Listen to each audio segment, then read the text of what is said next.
your team, and I'll give you 2 minutes to step up and do your presentation. It's going to be random. It's going to be random. I'm not following any particular order. Okay?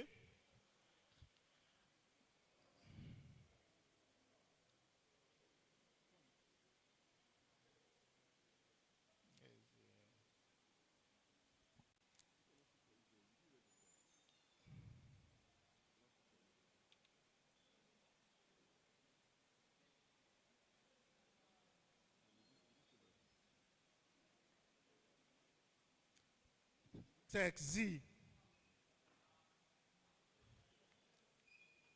Tech Z, 2 minutes. You come up here.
At Cavista, innovation is very important because we believe that whatever technology solution we build should make a positive impact in the world we live in.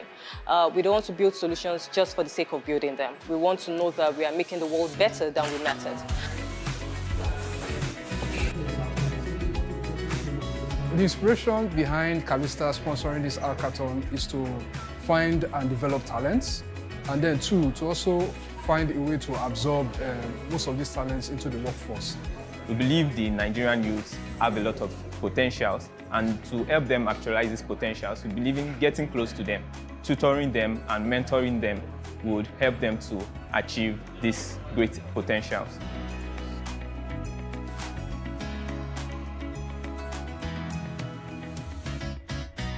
As an executive of my department, we're supposed to come and help out, but we got here and they were calling on participants, and we found out that it was just all male.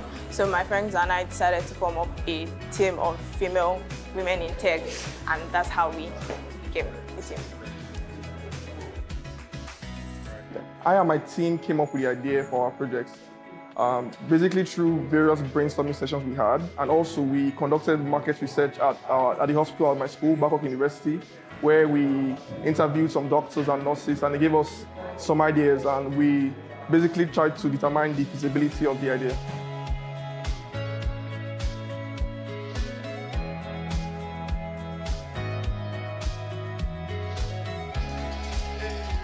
The qualities we are looking for in the winning team is a collaborative spirit, teamwork, ability to pitch and sell their solutions to the judges.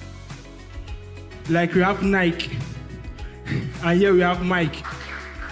Next up is Team Dev Ninja.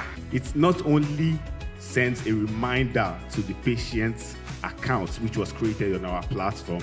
I have the mobile application. If all the ideas that you have in your head, you have to build them first, you will never launch. We signed up yesterday. We were not on the platform before, and we saw the need to join. So there are little hitches here and there, but trust me, we tried our best. And join me in welcoming The winner for this contest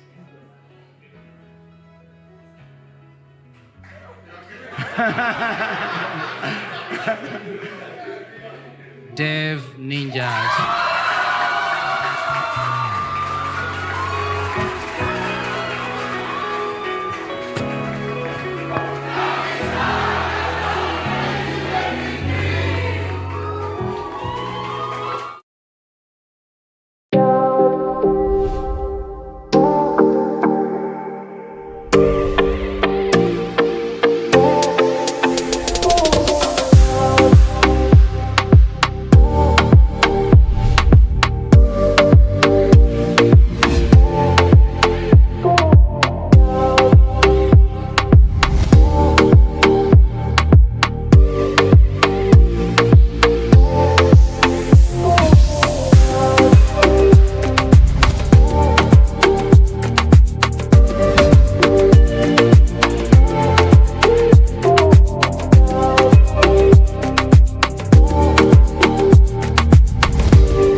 Okay, sorry, it's going to show you a quick walkthrough of our demo of what we built. Please go on. He has not pushed yet, so we can't really access everything yet. The other laptop that was supposed to push down HDMI. All right, so once you click on join us on our landing page, it takes you to our sign-up page, which is where you provide your information, your email, and your password. It's going to be doing a quick demo of that.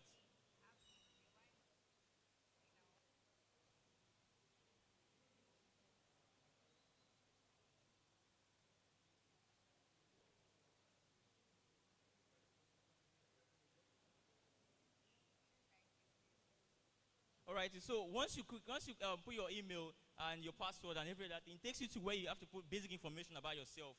Basically, the platform is trying to use AI to recommend the best types of food for you based on your goals, which can be, I'm going to show you the goals later on, and your health condition. Because of the issues that we have with diets now, there are a lot of cracks in it, and most people are dying from malnutrition, not because they can't afford good meals, but because they cannot identify what meals are good for them. And that's why we've used AI to solve this problem. So you put your gender, you put your weight, you put your height, which are basic information for the AI to get to know who you are, to create like a personalized menu for you. And then we want to know you better, basically. Let us know what are your goals for signing up on our platform. We have a lot of, we have a lot of goals there. We have, do you want to lose weight, gain weight, or perhaps want to start a fitness journey? So for our brothers that are trying to get ripped, we have a position for you too. Then let us know if you have any health condition. And these are basically the most dangerous health conditions out there. We have diabetes, hypertension, food allergies, digestive issues, and also if you're a vegetarian. So let's go with let's go with the we want to start. Okay, that one works. Yeah, that works. All right, so once you click on continue, it takes you to our dashboard. So it has not pushed that part yet, so that's why we're having that error.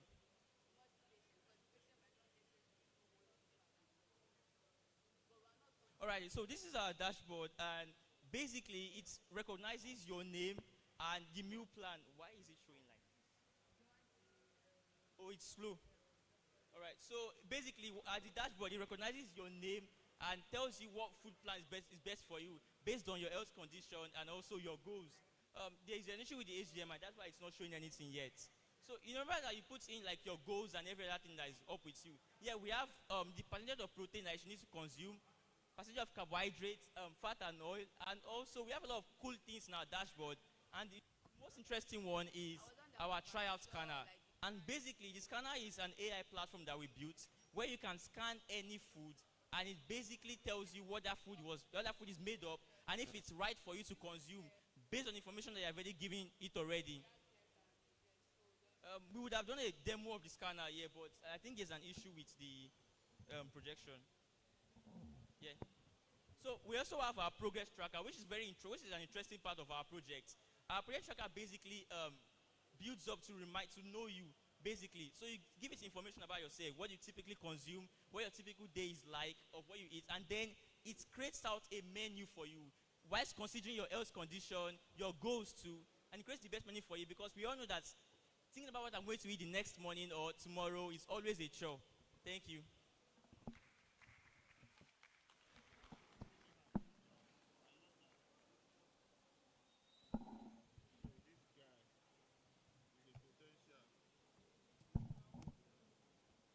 Okay, alpha code.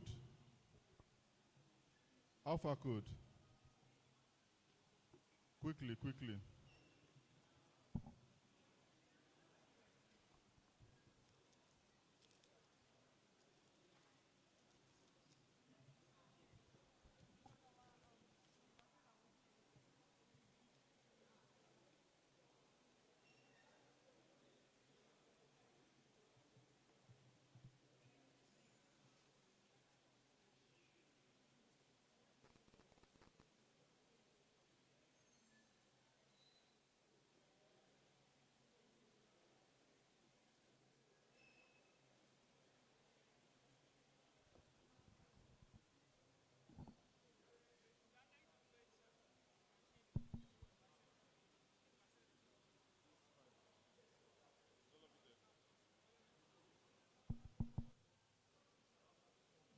Good day, everyone.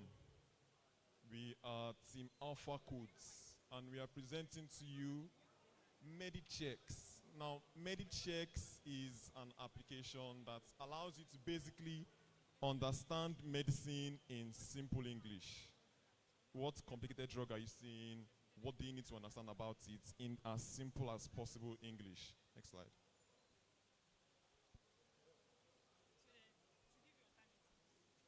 Now, what is the challenge and what is the problem that we're trying to solve? Now, I want you to imagine a situation where you are juggling between life, multiple jobs, and you have a prescription, but you don't know what it does. They give you a medication to stop your pain, and then you go and take extra. You don't know the mechanism of action of that drug. You don't know what it's doing to you. The extra can kill you. So that complication of understanding, what are we doing, what am I taking, that the doctor doesn't have time to tell you, that is what exactly the problem that we're trying to solve. Now, what are the pain points? Now, the pain points here is that identification difficulty. Now, there are not a lot of people with medical enthusiasm, right? You cannot identify drugs, you don't know what you are using, and there's a lack of information on comprehensive analysis and safety concerns. They're giving you drugs to use, you're just using them, you're scared, you say, what is this that I'm using? What am I working with? These are the safety concerns that you may be bothered about, and that is exactly what we're going to solve for you. Now, the methodology, we are not going to reinvent the wheel. We are going to spin it with a little bit of grease, right? We are going to use technology that is available to us to solve this problem.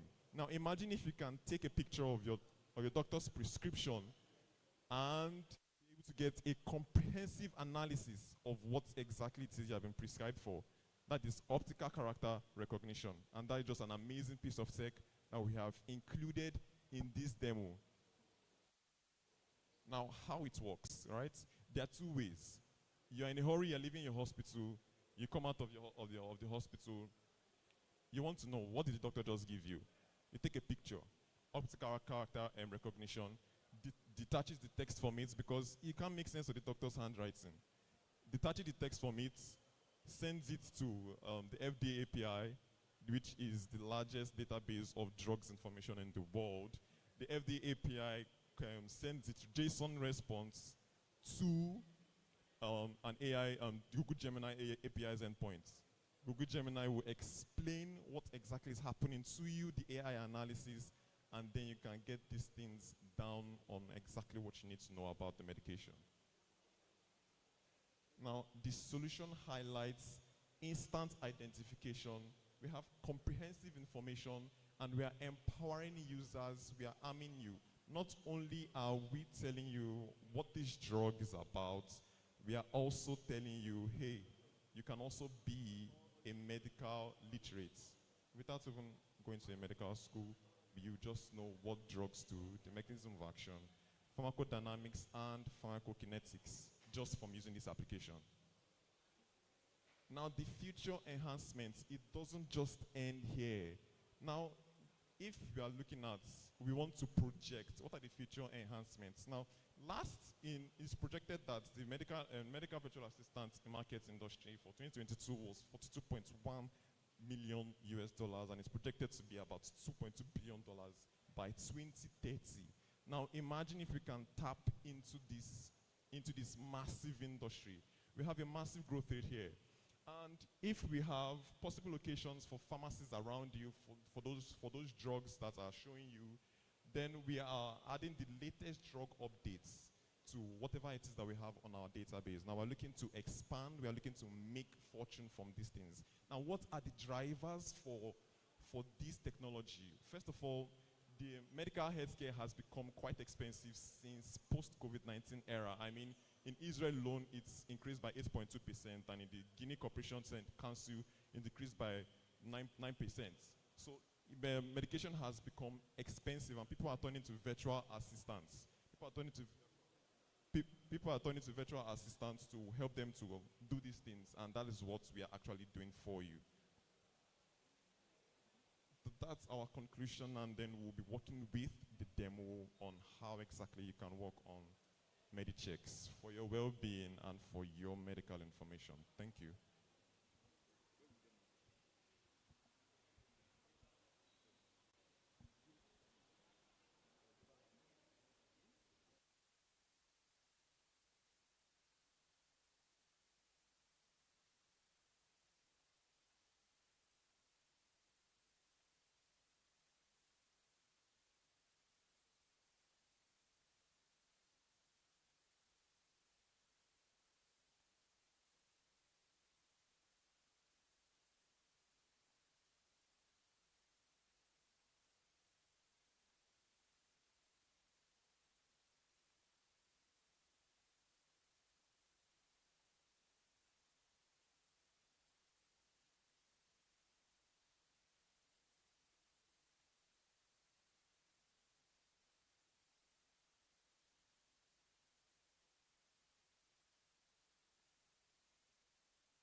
Innovation engineers, get ready.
Innovation engineers, let's see.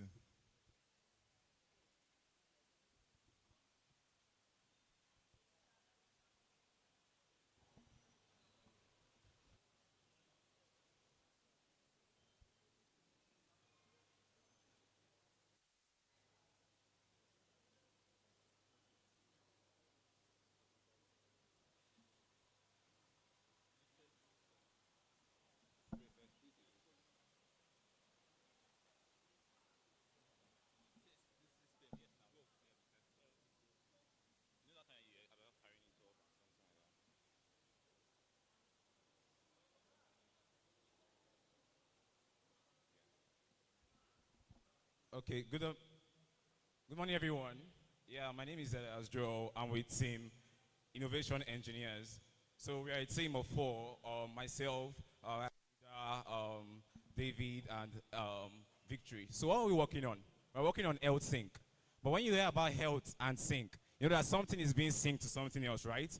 Imagine having all your health data, medications, whatever, name it, under the subject of healthcare. Whatever data you are collecting, have it in one database for not just you, but having it centralized. Now, when you have your database centralized, what can that do for you? But let me bring you back to the problem statement. Now, do you know that death scores have been increasing?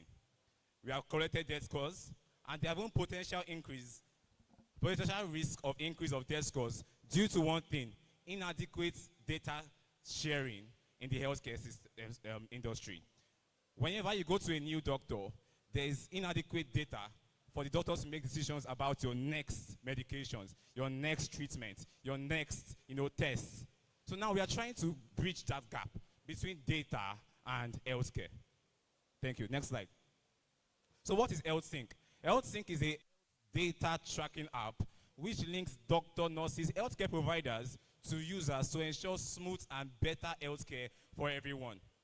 So now, you're not just going to the doctor to tell him what you know. You are going to the doctor and bringing him what has happened in the past. So when you have enough data to make new decisions, then you have better healthcare. Hello, everyone. So these are the key features of the application.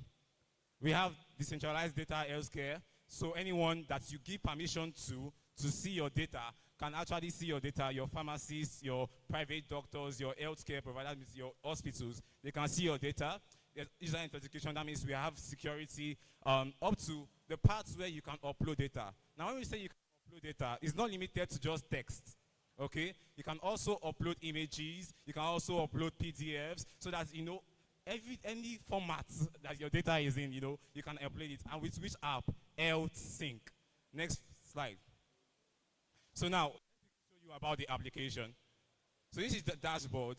My cell journal, as I've already added, medications, paracetamol. You can see the 2 tablets per day and the date when I got this medication. Okay, you can also check my allergies.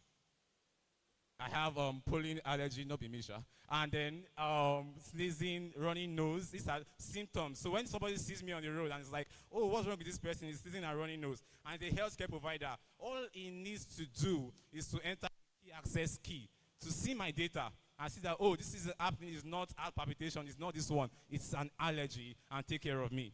So now, what can you do? You can upload new data. You can upload medication, allergy, vitals, conditions. Remember, this is just a demo, so we don't have all the... So we can quickly run through the medication.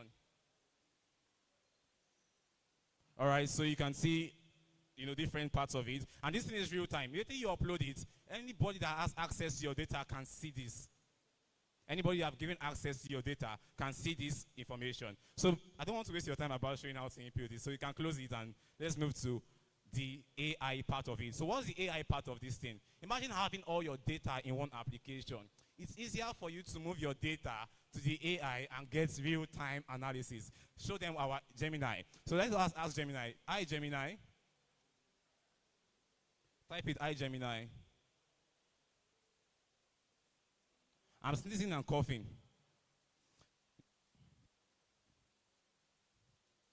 It's like, put it like the old text. All right, so I'm sneezing and coughing. Type I'm sneezing and coughing. I am sneezing and coughing.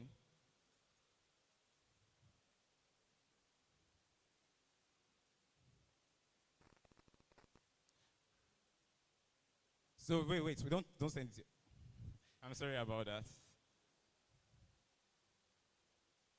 Sorry, I'm sneezing and coughing. Is this because of the last drug I took?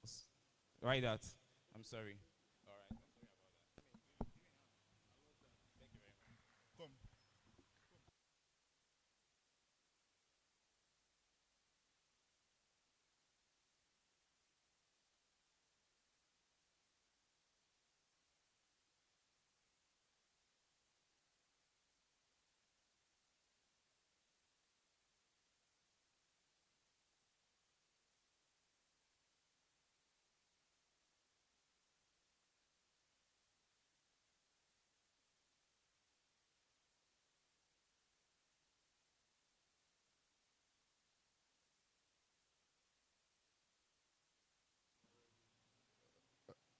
Apply clan. Apply clan.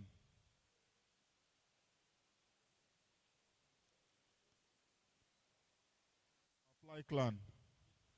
Are you ready? Are you ready? You're not sure. Just wait. You're not sure yet. Farm series, come. Yes.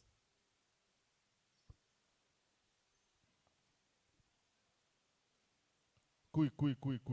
Come and present.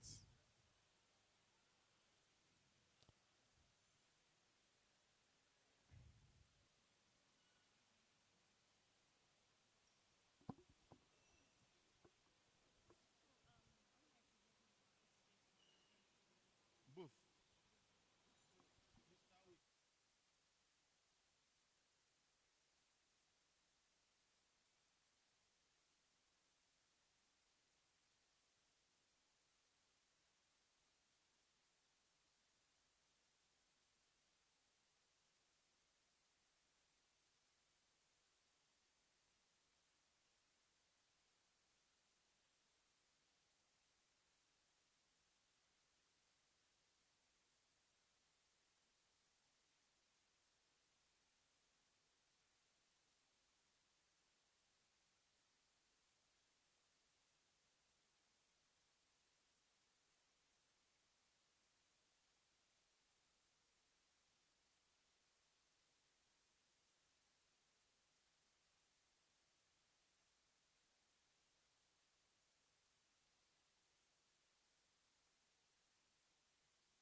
what do you eat? What do you put in your mouth? Research has said that about 22% of deaths annually are caused by food. Food intake, drug intake, or any other thing you put in your mouth amounts for 22%. That's like almost 1/4 of all the deaths that happen annually every year. So while we're like trying to bring up an idea, we realized that we have to start from the base, which is food. Because your health is your wealth. The food you eat is who you are. Your diet is your health. So three things accounts for the food that we eat. We have the foodborne disease, allergies, and diet-related issues. About 600 million diseases occurs every year because of the food we take. Next slide, please. So how does Health Odds solve this problem?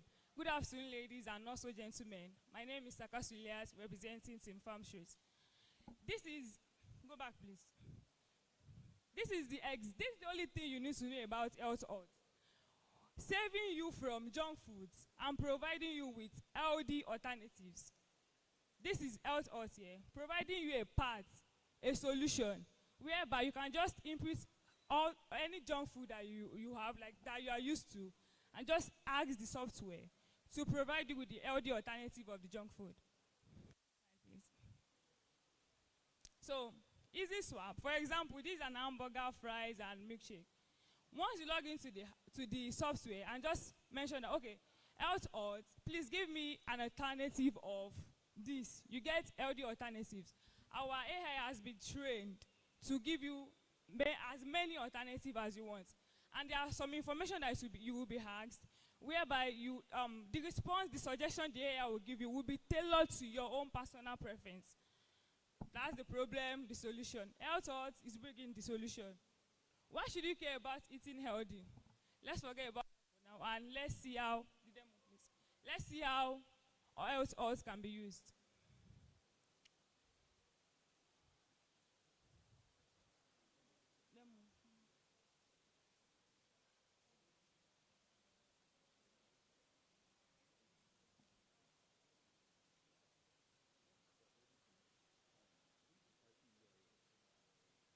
Yes.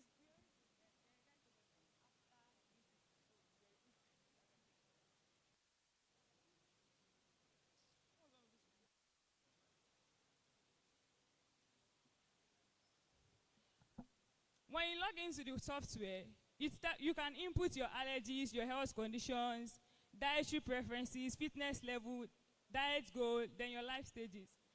We do not want to take your data, but in case you still want to log into the software, you could using the same local server.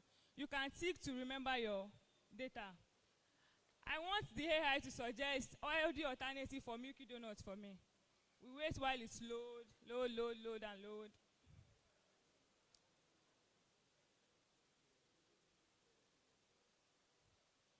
And there you have it. I have different suggestions, different alternatives. I have halal yogurt parfait, that's the ingredient, the recipe.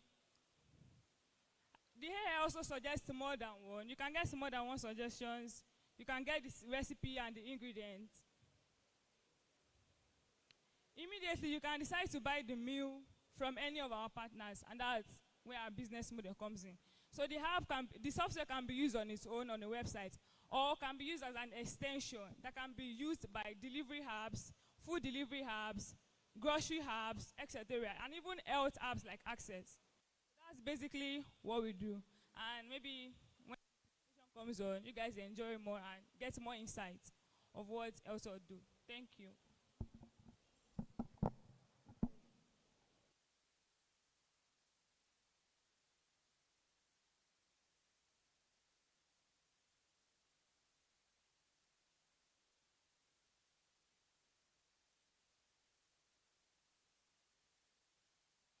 Apply Clan, are you ready now?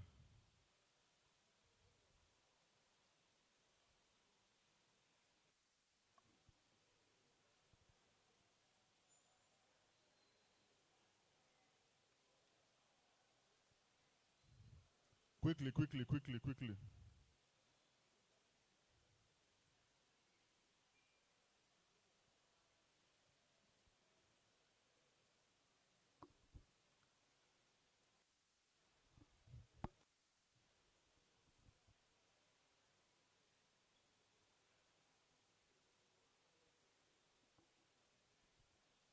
Seun.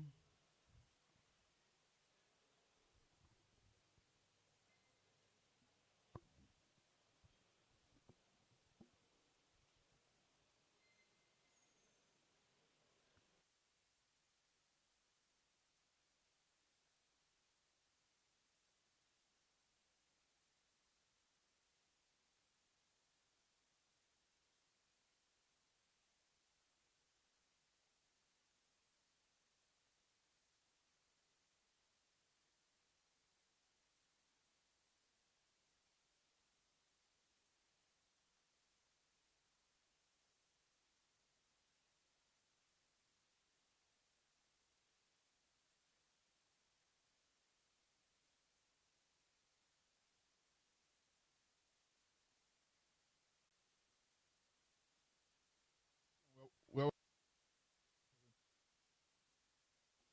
who is doing the presentation?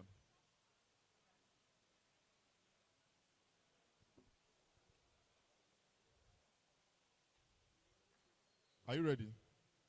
Huh? Both your PowerPoint and the app.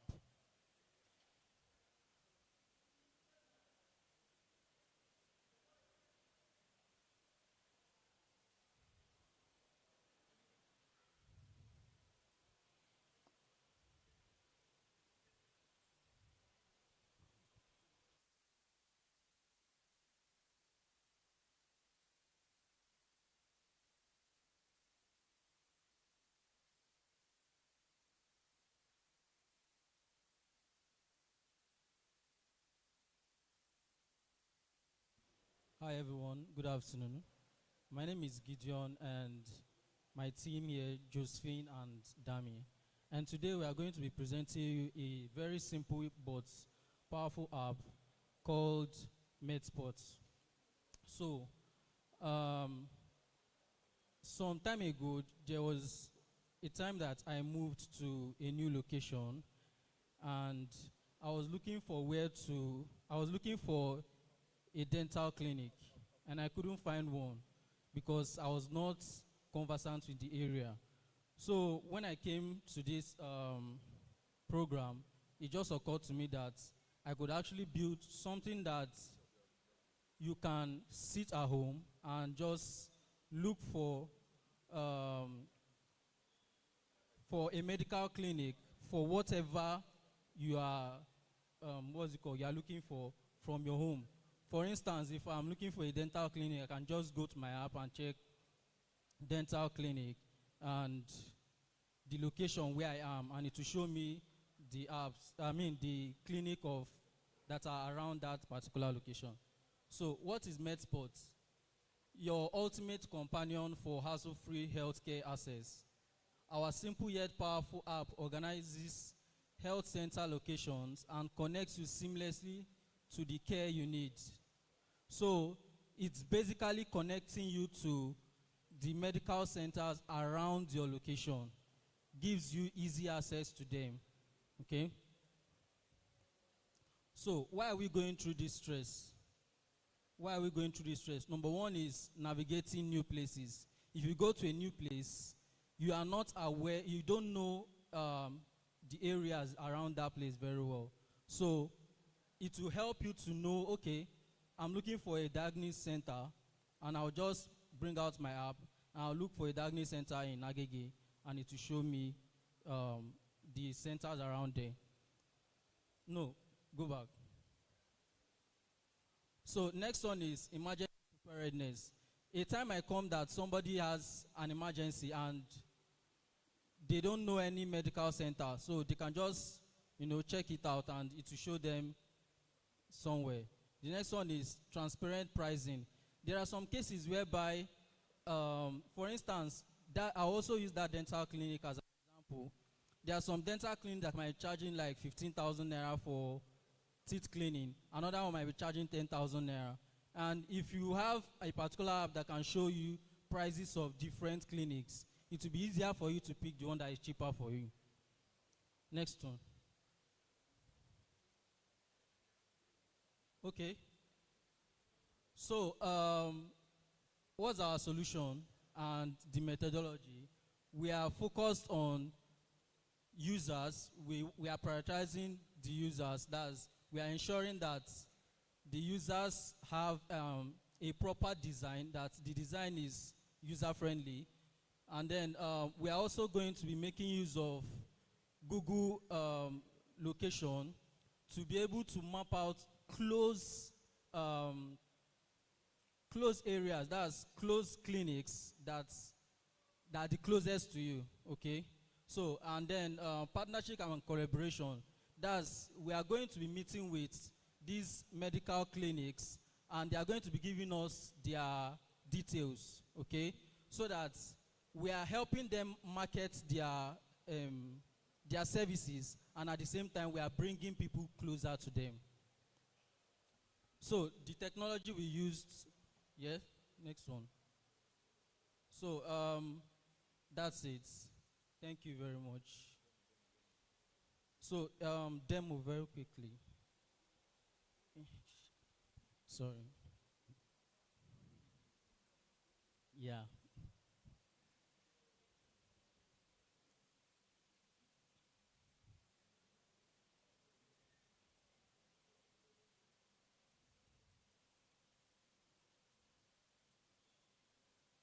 So this is example of a user. We are still working on, almost done, but this is an example of a user dashboard. You can see that he has location, the states, the local government, and the category. So the local government, once I select another local government, it will bring up a particular clinic that is in that local government. Okay, so the same thing with category. You can choose whether it is a dental clinic you are looking for, or emergency medical service, or, you know, based on what you actually need, based on the service you need. So the service, when you select that service, it also brings up clinics that are specific to that particular service. So, thank you.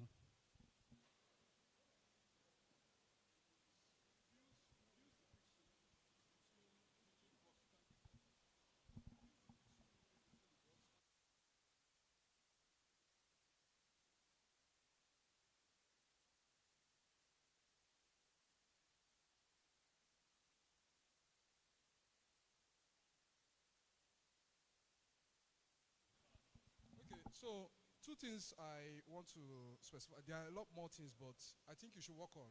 You see the distance between your find health as well as the padding of the box. Please try as much as possible to cut it out, right? It's quite a lot. And then secondly, we are not able to see the results on the main panel. It's very, very difficult for you to see the response upon that. And then thirdly, you are looking at your presentation slide. You have too much text in it. We can't read it. We need to focus on the essentialities, the main points. That's what you should work on, yeah? So remove all that text. Look out for the points that you want to reveal to us. That's what we need. And then move on from there. Then also, your time. You spend too much time. We've told you guys the time. And for everyone, please listen. It's one laptop you use and do both your presentation and your demo. I expect that you already have one browser with 2 tabs. If you are going to be doing your presentation on a browser, I don't know. And then you have the other tab with your demo. I don't want, when you come to the stage, you will now be typing the URL. You'll be typing IP address. It should already be open, ready to go. Okay, you don't have time. So let everything be there. Once you display this, either you move to the next tab or you open the next window and you show us what you have. But we must see a demo that works, something that works. It doesn't have to be complete, but at least we can see something that is working.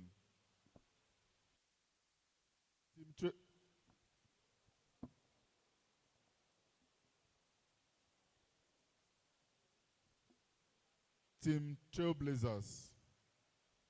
Team Trailblazers. Team Trailblazers. Where are they?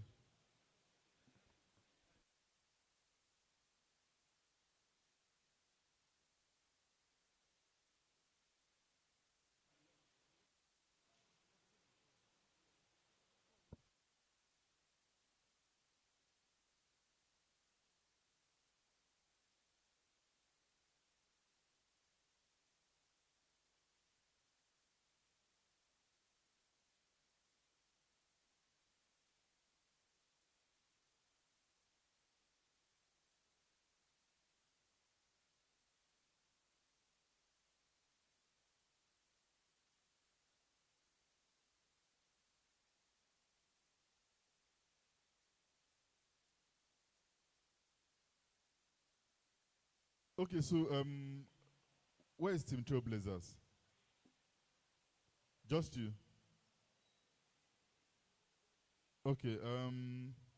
After Team Trailblazers, Elite Devs. Where is Elite Devs?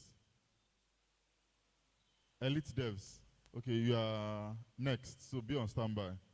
I want to see you guys here, so that once they finish, you just take over immediately. And I hope that you've been listening to all the corrections that they've been making. We don't want to repeat ourselves again.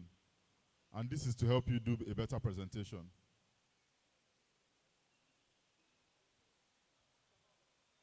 We expect that by 11 a.m. that you should have rounded up everything that has to do with your coding. Maybe you can be making small touches on your presentation, but everything that has to do with your coding, by 11 a.m. you should have rounded up. Okay? So please make sure that you're working on that. Focus on the bare minimum, something that works. You don't have to have everything working, because you won't actually have the time to present everything. Let us see the main value you are selling. Let us see that it works.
Hello.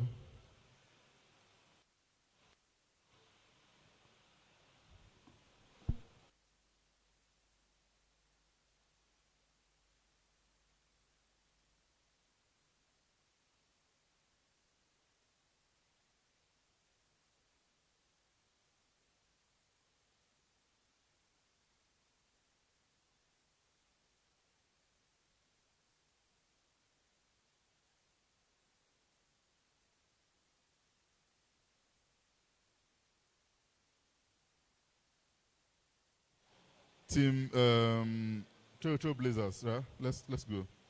You have 3 minutes. Please be quick. Good morning, ladies and gentlemen. My name is Haruna Farouk, and I'm here to represent Team Trailblazers. So we are here to introduce you to Vital Aid. Vital Aid is this AI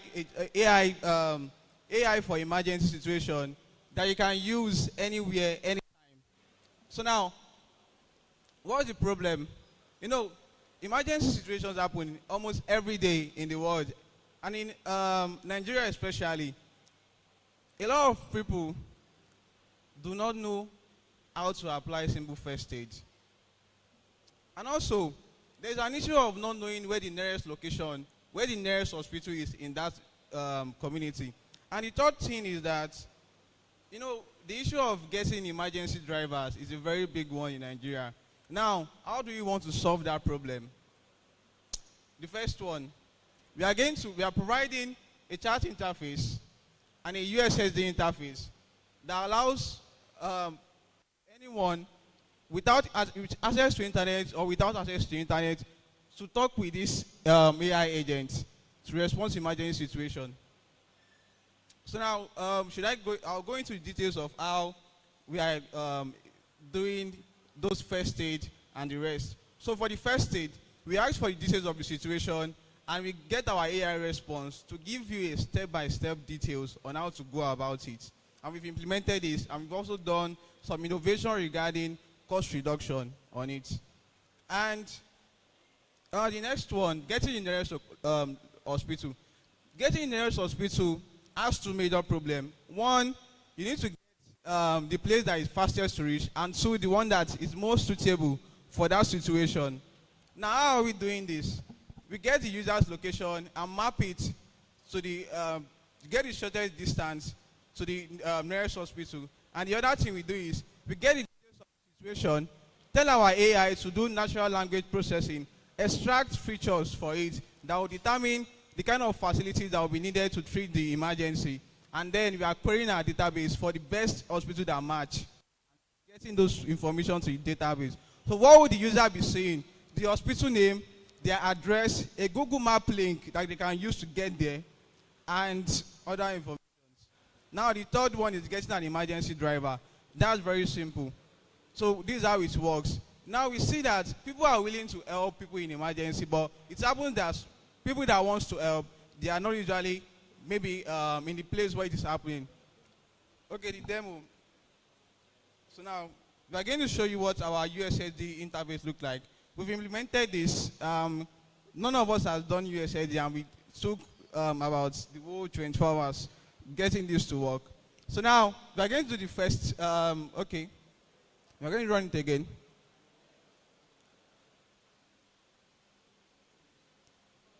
Refresh.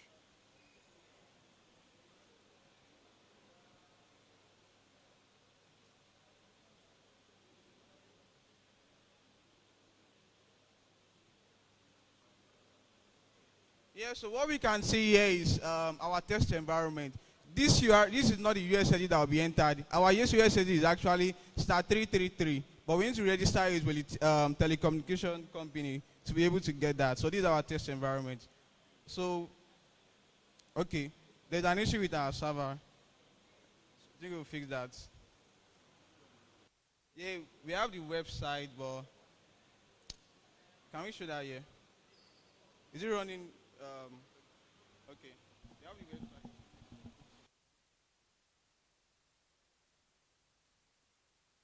Okay, thank you. The next team, Elite Devs. I told you guys to be sitting close here. You are here. Sharp, sharp, sharp, sharp.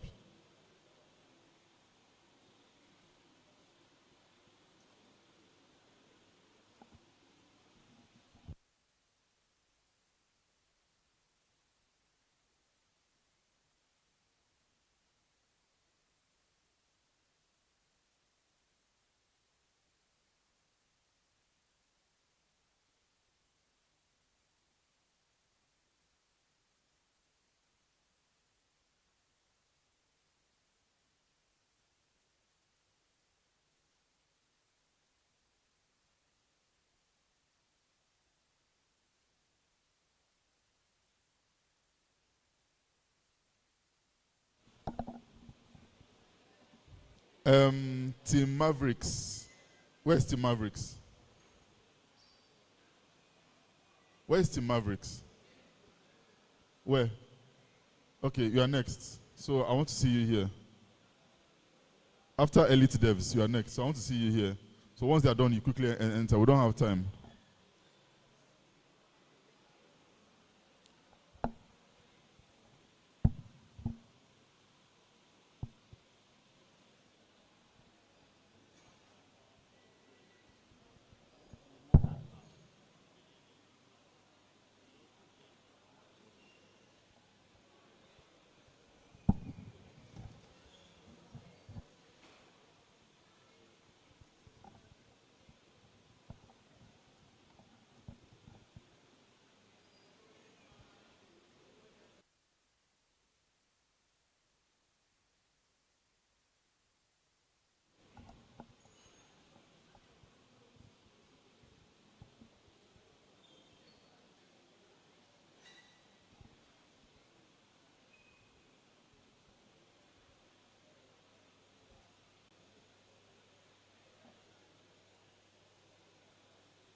Who's talking? Who's talking? Come on.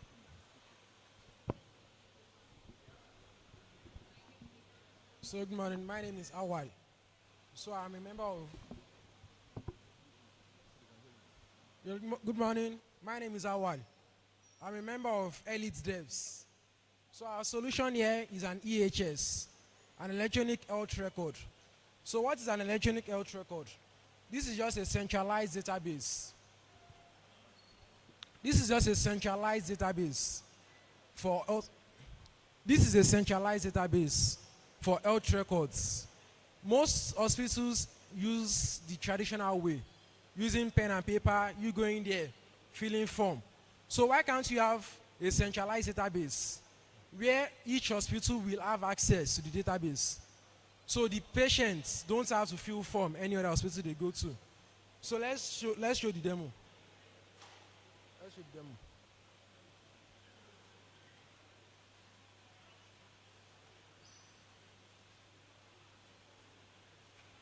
Chrome. Chrome. Chrome. Open Chrome.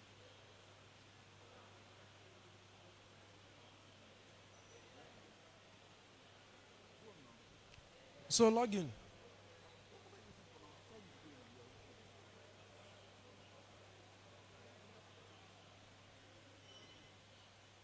So this is the interface. So add a new patient. You add a patient, the first name, the middle name, the last name. So go back to home. The appointments. This is to add an appointment. You have the name, the description, the appointment time.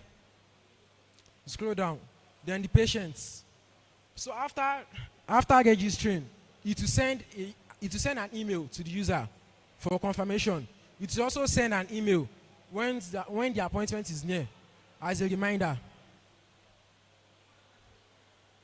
So that's just what this is in short. Then we have the groups for the hospital teams, then users. The background tags. The background tags are for admins, the programmers.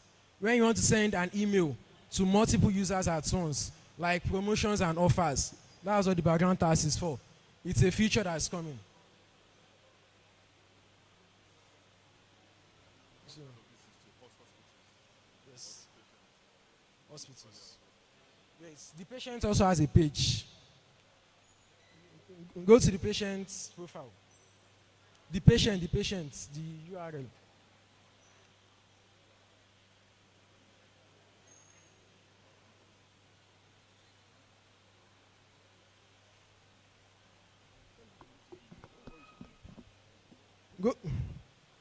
Go to Chrome. The side panel. Click on Chrome, the side panel. Click on Chrome. The next one. Yeah, go there again. The next one. Go find information.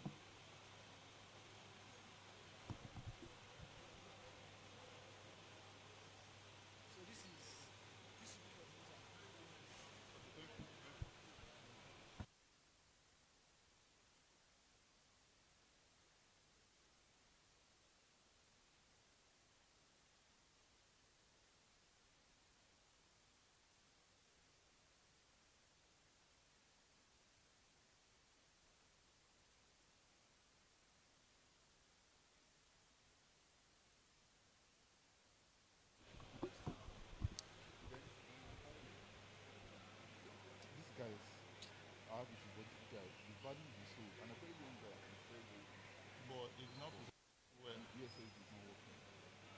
How long will it take? How long will it take you to work? I can go turn it off with them. I'm not sure. So I really want them to. See a lot of value. Let's confirm and give them a chance. Announcement. So, if you have not presented, okay, your team have not presented, we don't have a lot of time left. So we're going to do a quick screening. Your team has not presented, but you want to present. And you have your slide ready to go. And you have a working app. You have a working app. You have your slide ready to go. Please, step out. I want the team lead to come out here, please. Like immediately. What team? Alex. Check if your data is here.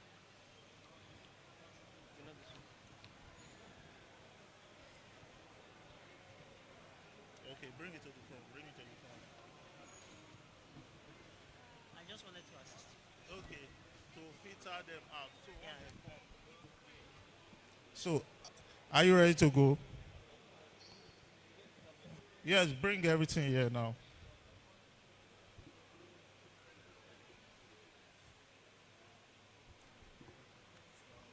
You have your deck ready and you have a working software.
Time and we have like 4 teams that we think are ready.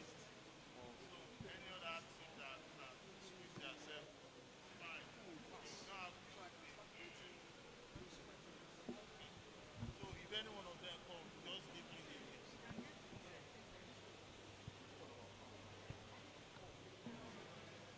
You have to have ready. What are you waiting for? Am I Patrick? I'm Ibogun Patrick of Team Tech Explorers. I will present to you our AI-powered health hub, CarePal. And before we move into anything, why us? Why CarePal? We live in a world of data. And according to statistics, at least 48% of Africans lack access to quality healthcare that they need. An estimated number of humans who own a smartphone in 2024 access the internet through their smartphones. Now imagine this. A lot of people lack access to healthcare, but they are accessing the internet through their phones. If you could provide to them an opportunity to get healthcare through their smartphones, 90% of them would choose it. The features of our app: we offer instant diagnosis for any medical problems you might be facing at the moment. We also give drug prescriptions based on the symptoms that you've provided. We deliver drugs to you at your convenience, so you don't even have to leave your house, all done from your smartphone. Instant bookings and scheduling of appointments. Immediate consultation by specialists and professionals in the field. And generally, this is an all-in-one medical hub. This is our app, just a prototype in the works. Next one. Now, coming to the business side, our app provides a lot to business and shareholders. We offer B2B transaction operations, service transactions, and targeted user data. Let me explain. B2B, when we offer drug delivery, we will not be delivering the drugs through our own staff. We'll outsource delivery agents. This provides business opportunities to those in that respected field. And also connecting our customers with professionals in the field also provides agents and specialists with customers for their business. Our service transactions in app include subscriptions for the drugs delivery. All of these generate a charge for our business.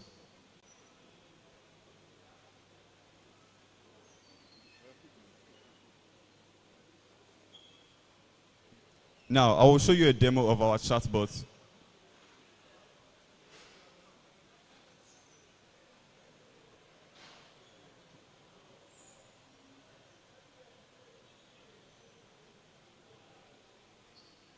Now, as you can see, our user is going to query our chatbot.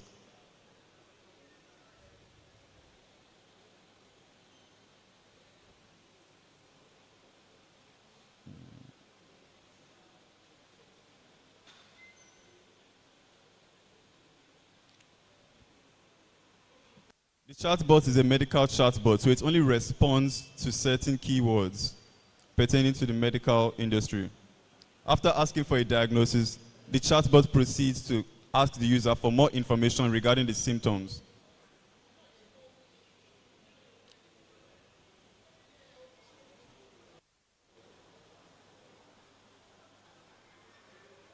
And once the symptoms are provided, the chatbot proceeds to give a diagnosis. This is just a demo in the works, and it is trained on a very, very small, substantial set of data. Thank you.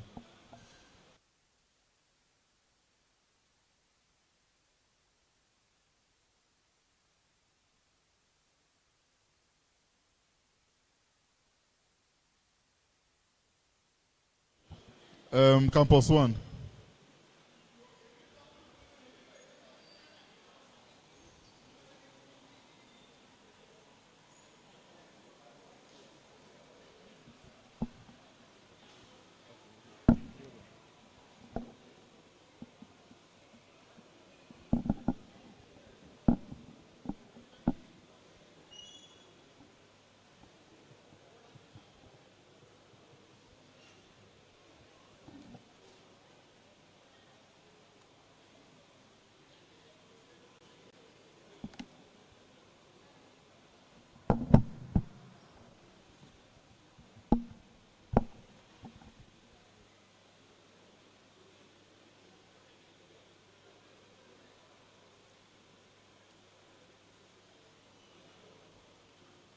All right, so good morning. Good morning, everyone. The nature of healthcare delivery now in this digital world is a combination of various platforms that allow patients to have hands-on experiences about what is actually going on in their body. Yeah, so we are actually building a CDSS. CDSS is a clinical decision support system that allows patients to track their health information, everything that is going on within them, and then get valuable insights in real time. Yeah, so in this solution is actually a combination of two in one. We have a CDSS for health professionals, and then we have a patient care platform. A patient care portal or platform is a platform that allows patients to get insights to whatever is going on within them. So they don't have to wait for clinical rounds before they can see, access information. They don't have to visit their doctors in office or during consultation hours before they can actually get a picture of what is going on within them. So that is what the PCP platform is actually all about. So research shows that 75% of patients have limited access to comprehensive health records. So majority of patients do not actually know what is going on within them. What they rather do is that they depend on the diagnosis made by the doctor or health professionals, and then they follow it blindly. They do not really understand the nature of the disease and what can be done to facilitate a better healthcare management. So that's the problem we are trying to solve. And then the key pains that we had from patients are communication gaps between health practitioners and then the patients involved. We have complex medical terminologies, and then we have long wait hours. So we are trying to solve all this using our patient care portal. So the globe at large. So our audience now, our target market is the globe at large. We're not looking at one particular section. We are looking at every organization, every healthcare organization, every healthcare provider. Next, please. All right, so next. So our solutions is a personalized health narrative, seamless communication network, and a centralized healthcare records. And what sets us apart? So we are using artificial intelligence, AI, to gather insights from patients' medical history, their diagnosis, symptoms they are experiencing, and every other context that allows the AI to provide up-to-date information. So we have enhanced, our market values that we enhance patient engagement. We try to improve care coordination between healthcare practitioners and then the patients, and then we drive operational efficiency. Next, please. Next.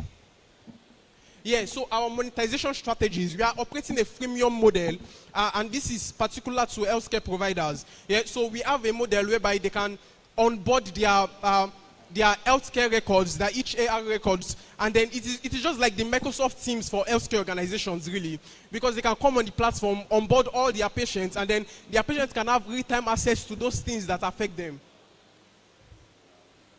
The emergency route system. So you discover that most times our smartwatch have series of features that enable us track our, it could be our cardio, it could be our oxygen saturation level.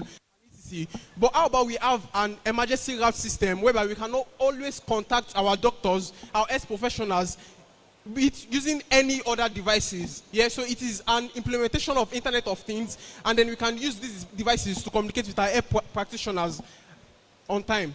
Thank you. So I'd like to do a demo of our dashboard.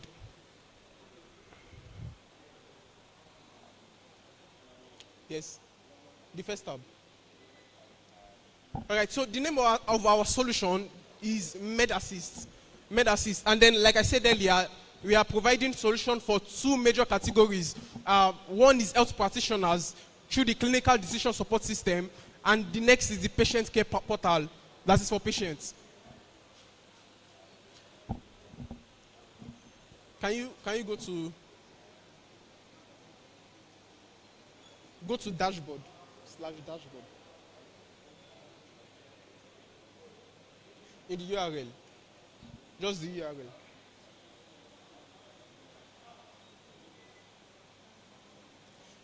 To the URL, then dashboard /dashboard. Yeah. URL. Like go to the first tab. Yes, URL /dashboard. No. Continuation.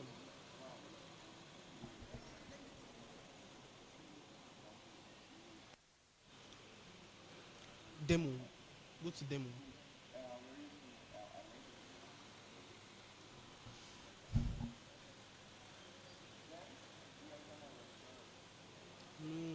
Slash.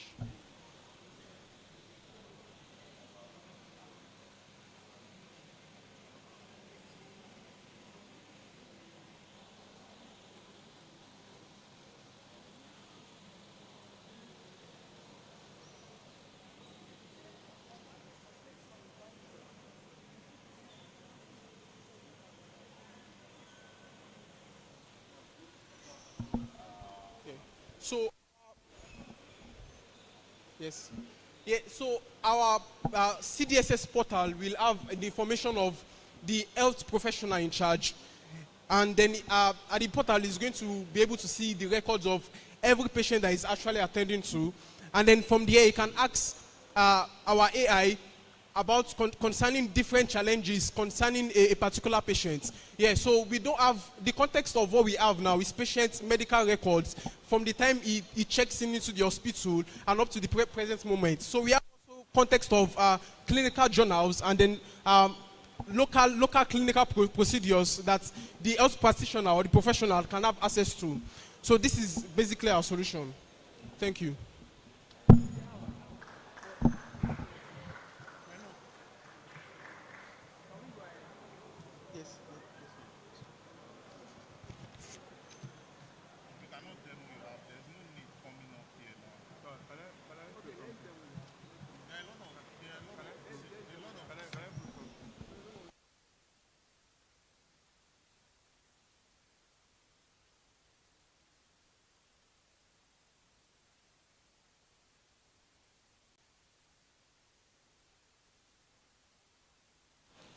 Mavericks. Team Mavericks. TechMed. Alex team. Dev Mike. So the first team that gets here to do the presentation is fine. So we don't have enough time to go around everyone now.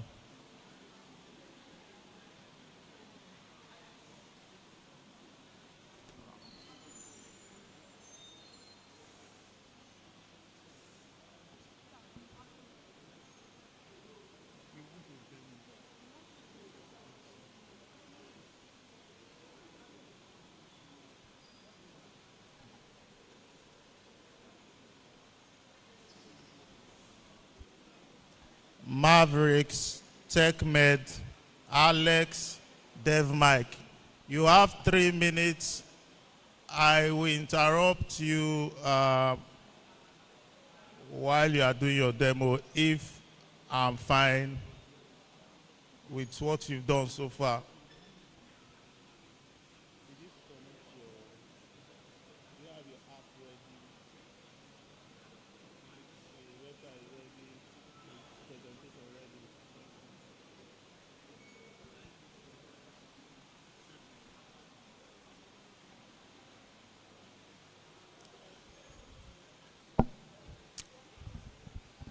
Hello. Just a feedback.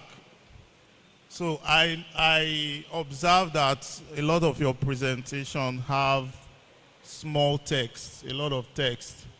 You know, when you want to demo proof of concept, you don't need to have a lot of text, okay? So we don't have time to read that much text, okay? So we just want to see a demo of the functionality of your app or your product. So it's like a proof of concept. It's not like we need something very, very fancy, but we want to see that it works. So when you speak about the product, something we would like to hear is what the problem is solving, how it solves it. You give a demo to show us that, how it works.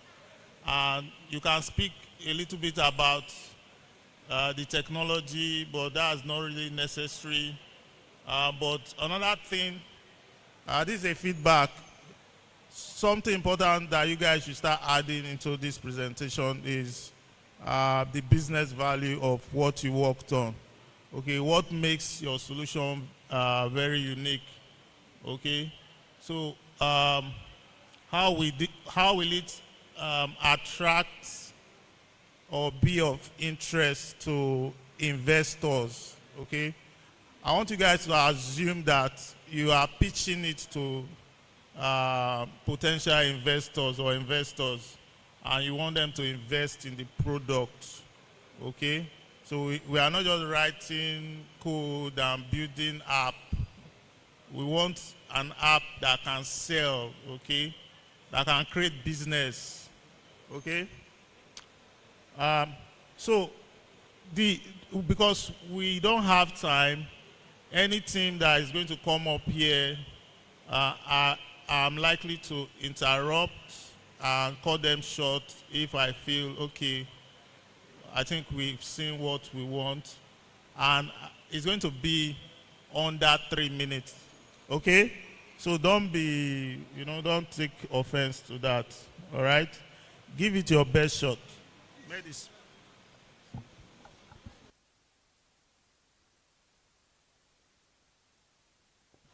Hello everyone, I am Idowu representing Team Bright Blazers Energy, and I'm presenting to you Medimash. Medimash is a healthcare platform that helps users to easily navigate their healthcare journey. What does Medimash do? When a user gets to the platform, and the user wants to diagnose the illness or the medical condition he has, he just has to input his symptoms into our system. Then the system shall be trained on a lot of data by using machine learning models and algorithms. We then generate the possible illness. And then after generating it, it will match the user with the most suitable healthcare practitioner for treatment. How we built our machine learning model that does this?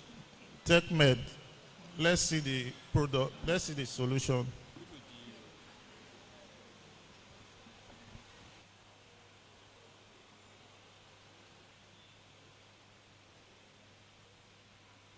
So this is the home page. Oh yeah, next.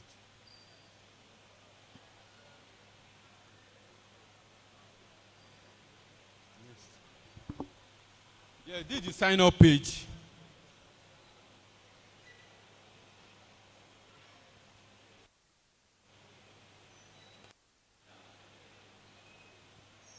This is where user inputs his details, then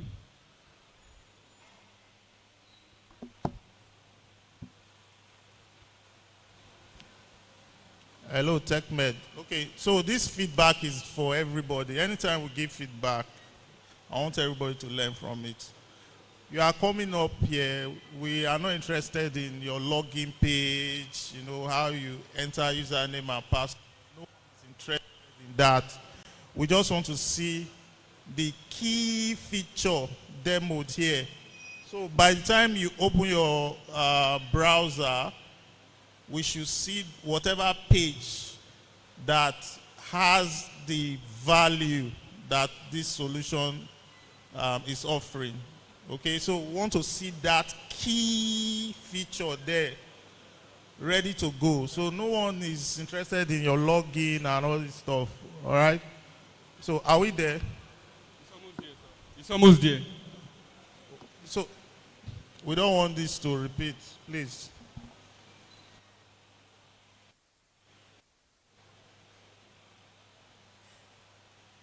The next team, Mavericks. Is Mavericks here? What team? Alex, up.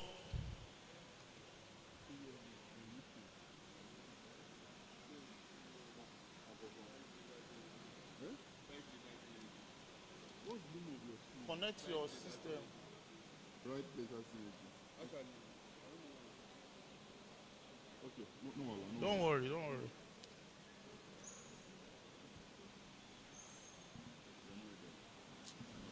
I can see. The guy is showing web is open, web UI on the so yeah, it's very serious.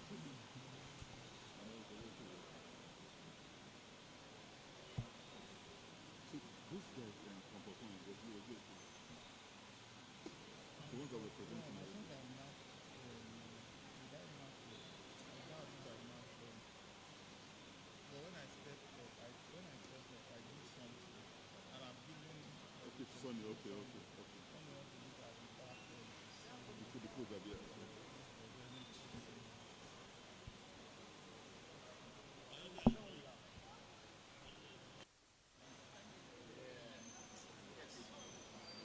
Already.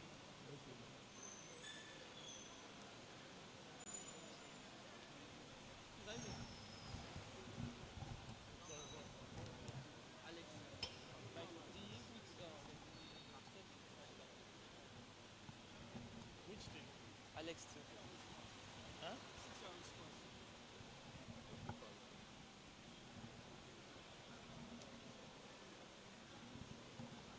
You have your app, you have your slide.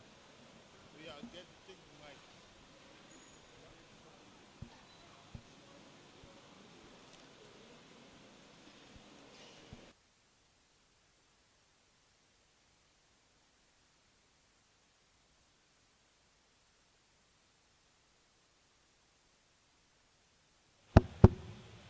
Hello, good morning, everybody. My name is Olabi Akinta, and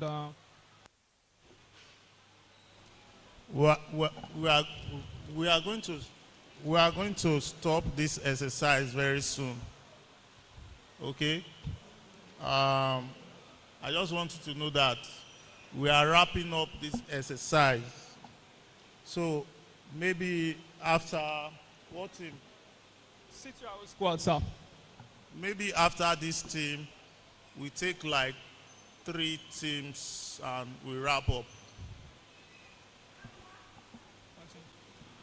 So, this application will develop Azilion Healthcare Service. So our goal is to the channel to power AI into healthcare service and stand as intermediary between services and patients. So the idea of this project is like, we are here not to we are providing service to organizations like hospital around, not just particular one platform. Like hospitals can come up and sign up on this platform, and patients can have access to like different hospital. Like, so when they come to like looking for organization or hospital that does this particular kind of stuff, maybe particular kind of illness that they are looking for, that they want to cure, they can come to our platform and just search, and we give them probably referral of the closest nearest hospital that they can go to by using their location probably to get the nearest hospital. Not like maybe if patients come to search, we'll give them. Sorry, let's see the app. The app. Okay, show the app. Switch to the app. Yeah. It's not yet finished. And there's also a service of booking emergency. If you're at your home, maybe you're having an emergency, you can book emergency, and it will appear on the admin dashboard. And we also have the platform. I will also have the AI platform where you come and maybe diagnose if you have anything. So what I want you to do, demo the feature. Yeah. That key feature. Just do a demo of that key feature. Okay. The key.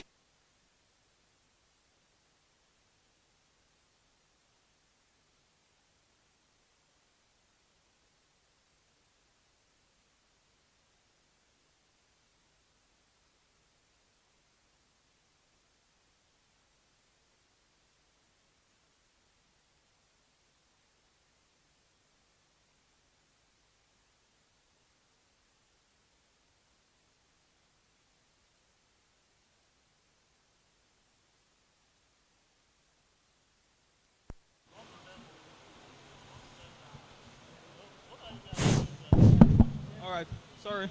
The key feature of auxiliary healthcare is to enable organizations connect to different patients and enable patients connect to different organizations to different related organizations appending to their health, and also help patients maybe analyze their illness if they are looking for drugs.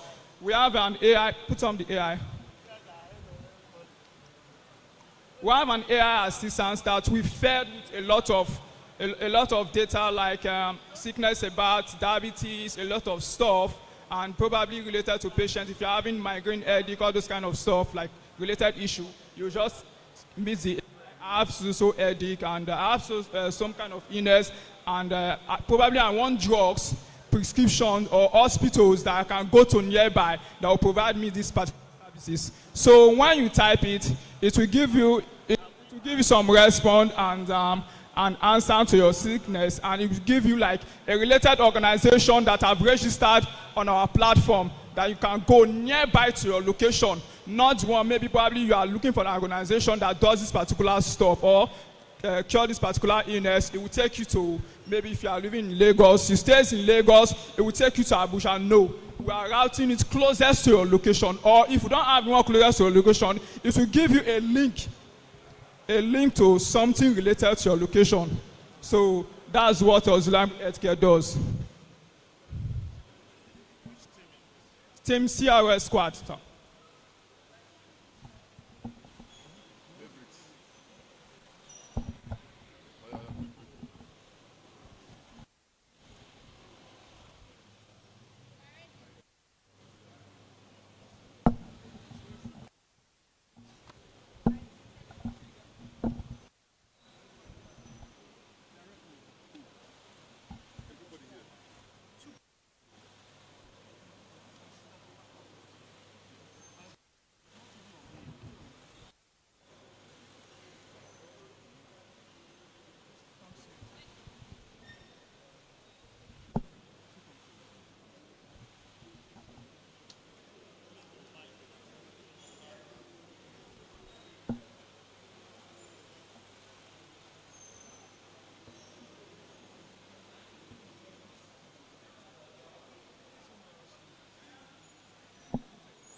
Hello, everyone.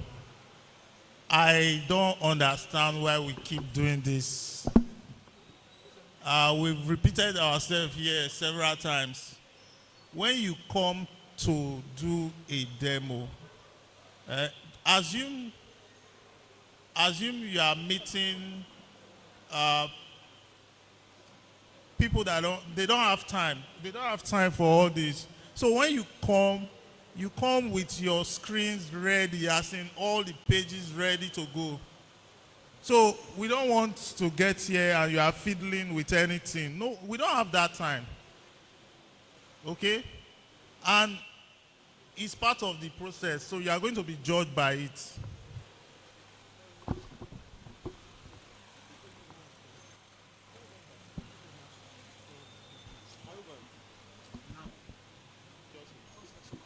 Okay.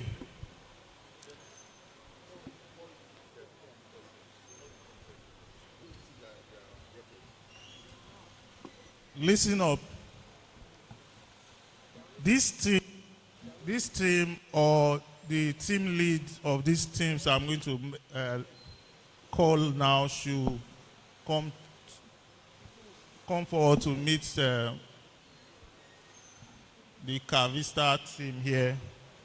Tech Z, Tech Explorer, Campus One, and Innovation Engineers. Please step forward. Someone representing any of these teams should step forward. Let me repeat. Campus One, Innovation Engineer, Tech Explorers, Tech Z.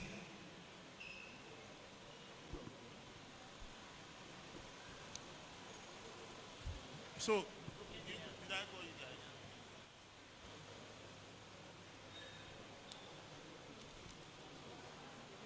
guys? Another announcement. Everyone should submit their code base. Okay, so we want every code to be checked in right now. So we are wrapping up. Checking, yes, checking everything now. Checking everything now.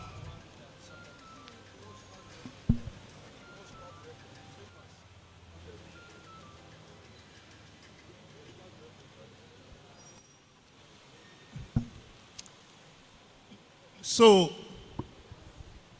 we don't want you coming up here to demo something that we cannot see the repo.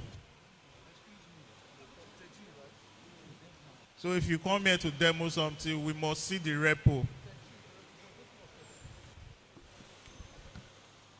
We've developed an AI model to detect the $10 trillion disease.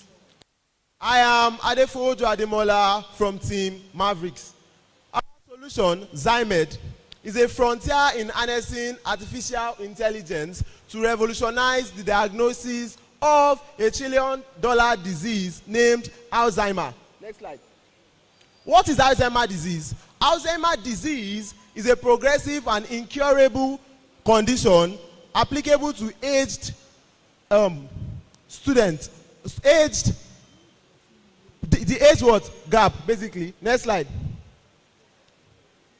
Now, the problem statement states that what? We have found out that over 150% of the world, yes, we found that over 150% in the next 30 years will be suffering from Alzheimer disease. Next slide. Now, we developed a solution, which is a 3-step solution. First, uploading the MIR of the brain scan of our patients into our model. Next, we have developed a trained Google generative AI model to scan the scan. Then moving on, it takes the detailed report of the scan and gives a report that can be explained by the health professional to the patient. Next slide. Our target audience is our neurosurgeons, neurologists, hospitals, and clinic centers.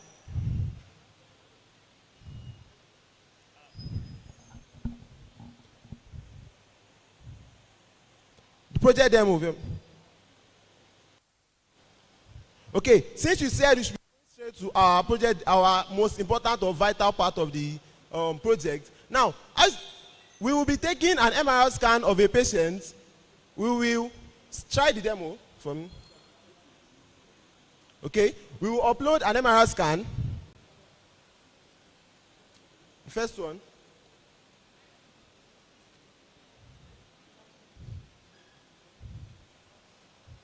Picture. Okay, we will upload the MRI scan and our model will analyze the scan, then to give a download report of what? Of the scan, basically. Try it. Okay. They are connecting the backend. So this does not work. It works. Jupyter Library. So how long does it take? 20 minutes. I don't get.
Next team.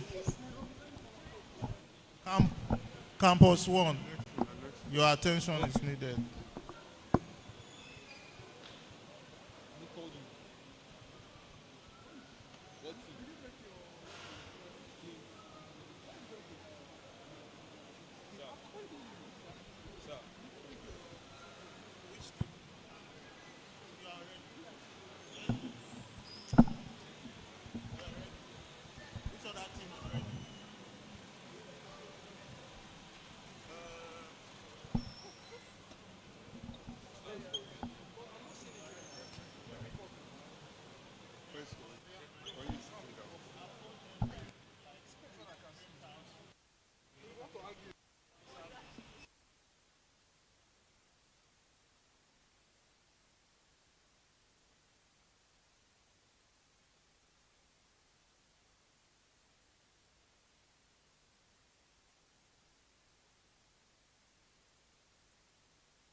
All right. Good day, everyone. I'm Abdul, and I'll be presenting our project. So to dive straight into it, Anden is actually should I call it a way to make healthcare in your pocket, or should I call it a direct bridge between patients and pharmacists or medical personnel? But Anden is more specialized into getting patients connected to pharmacists. Eh? Yeah. Okay, that's what it's doing. So, like I said now, Anden is probably a lot of these are out there, but what makes it unique is that Anden it depends heavily on AI, and a lot of AI features are there to make it. A lot of AI features are there to make Anden a new and innovative app. Okay, what are the features Anden have? Like I said earlier, it makes pharmacists to be able to communicate to any type of patient in any type of the world, in any angle of the world. Probably a skilled pharmacist or doctor here in Nigeria might not be able to talk to patients in the north or something like that. And a lot of features that Anden have is that users can probably get their diagnosis reports directly from the application, and also we can also have an option for users to view AI insights. So I talked about my symptoms here. Hello. Sorry. Anden, I want you to do something now. I want you to use in one breath, okay? In one breath. What is the problem statement? Anden solves the problem of probably communication efficiency one, and also bringing access to medications and quality healthcare. So you'll be able to get access to skilled pharmacists while being in a kind of shadow area that does not have access to facilities like that. Okay, in one breath, how does your solution do that? First, being able to give user access to skilled pharmacies online. So as a patient, I can go on and I can register and I can come on. Maybe probably I have some symptoms. I go on there, I create a diagnosis report talking about my symptoms. And AI can also give me some insights. As we all know, AI cannot be a medical personnel. Okay. So they can you show us how you feed the system with your information and how AI responds? Can you do that now? Let me go back. So, Anden is built on an event-based architecture. We have two chat. Hold on. We have passed that, okay? Yeah, I'm talking about the AI part. I just want you to demo the system. Feed it with information, and let's see how it responds. Currently, the backends are ready. Okay, the next team.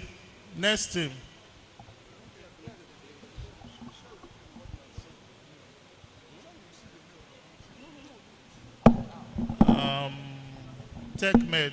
Oh. Press arrow.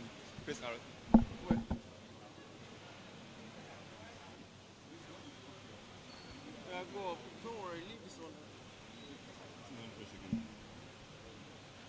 Go up, you can get up. TechMed.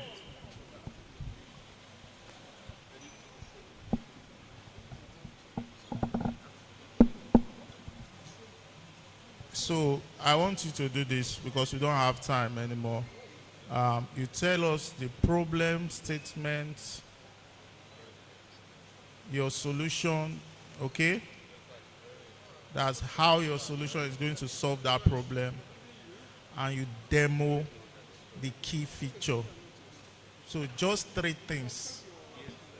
3 things in one breath each.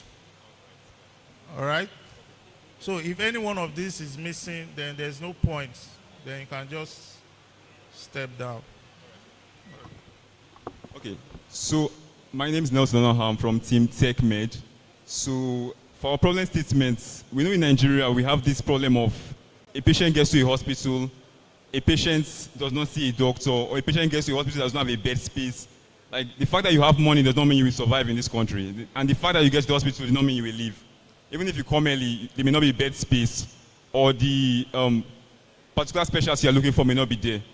So that's why we created what's the name? Rescue Link. Change page.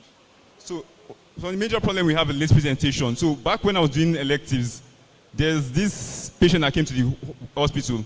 He had stroke, so he was referred from FMC Butimeter, he was referred to LUT, then from LUT to LASUT, and from LASUT they referred him back. Hello, what team again? Sir? What team again? This is not a standard presentation now. I requested for 3 things. What's the problem? What is the solution you are bringing in to solve that problem? And demo the app. In fact, now, I want you to just demo the app.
I'm giving you a minute.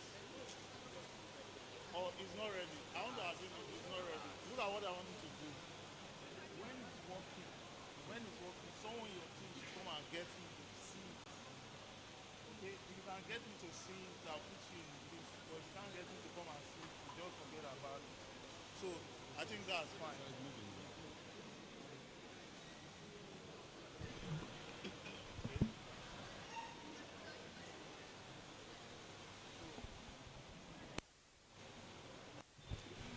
So what's happening here?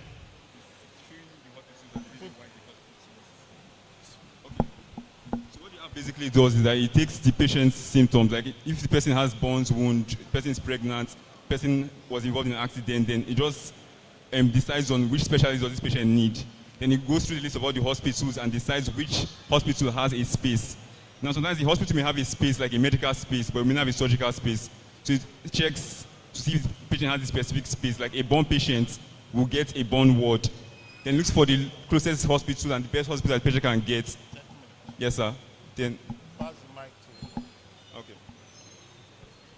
Pass the mic.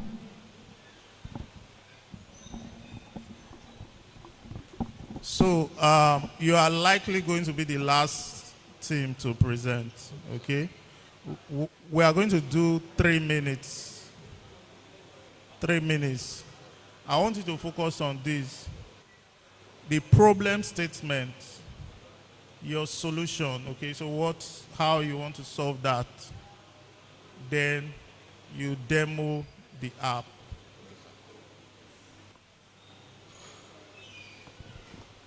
Are you connected? Yeah, good afternoon, everyone. My name is Michael from Team DevMike, and I'm here to present our project. So, can go to. So our problem was we had to look at the real world and find out what exactly is wrong. So we discovered that drug abuse was a very rampant problem, and we needed a way to kind of curb it. We cannot completely mitigate it, but we needed a way to curb it. And prescription, when being issued by doctors, oftentimes it can be forged, it can be faked, and people often use it to obtain drugs. Like a few years back, there was the codeine epidemic, tramadol, everything. So now, when people do all those fake prescriptions and use it to get drugs legally, we created a system that would help to stop all that. So now, our solution is to create a system, a web app system, whereby doctors can actually write prescriptions for users, and the users being verified on our platform, they can actually take it to the pharmacist, and the pharmacist can verify it and issue them the drugs. So the problem here is that when a doctor wants to issue a prescription for a user, the doctor, of course, has to be verified. And we've taken all that into consideration, both on the doctor and on the user side. So now, the doctor, of course, they would have to register with their medical license number, their full name, their phone numbers, their emails, everything. And the user too, same story there. So now, once a doctor uploads a prescription on our app, automatically the user gets it as long as it's connected to the internet, because each prescription is identified by a unique identifier, which automatically updates to the user side of things when the code is being called and identified. So now we have, this is our main page. You can log in, you can register. So this is the doctor registration with the medical license number I spoke about earlier, the patient registration, the first name, last name, everything. So now, once you are logged in, you can see your dashboard as a doctor. You can see all the prescriptions you've made, and you can see all the patients you've attended to. So once you actually get the prescriptions, you can view them and you can get the actual details of that prescription. So the medication, the instruction for use, the additional recommendations, and a lot more. So now you have all your prescriptions, which makes it easy for you to keep track of all the patients you've given prescriptions to and how often they would need it. So we can also go to the user side of things. And okay, I want to ask you a question. Yes, sir. And I want everyone to listen up. I want to ask a question. I want you to listen, okay? So you are doing a presentation. You are doing a presentation for basically maybe for two reasons, okay? It's either you want to drive an action. When you do a presentation, you are trying to drive an action. You are trying to influence somebody to take an action, okay? So it's either you are trying to make someone buy.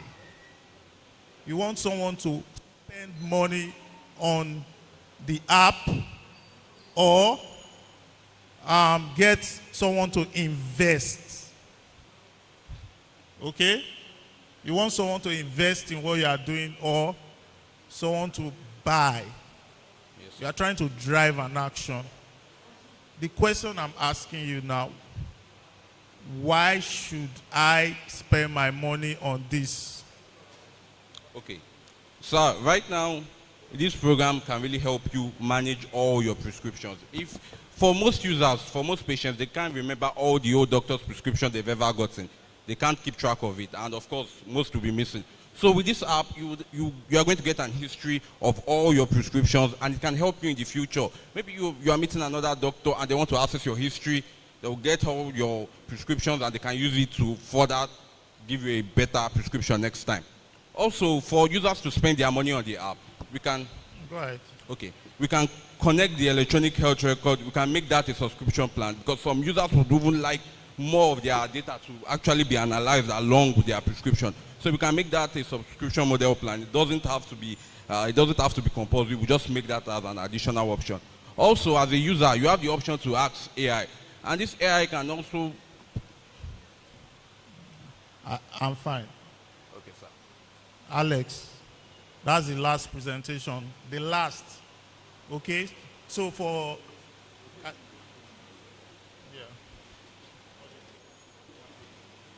Check now.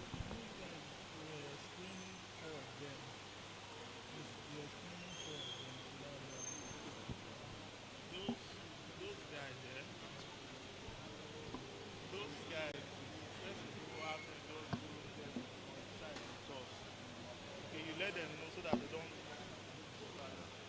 Let me give you Alex, right? If they can get a way to maybe get to another system, then we'll let them. So they will then move last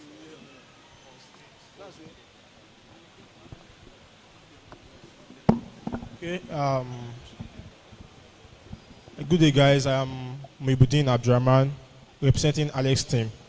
So I'm here to talk about our project, which is based with cancer. Okay, it's based with cancer program, cancer fighting program. That's the Cancer Quest. So in the world today, cancer is a deadly disease, as we all know, that takes at least it takes a lot of life. And according to statistics, it said cancer takes at least 1 in 6 people. That's 16% of the world population. And if you check what 16% of the world population is, you can agree with me that that's a lot of numbers.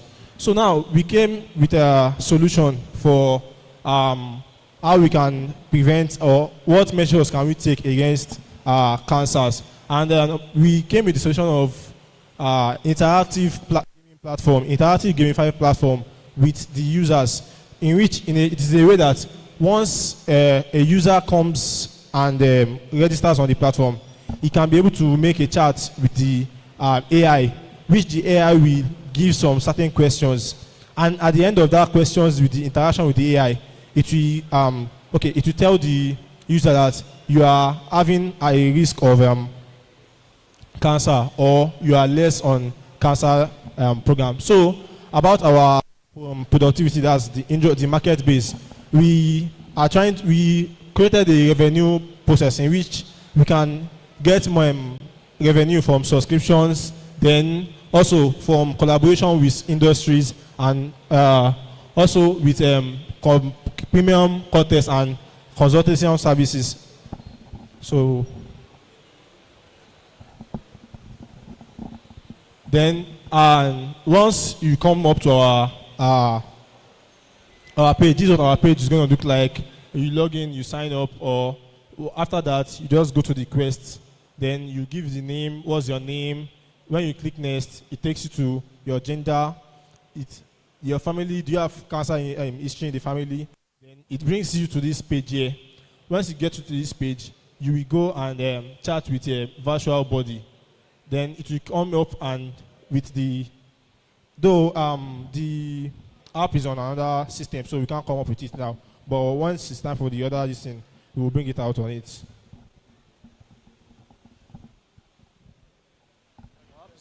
Our demo is on another laptop. It wasn't.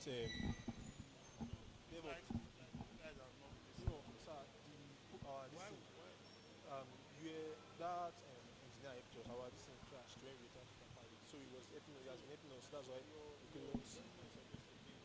No, it was on. Even this one was on here. Well, this thing crashed. Right?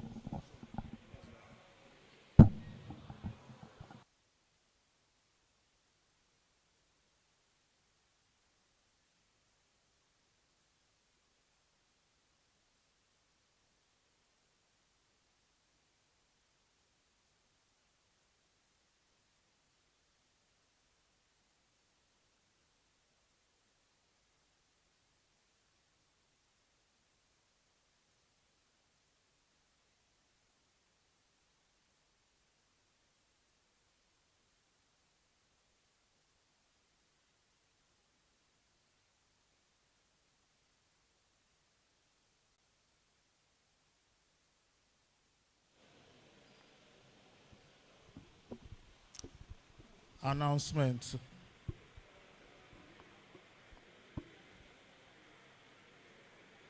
Announcement. We have come to the end of this practice presentation. I want to thank every team that has come up here to present. We really appreciate what you've done today and what you've been doing since yesterday. So, what I want every team to do, especially the teams that came on stage to do a presentation, I want you to go on Dev Post, okay? If you've not registered for the hackathon on Dev Post, do that. Then on Dev Post, you create a new project. You have the title of or the solution that you worked on and the description. So that will act like so that acts like a we want to assume that okay, that acts like a form of completion of what you've done. So that's what we are going to do. We are going to look at what you have there. So we have the project and the description, and we have it on our records that, okay, you have completed this project and you are ready to demo it. So the expectation is that if you don't have that on Dev Post, you are not ready, you are not completed your project, you have not submitted your project. So that indicates submission. So you've submitted your project, and we'll look at that and select the 9 teams that will come up to do the final presentation or pitch, okay? If you have any questions, please, you can raise up your hands and ask now.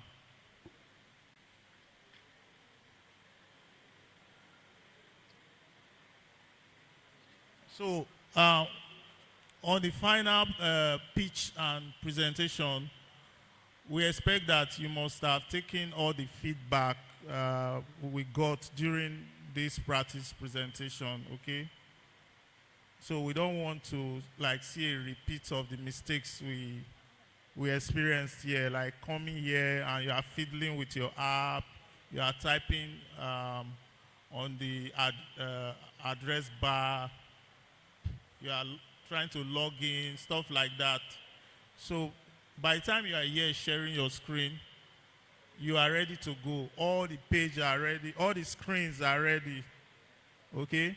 And you have, if you have so much text in your presentation or slide deck, it doesn't make sense. Make it simple, okay? Make it readable also.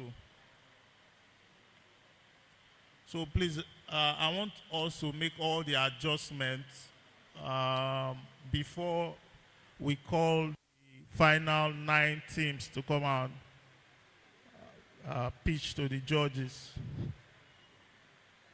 I mentioned 9 teams, but it might not be 9 teams. It might not be up to 9 teams. So we can have 5 teams doing the last presentation. We can have 6, we can have 7 or 8. Okay, not necessarily 9 teams. Okay? Any question you can ask me, walk up to any member of the Cavista team and ask. Thank you.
At Cavista, innovation is very important because we believe that whatever technology solution we build should make a positive impact in the world we live in.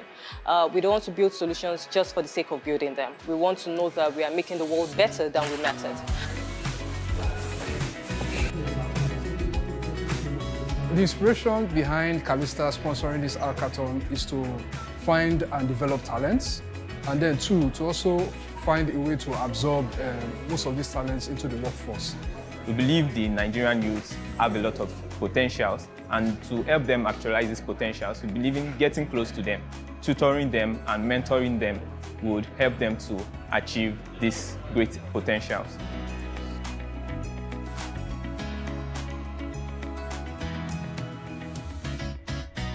As an executive of my department, we're supposed to come and help out, but we got here and they were calling on participants, and we found out that it was just all male. So my friends and I decided to form up a team of female women in tech, and that's how we became a team.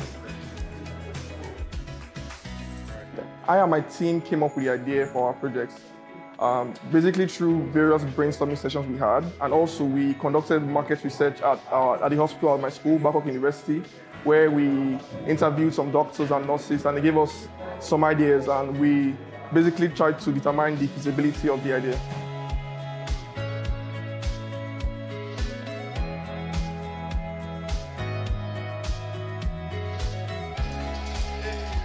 The qualities we are looking for in the winning team is a collaborative spirit, teamwork, ability to pitch and sell their solutions to the judges. Like we have Nike, and here we have Mike. Next up is Team Dev Ninja. It not only sends a reminder to the patient's account, which was created on our platform. I have the mobile application. All the ideas that you have in your head, you have to build them first. You will never launch. We signed up yesterday. We were not on the platform before, and we saw the need to join. So there are little hitches here and there, but trust me, we tried our best. And join me in welcoming the winner for this contest.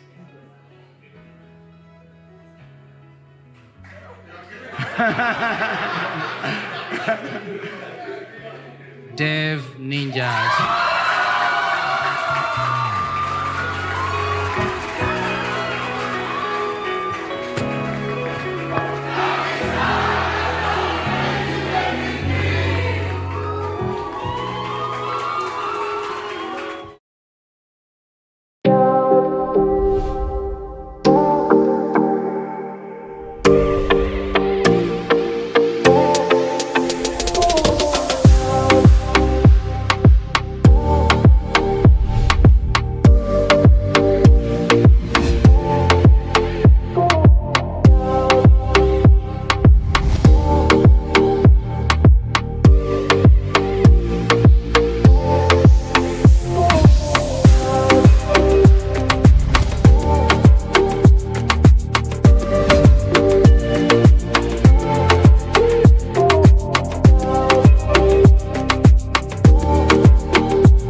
I want to say that I'm really proud of this team. When we came here in March, for those of you that were here in March, our plan was to align the team and make sure that our standards are in place and we're seeking operational excellence on the engineering team. This time around, it wasn't to do much as aligning, but to make sure that now we're going beyond aligning and advancing what we're doing. It was really good to engage with you all and to get to know you all a little bit better. You guys got a great team here. You guys had a lot of great ideas on things we can be doing better and different technical things we can do to improve our systems and all that. So much of smiley faces over here in office, and this confidence of taking the solution forward, learning the application, the knowledge, which is a very good blend of people who are here from very long time, like people like Timmy, Kelechi, Afiz, Ose, and passing them till new faces like Newman. Everybody is awesome. Thank you everyone for all the hospitality that you gave us when we were here. Okay, this is my first trip here to Nigeria. It's really amazing and I could feel the energy level which this team has and all the contributions that you make to our product. It's been great being here and it's great seeing the energy. Everyone's been asking me questions and getting to talk to everyone in person and making sure everyone's getting the help they're needing and also helping make sure everyone's aware of our policies and getting up to speed and really helping disseminate the knowledge with everyone. It's been great. And let's end it with first year saying one axis. Okay? 1, 2, 3. One axis.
At Cavista, innovation is very important because we believe that whatever technology solution we build should make a positive impact in the world we live in.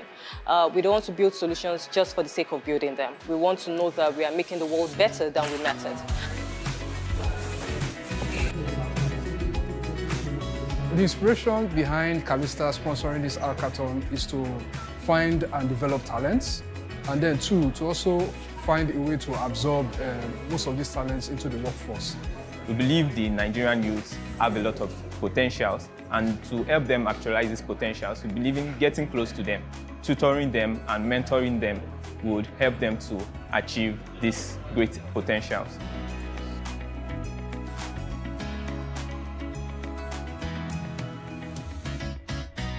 As an executive of my department, we're supposed to come and help out, but we got here and they were calling up participants and we found out that it was just all male. So my friends and I decided to form up a team of female women in tech, and that's how we became a team. I and my team came up with the idea for our projects, basically through various brainstorming sessions we had, and also we conducted market research at the hospital at my school, Babalola University, where we interviewed some doctors and nurses, and they gave us some ideas, and we basically tried to determine the feasibility of the idea.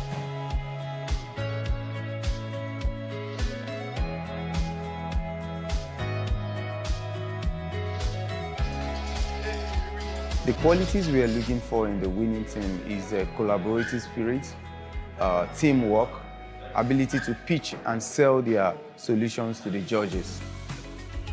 Like we have Nike, and here we have Mike. Next up is Team Dev Ninja. It not only sends a reminder to the patient's account, which was created on our platform. I have the mobile application. If all the ideas that you have in your head, you have to build them first, you will never launch. We signed up yesterday. We were not on the platform before, and we saw the need to join. So there are little hitches here and there, but trust me, we tried our best. And join me in welcoming the winner for this contest.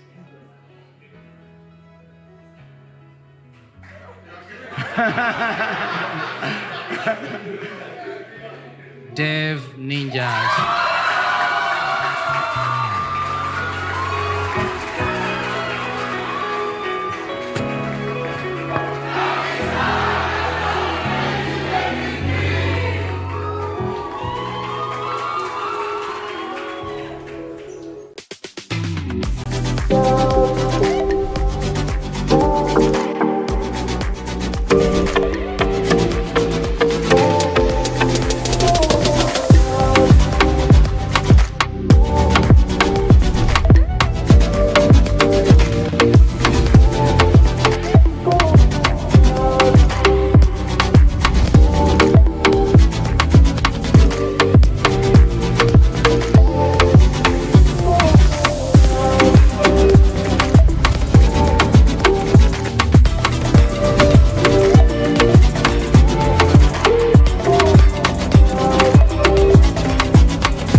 As Cavista, innovation is very important because we believe that whatever technology solution we build should make a positive impact in the world. Go to my projects, you can invite your teammates through their email and just skip. Yes, skip. Project overview, you enter your project name and the necessary information. Skip.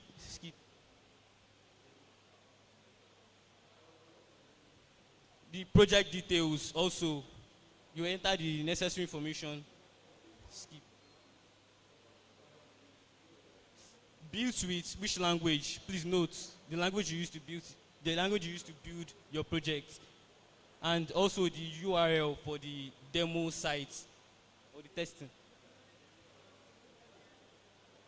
The media, the pictures you used for your project, you upload it here. Are you guys following? Hello? Are you guys following, please? Then also the video demo link for the project if you have one. Then if you have filled everything, you submit. Click the checkbox and you submit your project. Thank you.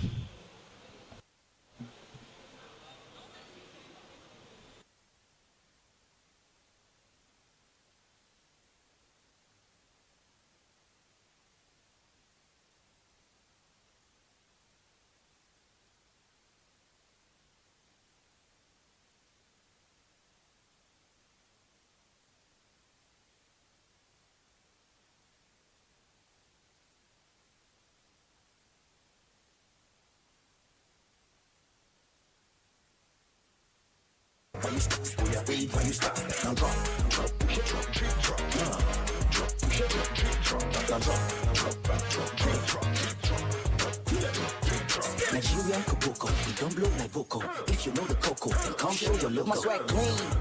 When you see me, greet me special lean. When you see me, greet me special lean. When you see me, greet me special lean. Ain't nobody flyer than me. I spread the lead. I hope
At Cavista, innovation is very important because we believe that whatever technology solution we build should make a positive impact in the world we live in.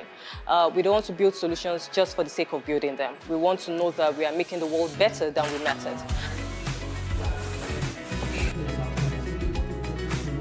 The inspiration behind Cavista sponsoring this hackathon is to find and develop talents, and then two, to also find a way to absorb most of these talents into the workforce.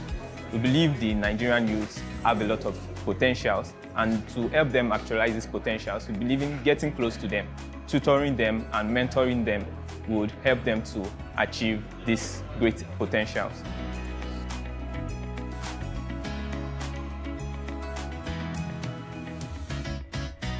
As an executive of my department, we're supposed to come and help out, but we got here and they were calling on participants, and we found out that it was just all male. So my friends and I decided to form up a team of female women in tech, and that's how we became the team. I and my team came up with the idea for our projects, basically through various brainstorming sessions we had, and also we conducted market research at the hospital at my school, Babalola University, where we interviewed some doctors and nurses, and they gave us some ideas, and we basically tried to determine the feasibility of the idea.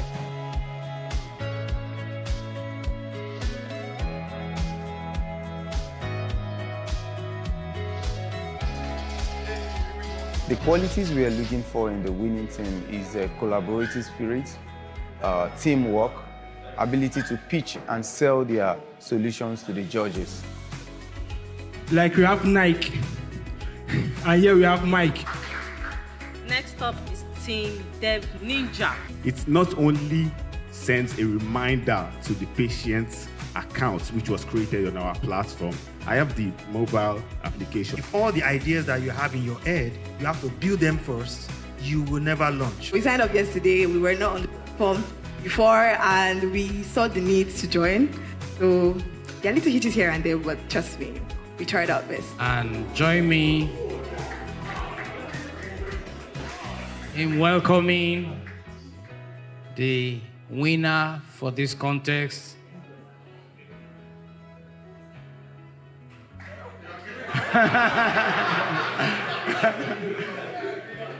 Dev Ninjas.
Converge to the center aisle.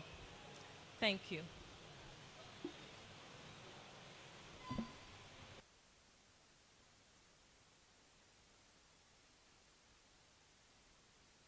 Let's make it as fast as possible, please. Converge here. If you are here, we want everybody here. Also, I want to believe at this point everybody has submitted their work, right? Yeah, so please converge. Let's move here.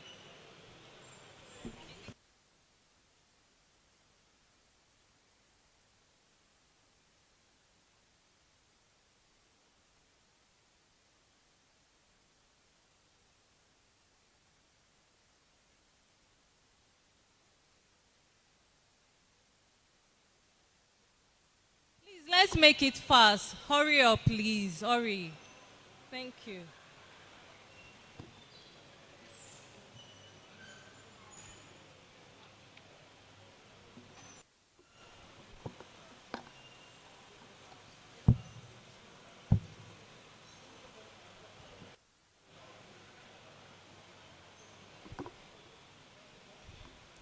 everybody on the right or left, participants, please move. At least fill up the spaces. Fill up the spaces till there are no empty seats in the middle.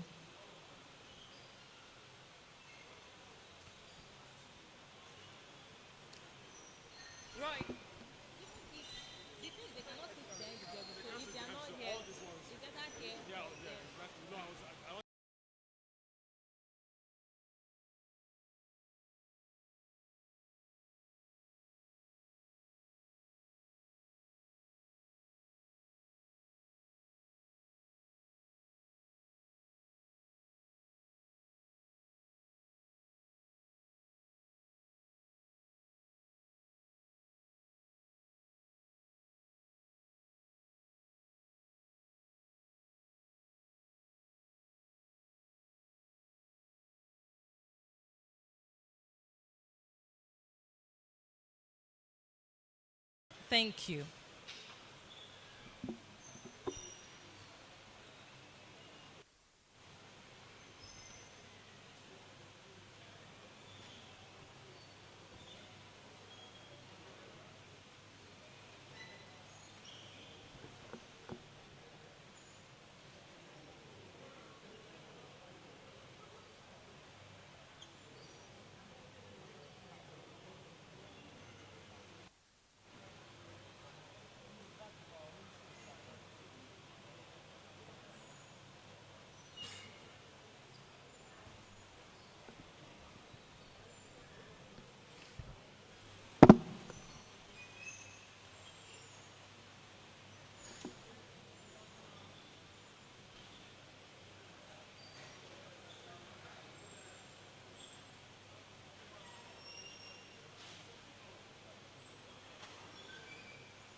Welcome. Please keep the energy up as we announce other judges.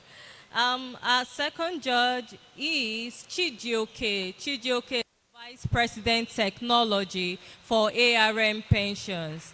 Chijioke has over 16 years experience as a full stack developer. He's been leading IT teams for the past 9 years. Also on our judge list is Sonny Purple. Sonny Purple has over 10 years experience in developing and is an engineering manager at Cavista. Let's encourage him, please. Fourth judge is Ifeanyi. Many of us have interacted with Ifeanyi. Ifeanyi has over 15 years experience as an engineer and is also an engineering manager at Cavista. Let's appreciate him, please. And finally on our list is Osemeke. You have seen him. You have seen him a lot. He has guided a lot of us. Osemeke has over 12 years as a developer and is also an engineering manager at Cavista. Let's give him a round of applause. So at this time, as we prepare to pitch, one of our judges, Sonny, would give us the criteria, what we are looking out for. Please bring your best foot forward. Of course, we will be identifying the top 3 and rewarding them, but we also have awards, what we call the best of the rest. We would not disclose what those awards are, but please put your best foot forward, and I wish you all the very best. Thank you.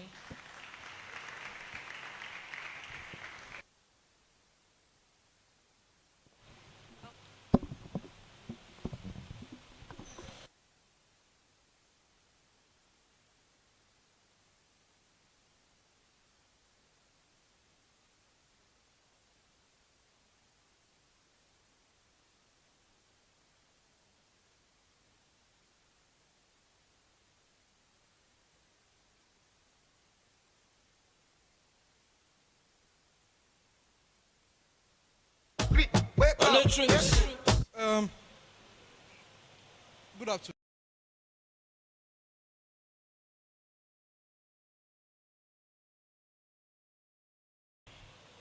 So far, we've gotten 10 teams who are ready for the pitch. But before you guys go into the Dragon's Den, just to give you guys some insights and things you have to put in mind when you come here to pitch. We have 5 judges here who will be looking at you from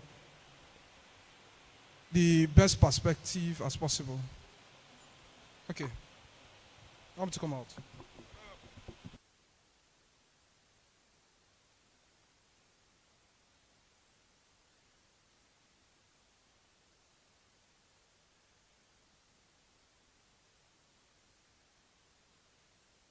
All right.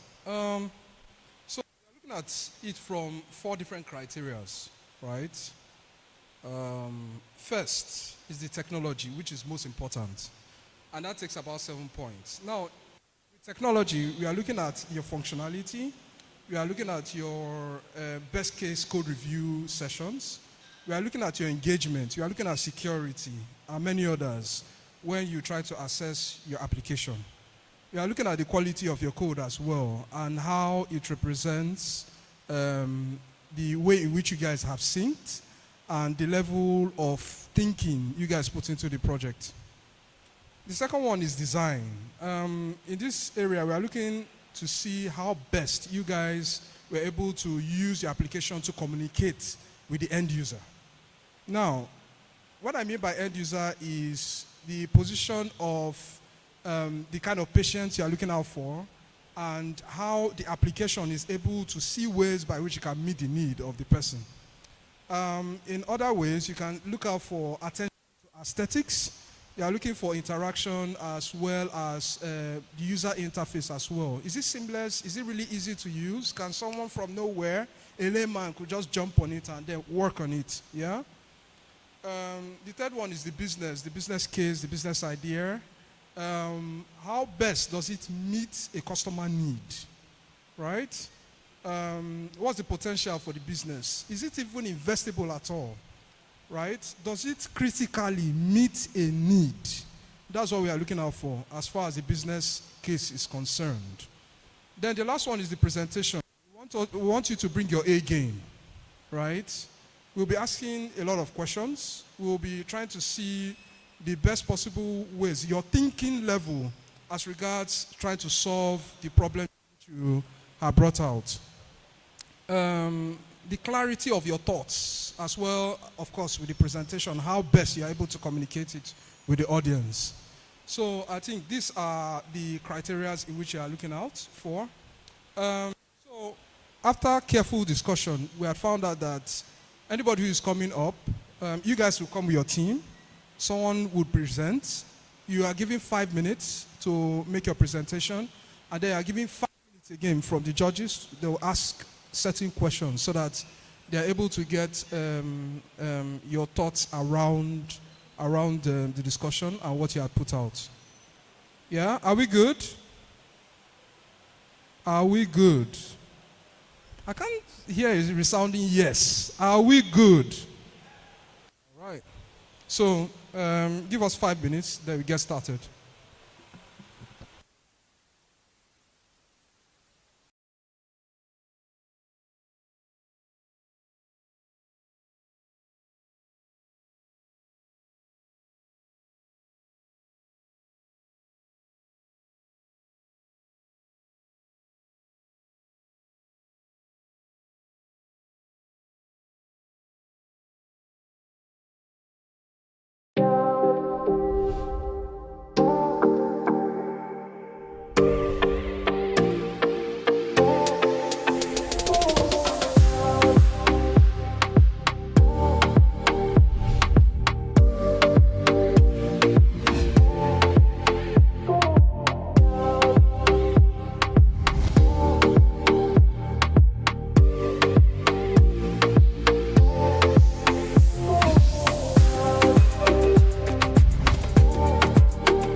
As Cavista, innovation is very important because we believe that whatever technology solution we build should make a positive impact in the world we live in.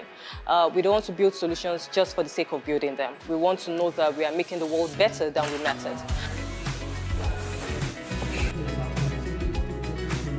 The inspiration behind Cavista sponsoring this hackathon is to find and develop talents, and then two, to also find a way to absorb most of these talents into the workforce.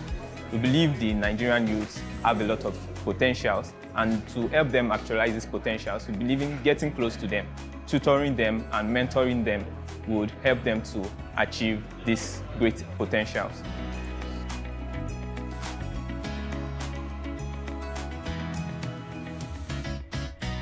As an executive of my department, we're supposed to come and help out. But we got here and they were calling on participants, and we found out that it was just all male. So my friends and I decided to form up a team of female women in tech, and that's how we became a team.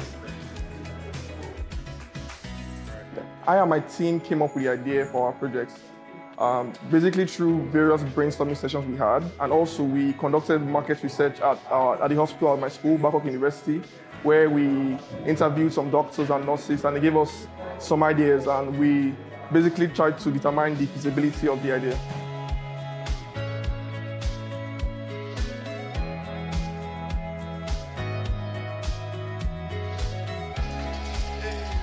The qualities we are looking for in the winning team is a collaborative spirit, teamwork, ability to pitch and sell their solutions to the judges. Like we have Nike, and here we have Mike.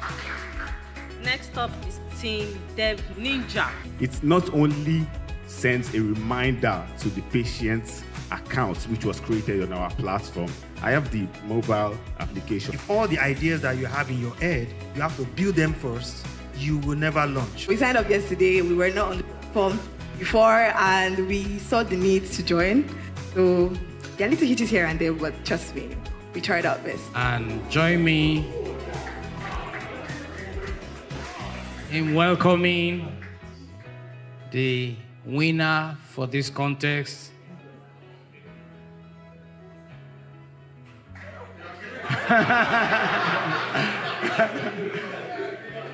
Dev Ninjas.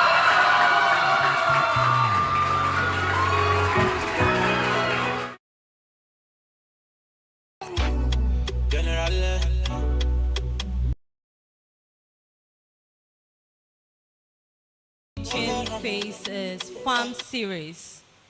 Team Farm Series. Let's clap for them, please. Team Consum. Consum. What's the pronunciation, please? Team Alpha Code. Tech Explorers. Campus One. Team Jupiter. Dev Mike. Tech Med. Innovation Engineers. And finally, Team Mavericks. Okay, so let's prepare to pitch our ideas for the final.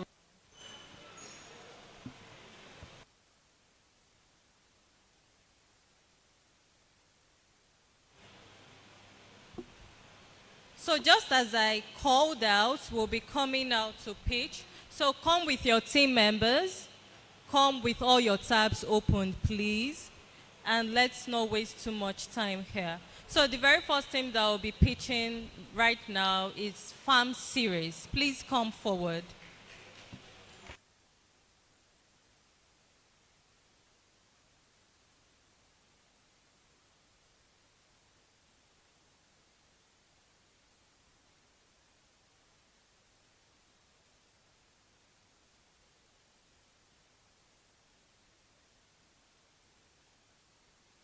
Let's appreciate them.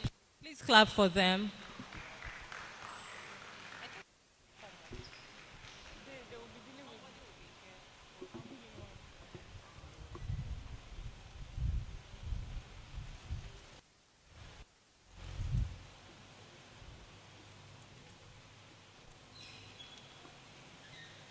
Hello.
that we are what we eat.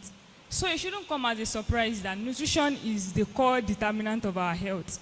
Food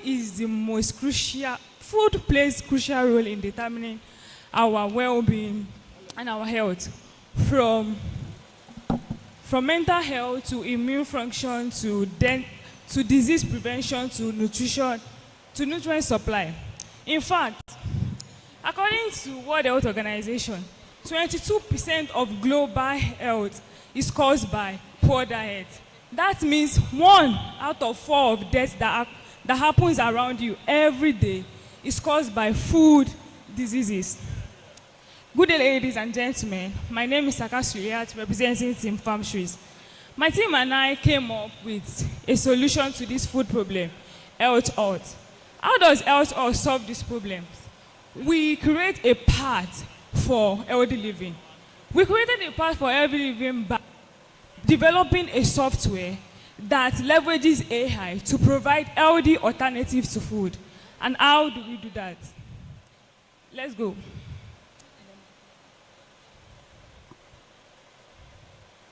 Demo. This is our MVP. We take these information to be able to suggest personal solutions to consumers. We take allergies, diet goal, life stages, fitness level. Now let's test our solution. Now I want to find healthy alternative for shawarma. Now we have it. We have options, chickpea and spinach. First, we are getting the overview. Overview tells us why this suggestion is better than the junk food we asked the AI to provide the health alternative for. Now let's go to the alternatives. The AI provided at least one, but in this solution there is comparison. You can compare why this is better than shawarma. Now let's go to other alternatives. Our AI also provided ingredients in case you want to make it by yourself. These are other alternatives that the AI provided. We have recipes in case you want to cook and you don't know how to cook it. It's provided for you. Now let's go to buying the meal. In case you are like me that is lazy and does not have the strength to cook all this meal, you can buy from our partners, and that is where our business model comes from. We are not non-profit organizations. We make money. Now, how do we make money? We partner with companies. Like you saw it in our MVP, there are some partners, there are e-commerce partners, apps that are listed. In case you want to buy things, you can directly visit them and buy. We make money from them through subscriptions. Then we also have in-app or website integration. For example, you don't have to use our software to be able to use our, you don't have to use our go to our website to be able to use our solution. You can be using Childdeck, and if Childdeck is a listed partner of ours, they have our extension which you can easily use. By there, we get money from them from subscription, monthly subscription. For example, solutions like Instabug and Intercom, they charge like $35 per month. So data-driven demand. See, the government, bodies that control food, like NAFDAC, they need some data to make some decisions. They can come to us because we have such data. Partnership, like I said, we can partner with health food control bodies like NAFDAC, FAO when we scale. How big can Health Alt get? We have two main partners. We have the e-commerce partners and the digital health partners. For the digital health partners in the world, by 2023, we are looking to the market value of digital health softwares will be around $780.05 billion. Okay, it's not up to the amount. It's not up to the amount the CEO of OpenAI is trying to raise, but it's a huge amount of money. And for e-commerce, by 2023, we are looking to have over $33,317 billion US. That's like 100 times of Nigeria's GDP. So we believe that this our solution can scale not only in Nigeria but outside Nigeria. Every human being is the author of his own health or diet. No matter what is wrong with you, as long as you are not hit by a trailer, most of your health decisions is in your hands. It is about what you put in your mouth. So we can help you control that throw those junks away and start using health alt. Thank you.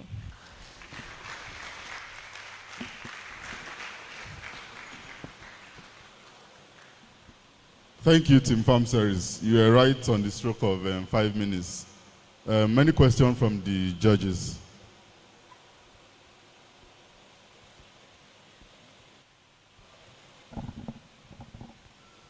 Thank you very much. I think it's a good idea. I think that was a good presentation by you guys. Thank you, sir. Very simple to use.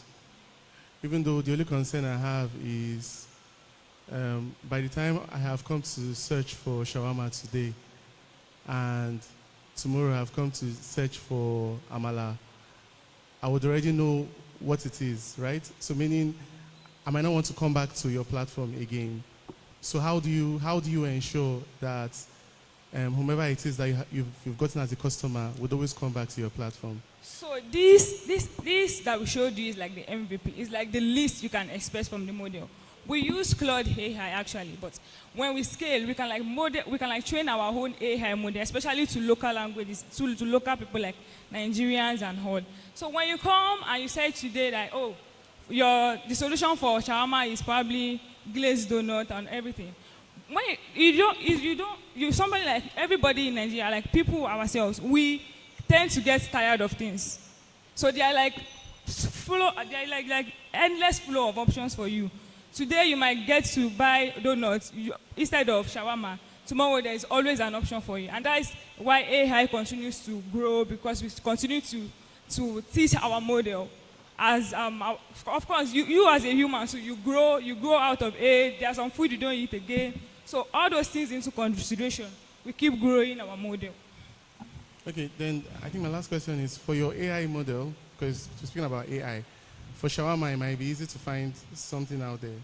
For Nigerian meals, have you been able to, I mean, maybe you've not done it already, but I mean, what plans do you have to grow it, to understand more of Nigerian meals and the likes? So that is one of the advantage we have, because ChatGPT, Claude AI, and the AIs that we have now, they are focused on Western world. Imagine we training our own AI model. We have information about Africans, Nigerians. In fact, AI companies outside of Nigeria will, at the end of the day, become our partners, because they will feel like we know more about our country, and we've developed AI just based on our locality. So we go out there, find, get data, train our model based on our Nigerians and Africans. That's fine. Thank you. Thank you so much. Any other question? So, thank you for presentation. I just want to know, are there existing solutions that do something similar to what you do? And who are your competitors? Currently, there are no direct competitors. No company is focusing on this yet. Of course, you can go to ChatGPT and ask that, okay, give me an LD alternative for this, but there is no company that is focusing on this yet, this business model. Not yet.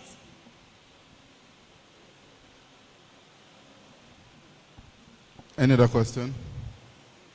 What school are you representing? University of Lagos. University of Lagos. Okay. Thank you. Thank you so much. You can go.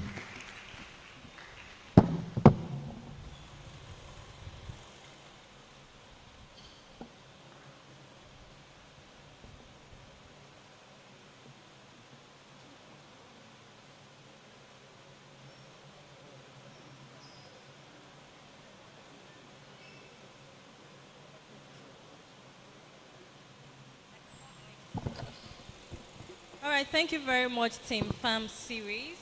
The next team will be Team Console. Please, you have 5 minutes to present. And to our audience, if you have questions, please feel free to ask. Team Console, let's hurry up, please. Have all your tabs opened, and let's save time as much as we can.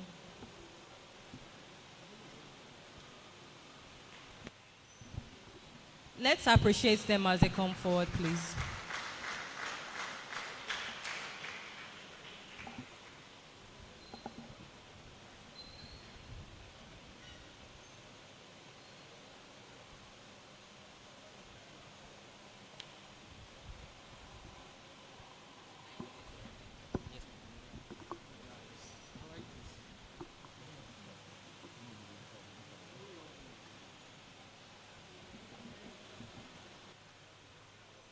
let food be thy medicine, and let medicine be thy food.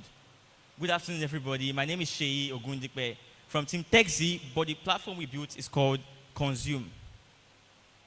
Now, in 2017, a study was conducted, and this showed that 1 out of every 5 deaths that has happened were a result of bad nutrition and bad diets. Now, you think this is because of they were not able to afford good food or good nutrition. On the contrary, it's actually because they are not well informed about the right type of food to eat for what diets and due to as a result of what health condition. In 2027, this market, which is the global well-being and hospitality market that deals with nutrition and diet, is projected to boom to $6 trillion. And we are looking at capitalizing on that particular success early. Not just, and this is not even including the AI that we've integrated into our system. The name of our project is called Consume. It's the consume, the typical eating, but with a K this time. And let me show you the simple landing page design, the Euro section of what we did. Our tagline is simple. Eating healthy has never been easier. With the way we integrate AI into the way we recommend food for everybody, and while taking note of your goals for signing up on our platform and also your health condition. But let me not speak too much. Let my work speak for me, please. After signing up, the regular, dropping your email and all, you are led to this page, which you just have to put in your name, your age, gender, weight. And our AI takes this information and, keeps it somewhere in our variables and asks you for more details so it can give you personalized recommendations. Now we are excited to know you better. Let's go with we want to lose weight as our goal for signing up. We have a lot there, but let's go with the simple want to lose weight. And perhaps diabetes and cholesterol management as the health conditions that you are facing. Maybe that's what you already know you have, and you're perhaps looking for a right way to get good recommendations. So let's continue.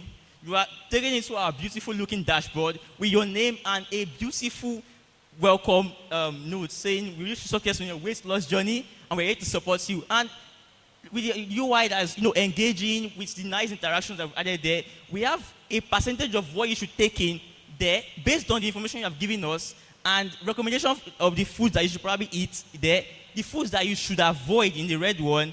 And we have 2 interesting things in our platform. Let me start with one that I love the most. Try out scanner. Please go on. Now, this is really interesting because you can actually go online or take a picture of whatever food you want to consume, upload it on our platform, and it scans it, not only tell you what that food is, also tell you if it's good for you and what area of it is bad for you and you should avoid. Please. This is a beans, right? This is a plate of beans, right? Scroll down. It's in beta, though we are still updating it, but it's saying this is a picture of a food also made of beans, soft tomatoes. Now let's go to, if you're trying to lose weight, you should avoid eating this dish because it is high in calories.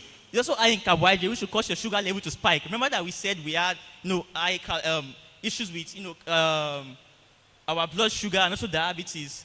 And the next thing we have, which is going to come out in our next version, is our progress tracker. And this is the most important update in the AI, or even, I dare say it, the nutrients and diet interface, which is basically a calendar for you to, put in your details and get every information you like, because we're trying to get people to put in everything about them and their diet so that we can track it for them. And, we all know the issue with thinking about what we eat tomorrow, but this time, it will tell you what you can eat tomorrow, but in a safe and healthy way. Thank you.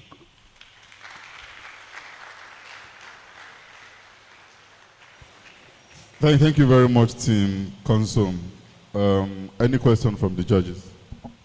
So I like the fact that you went as far as adding some more unique value proposition. But what I want to understand is, one, on the technology point of view, go back a bit. On the technology point of view, if I were to buy rice, what description would I get? That's the very first. The second one is, who is the end consumer? Who are you speaking to? Who does it resonate with?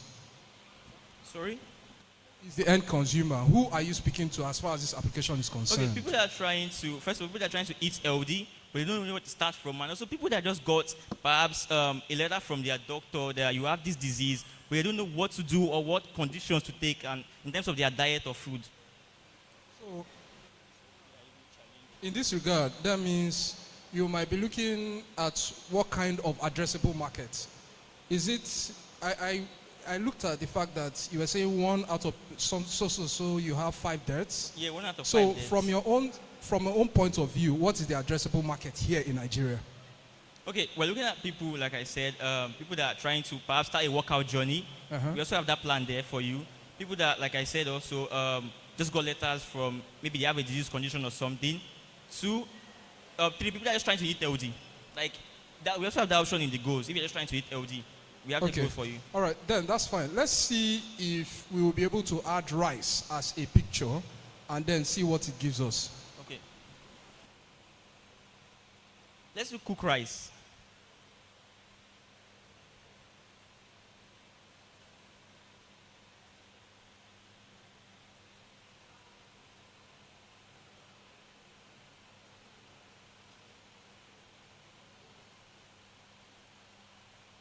That's it up there.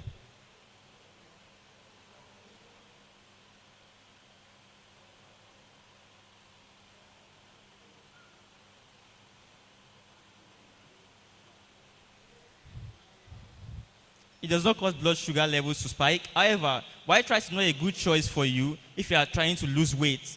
It also, if you have diabetes too, you should consider not taking it. Yeah, thank you.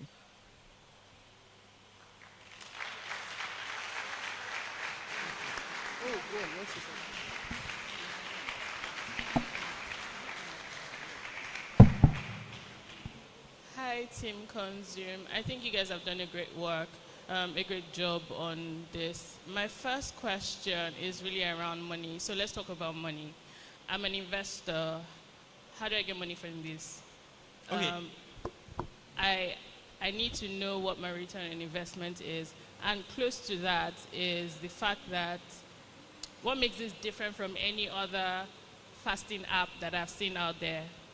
Again, you probably know that a couple of us want to lose weight, right? And there are a lot of fasting apps that do exactly the same thing. And quite frankly, I think that the unique value proposition here is the Try Scanner. And I think it's a fantastic feature that you guys added. However, how do I make money? Sorry, did you say fast? Like, what do you mean by fast, man? Fasting apps. So, intermittent fasting, it's a type of diet approach, right? So, we have apps that actually do the exact same thing that you've described here. So, my question is, what are you doing differently from those apps? And how do I make money from your own consumer app? Wait, to start, okay, perhaps the thing about the app that makes those ones stand up can be like you're tracking your fast and all. But I'm pretty sure they don't have this scan. I'm pretty sure they don't tell you what to do. And when we actually launch our sorry, can you go back to the dashboard, please? Yeah, when we eventually launch our progress tracker, this is how we make money because it's not something you do. It's something you do as subscription based. You're trying to track what you're eating for now to see, and you get yourself goals. Let's take example, someone that has diabetes, maybe an old man, 50s, late 50s, and is trying, maybe his student set him up on this platform and he's trying to understand it and see what to eat. It takes what he typically consumes, and because of the fact that you can actually impute what you typically consume, it doesn't just recommend try eating rice. No, it will recommend, you try eating jollof rice, and perhaps tomorrow you can eat yam, and because that's what you typically would buy, not that just tell you, eat protein. And you also have the percentage that you should consume. And I think the last question you asked was, so can you remind me again, please? Money. Okay, money. Yeah, I was getting to that. I love money too. The progress tracker, it's a subscription-based thing because you track your progress every time. You grow, obviously, and then it's not going to be free because it comes with so many perks, like a calendar, reminder to eat and when to eat, and just nice things that comes with it. So you have to pay for it. That's where we get money from. Okay, thank you. Your time is done for questions. What school are you representing? LASU. LASU. Okay, thank you.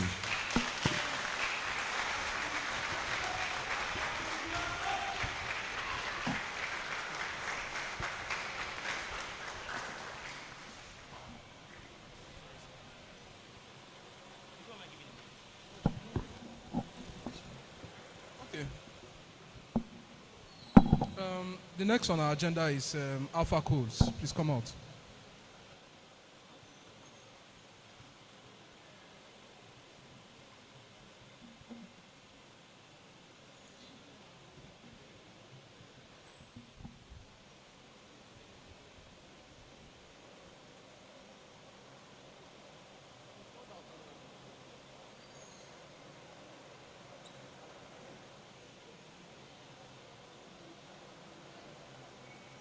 currently have Team Alpha Code, right?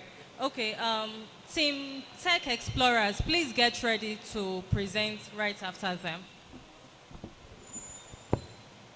Good afternoon, everyone. So, 3 days ago, I was taking my prescriptions from last week. I'm a medical student, by the way. And then there's an unspoken rule. Don't look at the doctor's prescription, right? So I was going and I was curious. And then I looked at the prescription. Until today, I don't remember what I saw. Because the handwriting was not clear. Now, that's the problem that we're trying to solve. We're using an optical character recognition device to scan those images and retrieve text from them. That is what MediChecks is all about. And that is what we are here to sell to you today, MediChecks. Now, MediChecks is all about facing this problem from a technological point of view. And really, we all need that fast-paced technology stuff in all our lives. Now, if we just, please put on the demo for us. The demo. Now, if you look at the demo of this MediChecks now, this is something that we've run. The image there is a text, just a simple text, aspirin. It's going to pass it through an OCR, an optical character recognition software, that is going to guess or going to get a suggestion based on its level of accuracy. If you can see there, that's aspartame. Now, aspartame is not the name of the drug, and we don't want to drink poison, right? So we send aspartame to the AI endpoint, Google Gemini. Google Gemini makes the most probable suggestion for this drug and then gives us accurate information. Now, don't get me wrong or don't get it twisted. We're not just asking Google Gemini what is aspirin. No. We are querying Google Gemini and telling Google Gemini using guidelines from the Food and Drug Administration, give us a concise description of aspirin, the dosage and administration, the adverse events, and whatever information that you think will be useful to you, this AI will generate this. Now we are combining 3 technologies in one. We are not reinventing the wheel. We are spinning it with a little bit of grease. Now this technology now, we're looking at it is going to make profit. For example, this is another category of medical and virtual assistants, for example. And that industry in 2022 was estimated $421.3 million. And the expected trajectory for 2030 is $2.2 billion. 1 + 1 is equals to 22.1% increase. That's the trajectory that we're going at in this market. That is like sweet gold, is like crypto. This is what we're looking at here. And what are the factors that are driving this line of thought? What are the factors that are driving this little known field or this little known system? Is because after COVID-19, healthcare systems became more expensive, and we all needed cheaper means or access. And if you can access something virtually, fine. Advent of smartwatches, where you can record your pulse, your heart rate, and everything, and those industries are doing well on their own. So those are the driving factors of all these things. And all this data has been collected using company strategy, segmentation analysis, and many other pointers and indicators in market research system. And all of this data is just available online and on the web. Now, the future of MediChecks. MediChecks now, we are solving the problem of education, right? Medical education, but there's a future enhancements. Imagine if we can be the one-stop for drug administration, for drug information. Pharmacies will want to register with us. That's a premium service. Virtual consultation, that is a premium service. You will pay to see me virtually or have an interaction with a live doctor. Barcode scanner, now at this stage of implementation, we are just getting text, OCR, but we also want to be able to scan barcodes, right? And get drugs just from their barcodes and their medical, and the information that we're going to get from them is going to be useful for us. Now, those are the future enhancements. We can expand this database to cover many and many more things. It has an endless possibilities and an ocean of possibilities that are possible with MediTrack, just from the simple idea of trying to educate you on your medical information about the drugs that you are using. Now, that is what MediTrack is all about. That's what MediTrack aim to solve for you, and that is exactly what Team Alpha Codes is doing for you today. It's Meditracks. Thank you. Thank you very much, Team Alpha Code. Question from the judges. Yeah, thank you for your presentation. Can you just tell me again what problem are you solving and the end users of your problem, of your solution? So I'm solving the problem of the end users of my solution currently are hospital patients and average medical users. Those are the people that I'm trying to meet. People that don't know basic medical information. Now that is what my solution is. That's the problem that I'm trying to solve. Medical information and understanding drug prescriptions, and just trying to find a way to decentralize this internal cult of you must step into a hospital before you know the mechanism of action of a drug. Okay. Well, maybe comments can be later on because of time. Because what I see is when a doctor writes, it's not writing for the patient. Yes. It's writing for you to take a nurse to a pharmacist, and I'm not sure they complain about the writing. So that's what I'm trying to understand, who is going to consume what you are doing, and eventually how will you now make money from it. Yes. Yeah. But it's a good solution, but it's about who are you addressing, because that's other use cases for it. There are other use cases. I can tell you other use cases for you later on. But for now, what you are thinking is what I'm trying to understand. Thank you. So, something I would want to know, what is the value proposition? How is it different from a regular search engine like Google? All right. Now, this is not the only OCR we have out there. We have OpenImage, we have Adobe Acrobat Pro. Now, what is different is that if you use Google to scan this picture, you will get the text, and then it will search amoxicillin. If you compare your Google search of aspirin with Meditech's Google search of aspirin, there's a huge difference. Why? Because Meditech's Google search is drawing from the database of the Food and Drug Administration. So I have a question. You had mentioned of a search engine, and then I'm even going to ask of ChatGPT as well. In your conversation, you had also said that it's very concise. I picked that word. But from the response, I don't see anything concise about it. I don't see anything from my own point of view as a layman to say, okay, this aspirin, what exactly is it solving, and what issues am I having at the moment? How do you address it to me, and how best can you simplify it going forward? All right. So because of the constraints of the hackathon, we were focusing mainly on delivering the functionality that we are promising. Now, the data that we see here, going to the future, even after now, we are going to format it, put it orderly, and then we are going to compartmentalize to get, okay, we'll have simpler explanations for average users, and then more complex explanations for medical professionals that want to actually know more about the drugs. So what you just stated now is a very complex problem. And it's okay for you to say you don't know.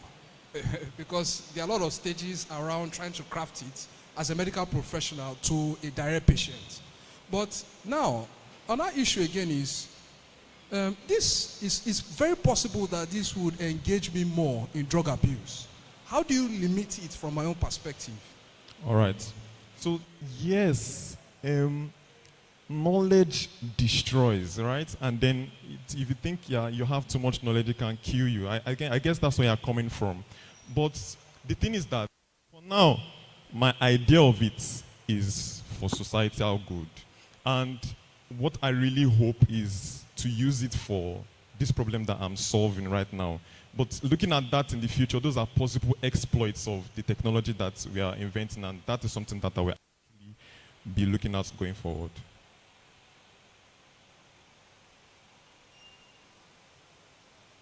You just said something around societal good, which is the problem you're trying to solve. What exactly about the societal good? because you're either doing social responsibility or whatever it is, or you're actually making money from it, right? Again, anybody that's going to come and present, please let's talk about how you're solving the problem that impacts everyone, right? It's very important that we know that. So now you talked about societal good. What exactly about societal good? Medical literacy, let me put it in that context. Because he asked a fundamental question, which is around drug abuse, self-medication. We want to mitigate against that. When we go to the hospital, they tell us not to go to Google because it's probably like the wrong prescription that we get. How do you mitigate that with this? Okay, so that was the reason why we did not use it as a diagnostic app.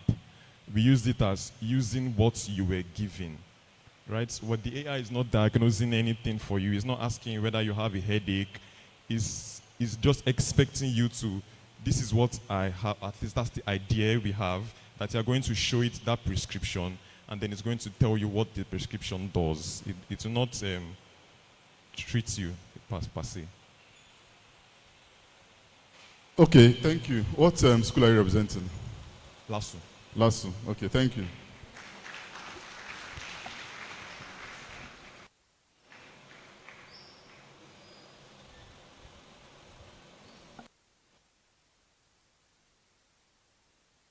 So, Tech Explorers.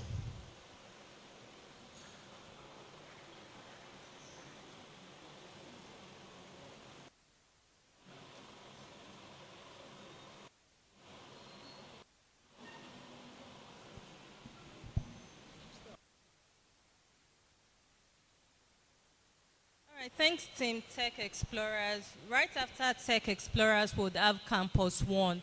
For everybody coming up here, please come with your tags and make it visible. Thank you. Campus One right after them, please.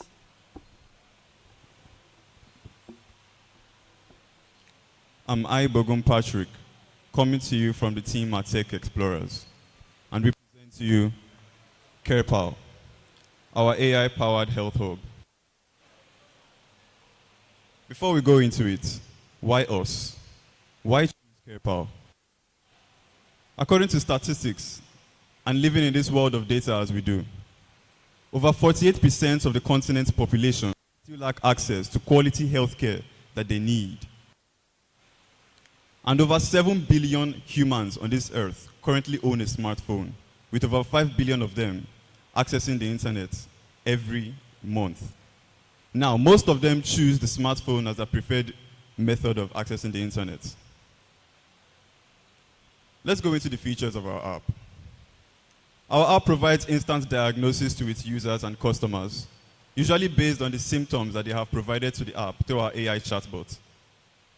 It also recommends specialists and professionals and centers nearby that can aid in the treating of their disease or illness. Instant booking and scheduling of appointments can also be made in the app. This is all done through our AI chatbot, which is also called CarePal. Immediate consultation, which is done by the AI chatbot itself. And all in all, it's your one medical hub. This is just a prototype demo of what our app would look like when it's fully built. However, right now, we are just in the prototype stage. Moving on to business. Our app provides a lot when it comes to profitability. It combines B2C and B2B operations all in one. We offer business to customers and business to other businesses. I will explain. For instance, connecting our customers to other industry professionals and agencies that provide services to these customers. We are giving them customers, and at the same time, they pay us for these services. We deliver drugs from other rentals. We do not source the delivery agents ourselves. We have to outsource this ourselves as a startup. This is another form of business creation. And targeted user data. Our app relies heavily on data that users will input into the app in order to get their results.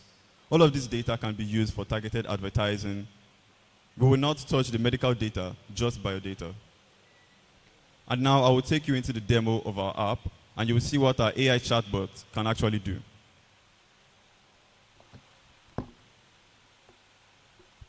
As you can see here, the user has logged into the AI chatbot and is going to request a diagnosis from the chatbot.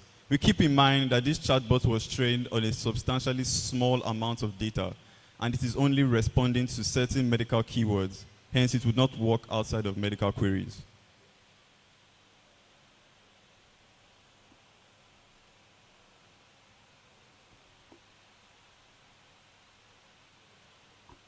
Here you go. Our AI has successfully suggested a possible illness based on the symptoms that was entered. I will show you more, but we don't have time. Thank you.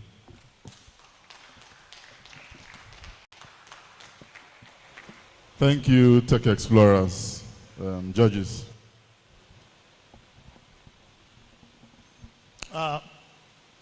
Who are the intended end users here? The intended end users is everyone. We all use a smartphone, and each of us, at least one point in our life, would have had some pain that we feel is too much of an inconvenience to go out of your way to go to a pharmacy just to get treated. However, with our chatbot, you can just do that. You're scrolling through social media, you feel a back pain, open your chatbot, you have your results. Did you guys do like a risk analysis, maybe thinking about people that might use this for self-medication and stuff like that? Yes, we've also considered that.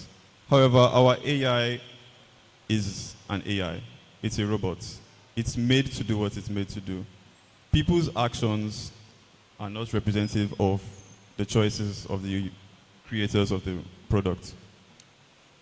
I think it's a bit of concern that you don't even show concern about what decisions your users make based on the advice your AI provides.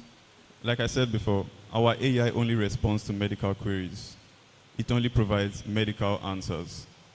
If users interpret this in another way, this cannot be said to be something that is a direct result of our creation. We have already taken steps to ensure that our AI is only used for medical purposes.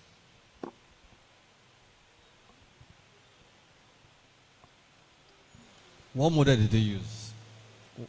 What is driving your AI? We didn't use a model. I trained the AI. I trained the bots myself. You must have an algorithm you trained. What did you train? I provided the data in JSON objects. You provided the data and then? And then I wrote a program that would be able to. So you don't even know the AI engine that is driving what you are doing? This is a prototype. It is not running on any AI yet. Yeah, when you are saying that it's an AI, it only responds to medical query, we need to know the accuracy of the engine, the AI model driving it. For transparency, this is a prototype. It's not running on the AI model I understand yet. you, so there's no really AI model behind it for now. Okay.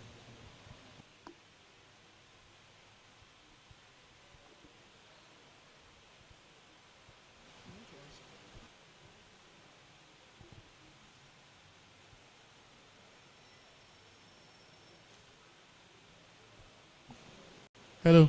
Okay, so there are some key things, right? It's not just for you, it's for everyone, right?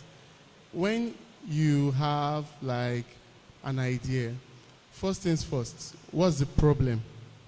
Your solution has to solve a problem. Did you get? Now, even looking at your deck, you didn't even start with what the problem statement was. Okay, whatever facts you shared had to do with mobile telephony and the likes, which we all know. But the key thing should be, and what you should hit at should be the problem that your solution is going to solve. Then you run straight into the futures of the solution. Do you understand where I'm coming from? So when you follow through with that kind of flow, it's very easy for people to now, do you understand? And when you're solving a problem, it's for a particular customer segment. Do you get? So in this particular case, if you ask me, even looking at your demo, I'm not bothered about, so I know you just had like one of get this thing up and running. So I don't think you would have had like a strong model that will run behind this stuff. However, the thought process behind it would help me to know whether this can become a product tomorrow that you can actually market. Do you understand? And now, smartphone users. Your prototype is showing a web-based system instead of it to show a mobile app. Just give that feedback.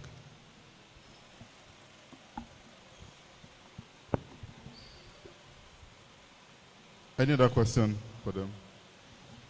What school are you representing? What school are you representing? Yaba Tech. Yaba Tech, okay. Thank you.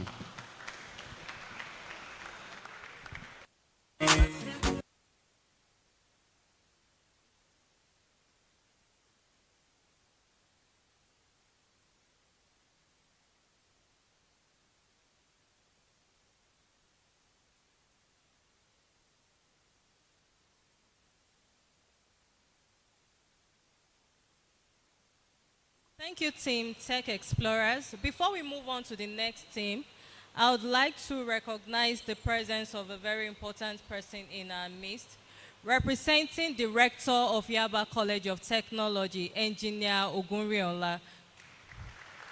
Thank you, sir. Please come forward and sit.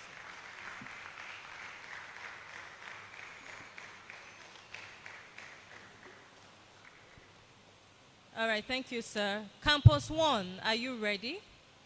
All right, right after that team would be Team Jupiter. Please get ready to come up after them.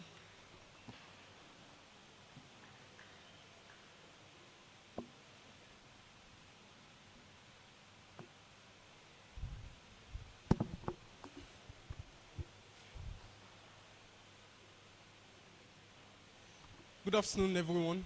I am Bukumi Kuti, and we are Campus 1. Yeah, so we are trying to reimagine the Nigerian health information system, particularly for the Nigerian healthcare system. Yeah, so what we are trying to do is that we are trying to build a clinical decision support system that provides medical practitioners and professionals with reliable information that they can access on their fingertips. Yeah, so how about putting AI into the hands of those who really know what to do with it? We take AI from those that do not really understand the nature of diagnosis, do not really understand medical terminologies, but rather we put AI in the hands of medical professionals, practitioners that can actually make meaning of this data. That is what we are trying to solve. We are trying to solve the problem with our health information system in Nigeria. Next. The world is evolving and digitalization is here to stay. Needless to say, or rather very important to note, is the fact that 1 out of 4 healthcare centers in Nigeria still operate on manual record tracking of patients. Electronic health records are not something that are popular in Nigerian healthcare system as of today. And so we are trying to reimagine a cheap way to manage users' data, professionals' data, patients' data, and everything that relates to the hospital ecosystem in one particular app. So what we are trying to solve really is the communication gaps, complex medical terminologies, and long wait hours. Our market is the globe at large.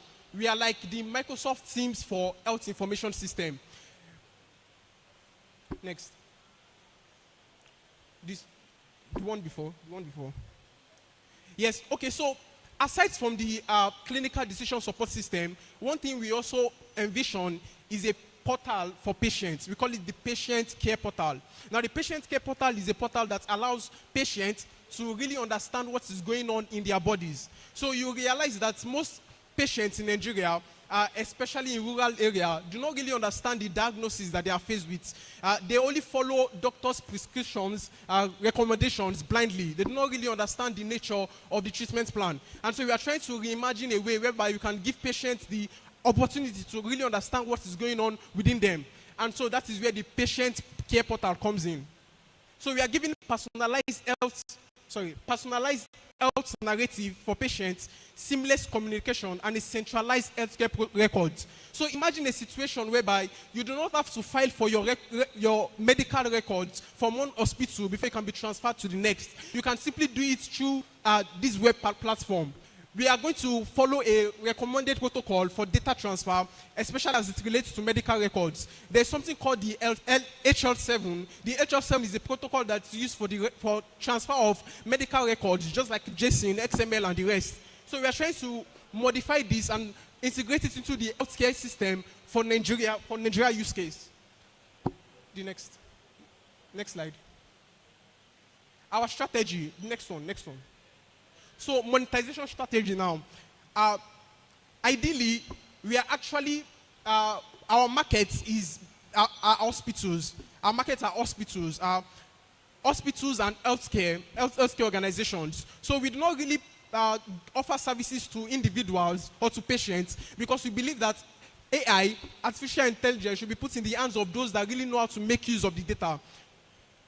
So we have an emergency route system. So aside from AI being available to health practitioners, we imagine a scenario whereby it is important to give patients also the right to access their information at any particular time. Health is volatile.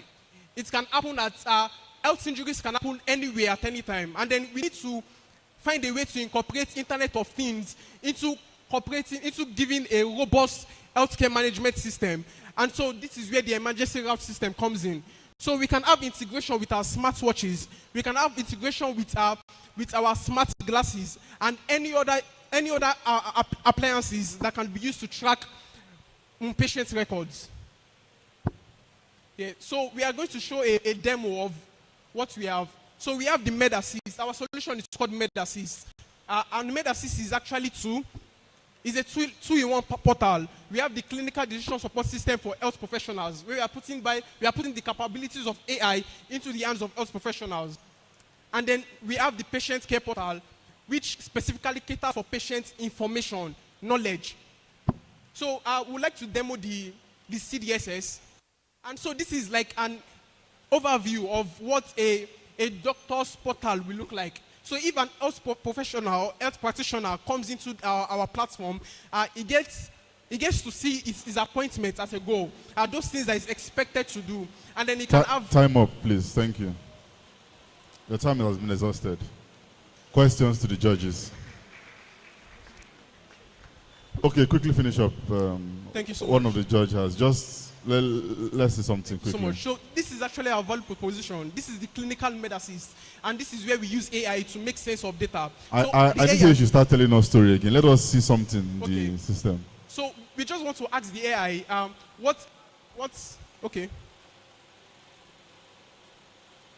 can I recommend my patient that has a severe headache?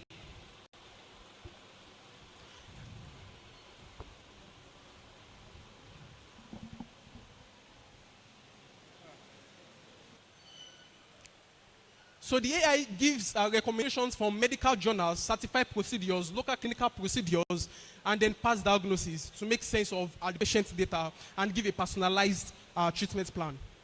Okay, thank you. Over to the judges. All right. I have 3 questions.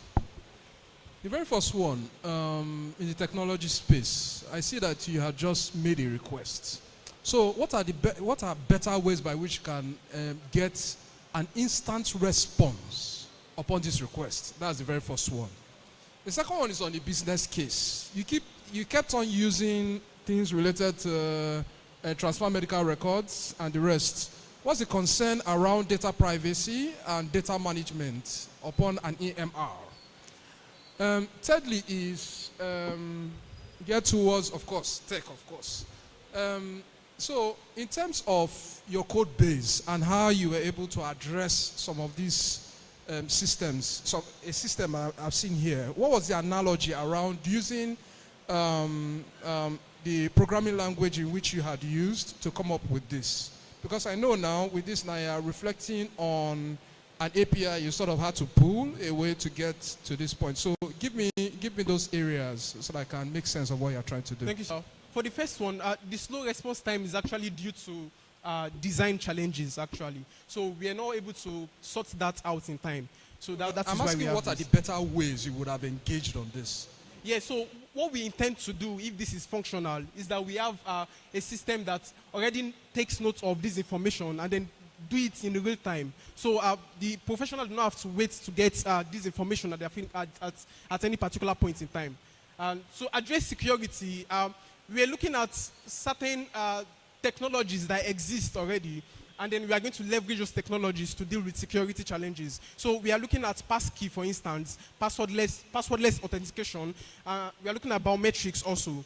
And so these are just, they are not things that we could possibly do in a short while. So we just left it out of the picture.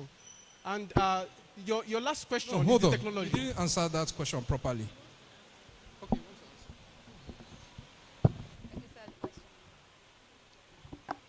Called out a lot of value propositions, and it's quite confusing. Please, would you guide me on what your unique selling point is, and why I want to come to use this? Okay, so for the unique selling point, our AI, which is Bend Assist, it is not just a regular AI that is meant to answer questions. It is just going to be trained, it will be leveraging on sentiment, whereby, you know, in the patient dashboard, we didn't really draw more on the PCP, that's the patient, personal patient care. There is, on the personal patient care, there is a dashboard. It also has the medical history, medical report, lab results, whereby the patient can access. That is also one of our unique selling points, whereby the AI, you know, it's able to access those records. And even for the doctor, the clinical practitioner, you know. So let me use it in why would people want to use MedAssist? Mainly, it's supposed to draw more on the patient, like the globe. That's why we said our target market at the globe. We are focusing more on the patient personnel. The doctors are already trained. I mean, they've gone through. But what I'm seeing here is from the doctor now, Dr. Akile Akoni. Yes, we are unable to really draw more on the patient personal care.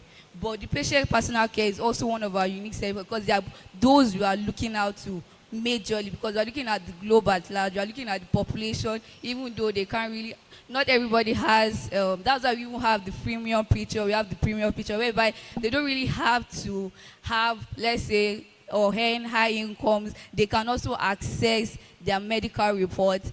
On the also on our unique selling points, on our value proposition, we mentioned ambiguous medical, like the patient is unable to really understand the diagnosis. So in that way, the patient is unable to follow through the medical process, is unable to engage or interact to fasten the process of the health or of the problem he's trying to solve.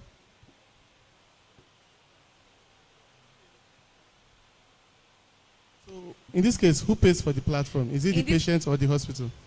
Or yeah, for the patient, you know, the patient and the hospital, if you go to the hospital, there are certain measures, you pay for tests and all of that. But partnering with health organizations and hospitals, and when we're partnering with organizations, even the user has a unique ID. So in terms of privacy, it has a unique ID. And to the unique... Wait. Sorry to cut you short.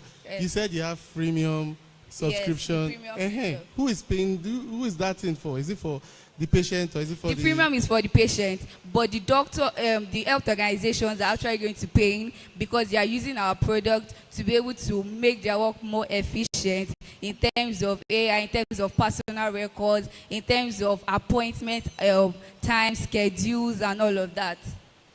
Okay, let me just say something. What you guys have presented looks more like an EMR, an electronic medical record system, and there are many players in the market, and I've been listening to everybody's question with regards to what your unique value proposition is. It makes sense, I mean, from the other side where a patient can come to whatever it is. I thought that model was for the doctor. If it was for the doctor, then the doctors already have, there's something called the ICD code for every type of disease. That's what they want to use to get whatever prescription that might be tied to whatever disease that the person actually does have. So, but when you now said it was for the patients, then I'm like, okay, how do you monetize? You understand where I'm coming from now with regards to my thought process. So your value proposition makes sense if I understand what you're trying to say, but if you're not saying it in the right way, that to make my fellow judges to understand where we are coming from. So your AI leverages the medical records of the person in addition to what the person is facing at the moment, And to it has- prescribe something, right? That's what you're trying to say. It also has access to the medical report. If you check our future product, we didn't really dwell more on it. That's where the premium feature is actually going to come in. In terms of, let's take for instance an asthma patient. So if our AI can be censored through wearable devices like the wristwatches, smartwatches, where you can, it takes, how will I say it? It tracks the breathing processes. If it notices any irregularities, it sends an urgent, like it sends a command to the doctors, because the patient might not necessarily know what to do or what is wrong at that point in time. But the doctor. You guys have changed it again. Don't worry, it's fine. Thank you.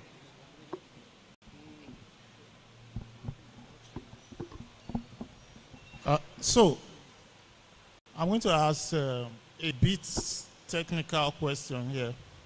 So, I want you to explain how you implemented the AI feature. Okay, talk about the integrations, the models you plugged into, stuff like that. Okay, thank the you, sir. technology you implemented to. Yes, so we actually used, like Mr. Pepple said, we used Gemini. We used Gemini API. We used Gemini API to just for the prototype. So we had to use Gemini for the prototype. But then we added some information to the prompt. So the prompts are not just what the user types. So whenever he types something, he's not answering. The system is not actually answering all his questions. There are other prompts added alongside.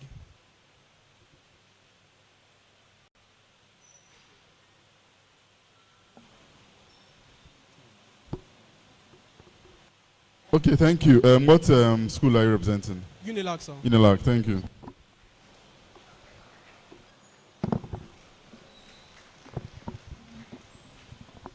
So we have Team Jupiter coming up. Dev Mike, please get ready.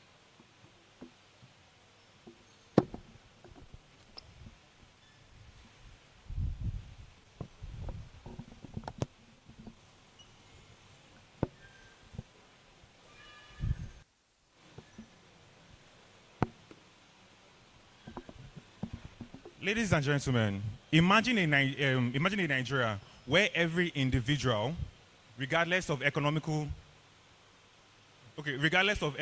status or location, could get expert medical care from a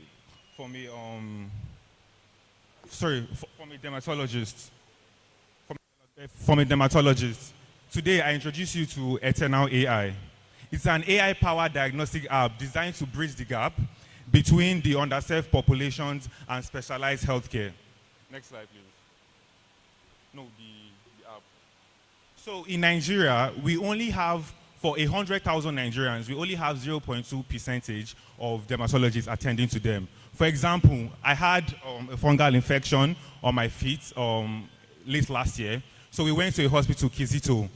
They do not have an in-house dermatologist.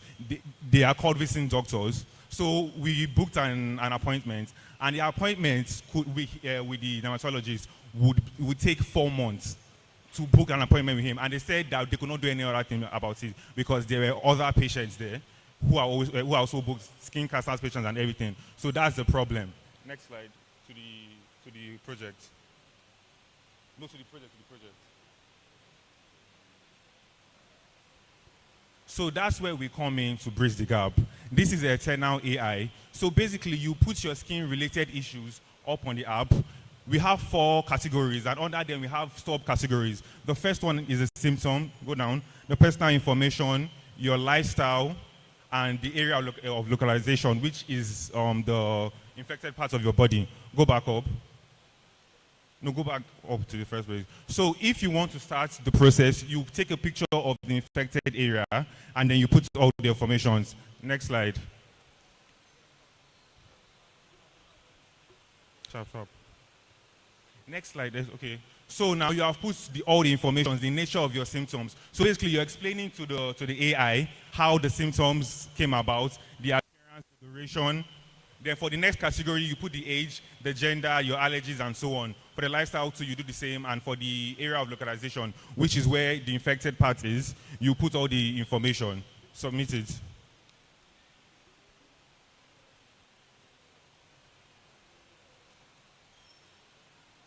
So basically, when you submit it, the AI then compiles everything and gives you 4 possible answers. Go back up, which is the possible conditions, the possible causes, then skincare tips on how to solve it and how to treat it. Your product suggestions, which could be the product like your Neutrogena and other skincare products to use. Come back down. But if you're not satisfied, or if you are satisfied, but you want to take it further, then we have partnered with different specialists, different dermatologists on our app. So basically, this is what you call telemedicine.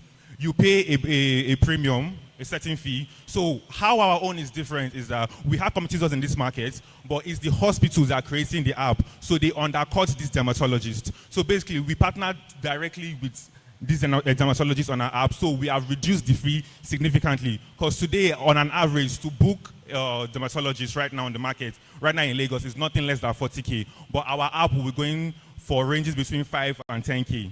You understand? So after all this, you book it. So the AI then compiles everything, sends it to the doctor. It gives you a response that, okay, you should wait a certain amount of time. The doctor will get back to you, let him view your profile and everything the AI generated. So when you're on the call, it's a short call, like 10 minutes. You have to go through explaining everything again, for the AI has done that already. So you book it, you pay a premium, you get back to you within 2 hours. So before that, you can still chat with the AI about some certain things you're not fully understanding. If you need more insights about the generated information it has given you, you come down and chat with the AI. But then you can chat with the AI and then the doctor will get back to you. Thank you.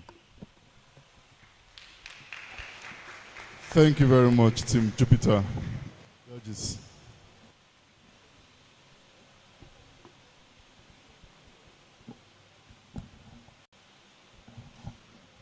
Finally, I was beginning to have a headache, but you guys kind of changed everything for me. This is good, I think.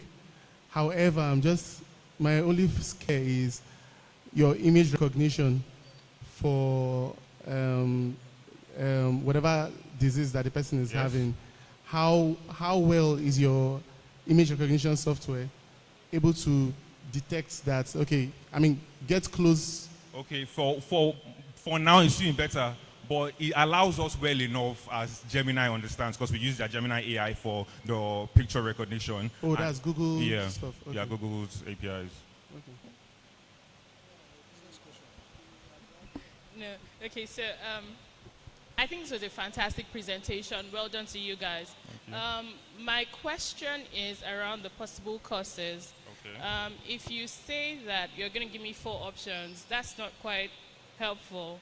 Like, you tell me I have eczema, you tell me I have... No, it's just a possible list of things you may have. Okay.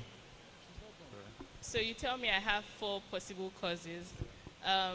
It's not quite helpful. It still puts me in the... What makes it different from me just going on Google and just searching? That's one. Hold on. Okay. That's one. The second one is... My second question is around compliance issues, and we're back to self-medication and everything. Is there an actual link for you to recommend a dermatologist? I know you spoke about having in-house people, but is there a direct link on the app that sends you that?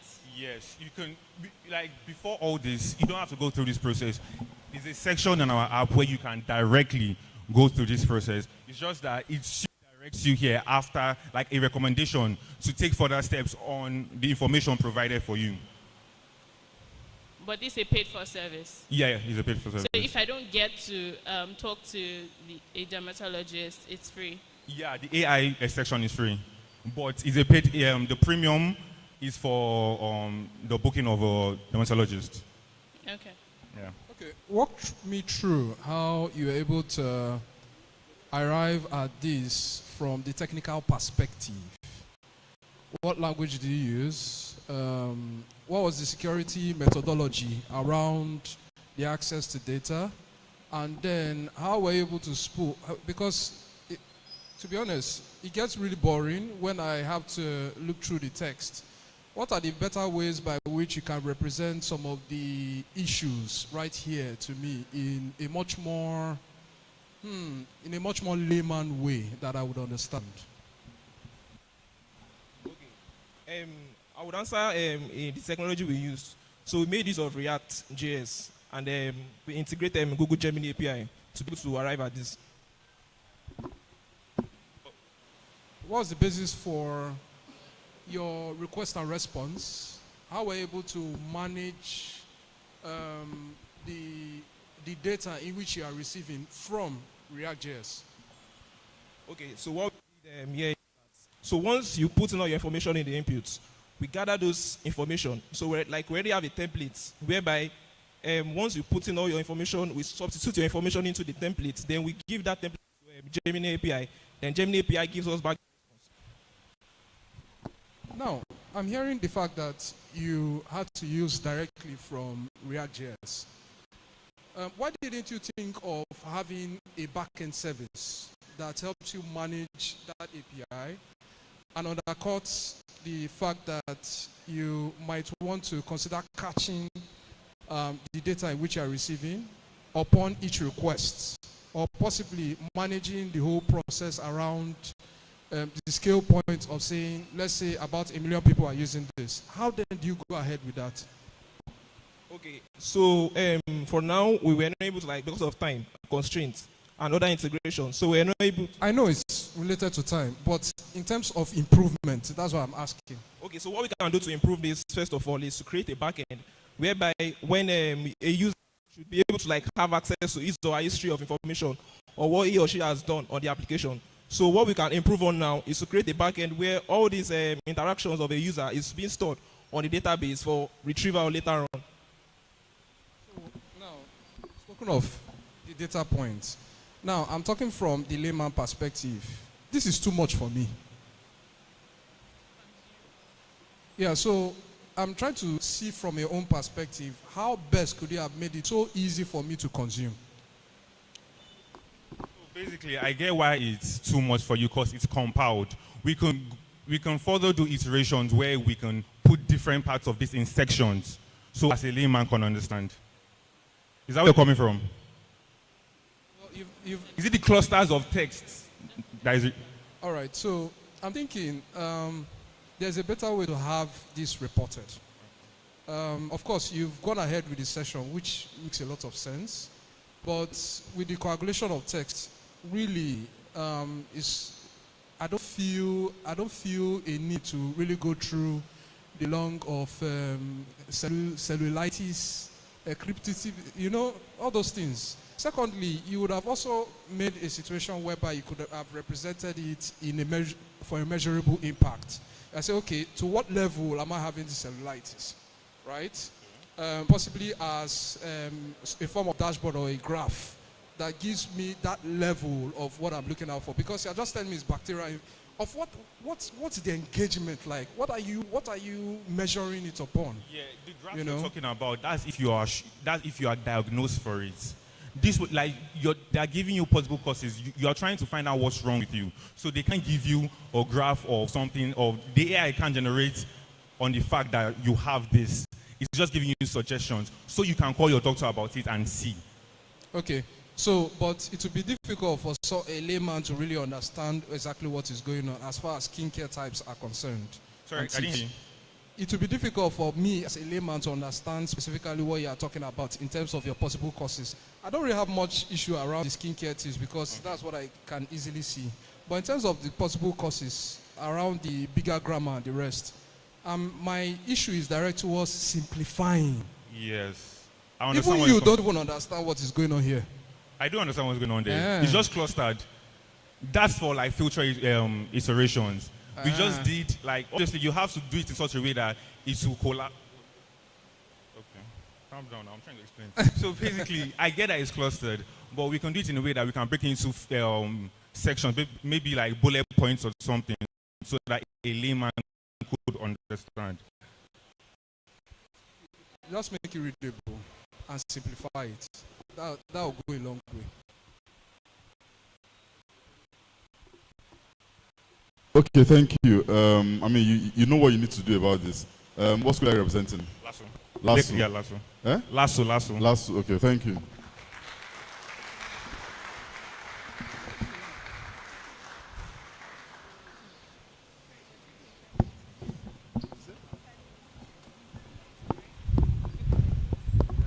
All right, thank you very much, Team Jupiter. Before we go to Dev Mike, let's take a 5 minutes break, and then Team Dev Mike will come up. 5 minutes only, please.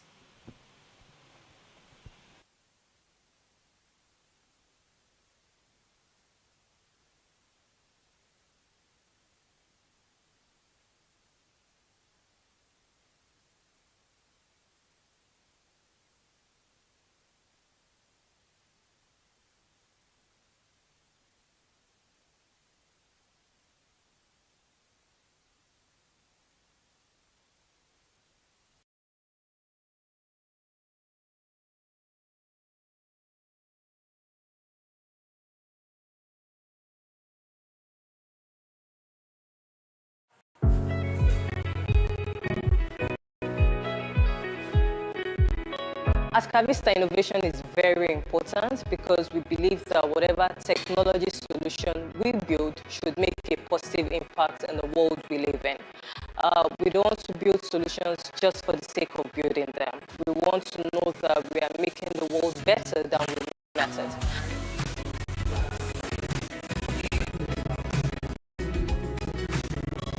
The inspiration behind Cavista sponsoring this hackathon is to find and develop talents, and then two, to also find a way to absorb most of these talents into the workforce. We believe the Nigerian youth have a lot of potentials, and to help them actualize these potentials, we believe in getting close to them, tutoring them and mentoring them would help them to achieve these great potentials.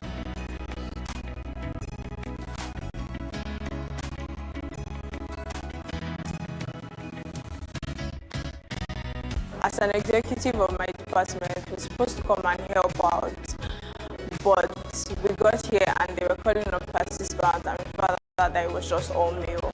So my friends and I decided to form up a team of female women in tech, and that's how we came the team. I and my team came up with the idea for our project. Basically through various brainstorming sessions we had, and also we conducted market research at the hospital at my school, Babalola University, where we interviewed some doctors and nurses, and they gave us some ideas, and we basically tried to determine the feasibility of the idea.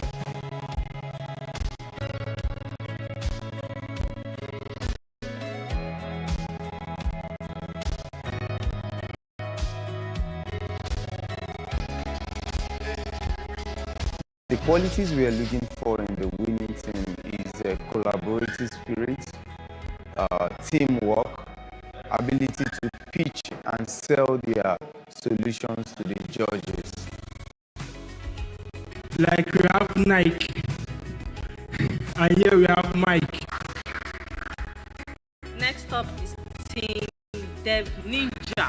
It not only sends a reminder to the patient's account which was created on our platform. I have the mobile application. All the ideas that you have in your head, you have to build them first. You will never launch. We signed up yesterday. We were not on the platform before, and we saw the need to join. So there are little hitches here and there, but trust me, we tried our best. And join me in welcoming the winner for this contest.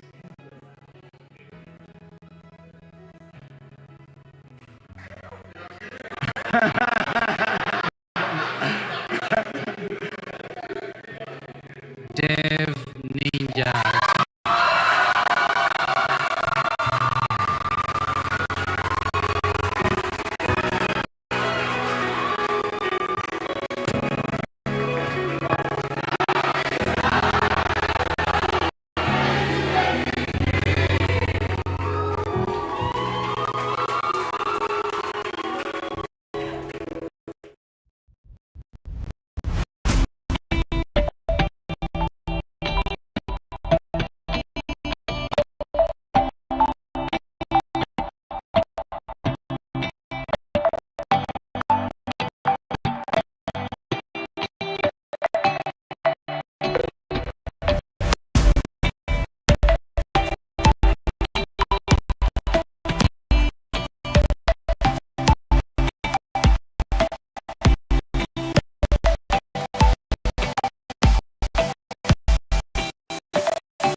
Team TechMed, please get ready.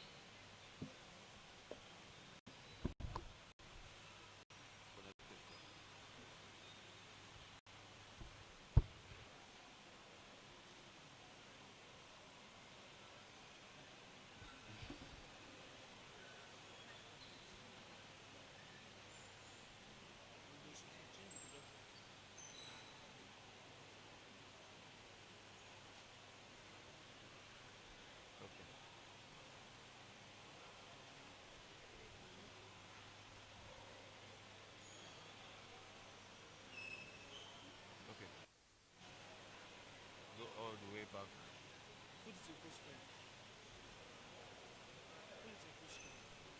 Yeah, good afternoon, everyone.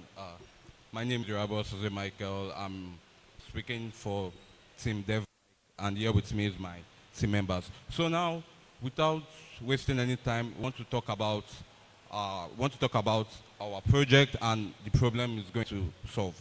So now, what we created is called MedVault Connect, and we've noticed that in recent times, the public health is seriously threatened by counterfeit drugs, which are created from fake prescriptions. Even like in 2018, we noticed that, codeine was going rampant, like young boys, girls just taking it anyhow, like getting it from pharmacists, and all because there was no proper verification system in place to prevent that. So now, our solution is we created MedVault Connect, which is a web app for prescription authentication. So now, you might ask, okay, why would you need a web app for all that? But now it includes another step of verification when you are getting your prescription. A doctor can easily issue a prescription once he registers with his unique medical ID, issues the prescription, and a user can log in and get that prescription as well.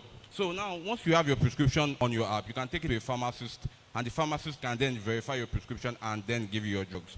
So we can go to the benefits of our app, improve efficiency, so it will streamline the entire process. No more carrying paper notes up and down like from different hospitals, no more misplacing your prescriptions, none of that. Patient experience, significantly better. You just have an app, that's all you are going to use. Reduce error, especially the doctors know the handwriting sometimes may not be the most legible. So if you are typing a virtual note, of course it will mitigate all that. Cost savings. So when you are dealing with a virtual note, it will save all those errors and, from wrong prescriptions, getting the wrong drugs, misplacing your prescription and all that. And data insight. So once you've gotten all the prescription, as a user, you would have access to your entire data. You'll be able to see all your prescriptions. And as a doctor, you'll be able to see who you prescribe to, when you prescribe to them, and what was in the prescription. So moving forward, the business prospect of our app. So now, in order to monetize our app and keep it going, we need to include premium features, of course. And of course, some people may want to add additional features to our app, such as electronic health records. So they can pull that from your hospital, you get additional records, add it to the app, and you'll be able to use your prescription more efficiently. And data analytics. So now our web app would collect a lot of data, obviously, both from the doctor side and the user side. The prescription that is being written can be sent anonymously, and it can be used to actually sell data and make money of that. So now this is the landing page of our MedVault Connect, the app created. So once you're in the landing page, you have the doctor and you have the patient, the registration for both. Can you go to the doctor so that they can? Okay. So once the doctor registers and logs in, you'll be greeted with this beautiful main page. So you will see all your prescriptions and all the information regarding your prescription, like the name of the patient, the medication, the status, the date issued. And the status is actually very important because it shows you if that prescription is used or unused. So going forward, we would like to see a sample medication. So can you go to the prescription? Okay, so this is a sample of a prescription written by a doctor to a patient. So we have the medication, we have the instructions for use, and we have the additional recommendations, all saved, all in our database, connected to the backend. You can close it. So on the user side of things, you will log in, you'll be able to see all your prescriptions, your history, and as a bonus, we added an AI function to our user dashboard. So this Ask AI we created is actually trained on data set based in Nigeria. So you can ask it based on like doctors in Nigeria and the locations, numbers, and it all has that data up to date. So moving forward, we can actually just give the AI side of our application. So you can just tell it you are feeling stomach pain, see if it will recommend any specialist around the area for you.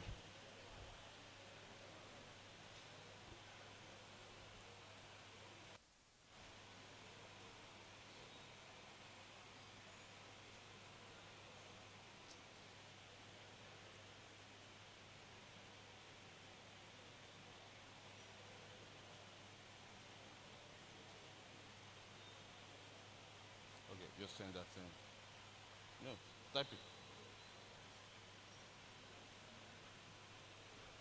Okay, so just give us a minute while it types it in.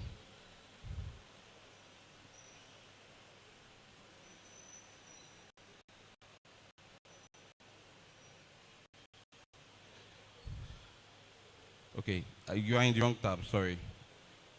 Go to the second tab. Bro, you are in the wrong tab.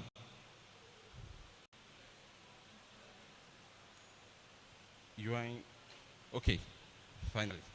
So now, based on the input provided earlier and the stomach pain we felt, it recommended Dr. Tunde Adekoya Gastroenterology Digestive Health Center, Lagos, based on that stomach pain he felt earlier. So we don't want to give any diagnosis because that's a very sensitive topic, and we'll just leave it up to the professionals to do what they know how to do best. Thank you.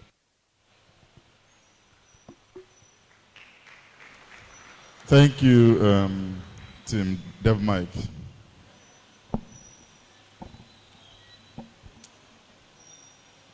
So how do you monetize?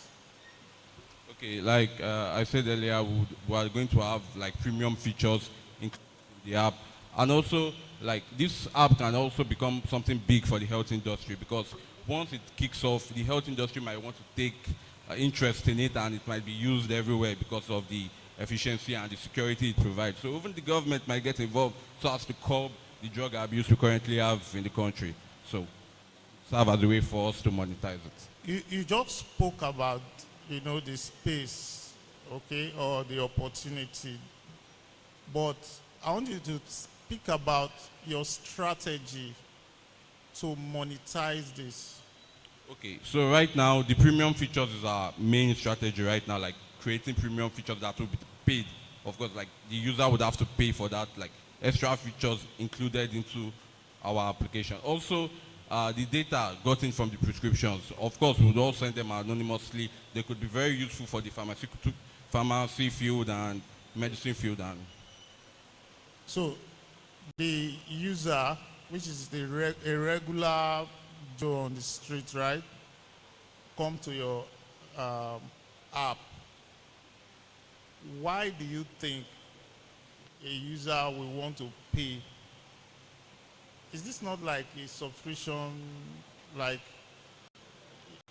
it gives like prescription, right? Yes. Prescription to a user, a random user on the street. To who? No. The doctor, when they log in, they actually issue the prescription with a unique ID that only when they input the user ID, then the user would be able to get that prescription from that doctor. So you can go to an hospital and get the prescription from a doctor. You give him your user ID, he inputs it, writes your prescription, and you get it on your end. Are the doctors paying? Sir? Is it free for the medical doctors? Yes, it's free. At the moment, this is the free application we have. Completely free. I'm not getting it, sorry.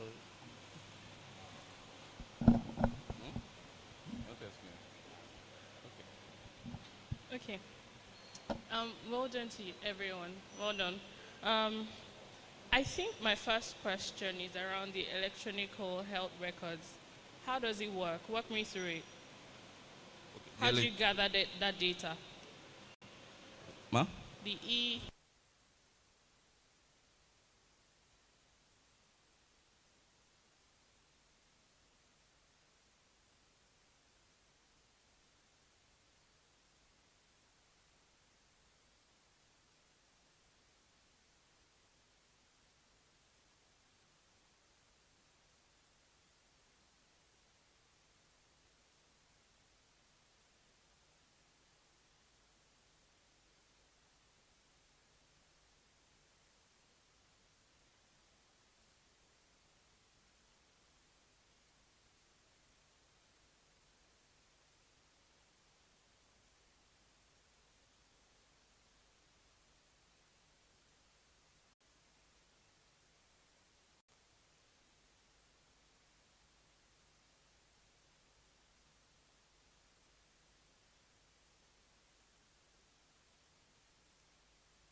for the benefit of everyone, my question was the electronic health records.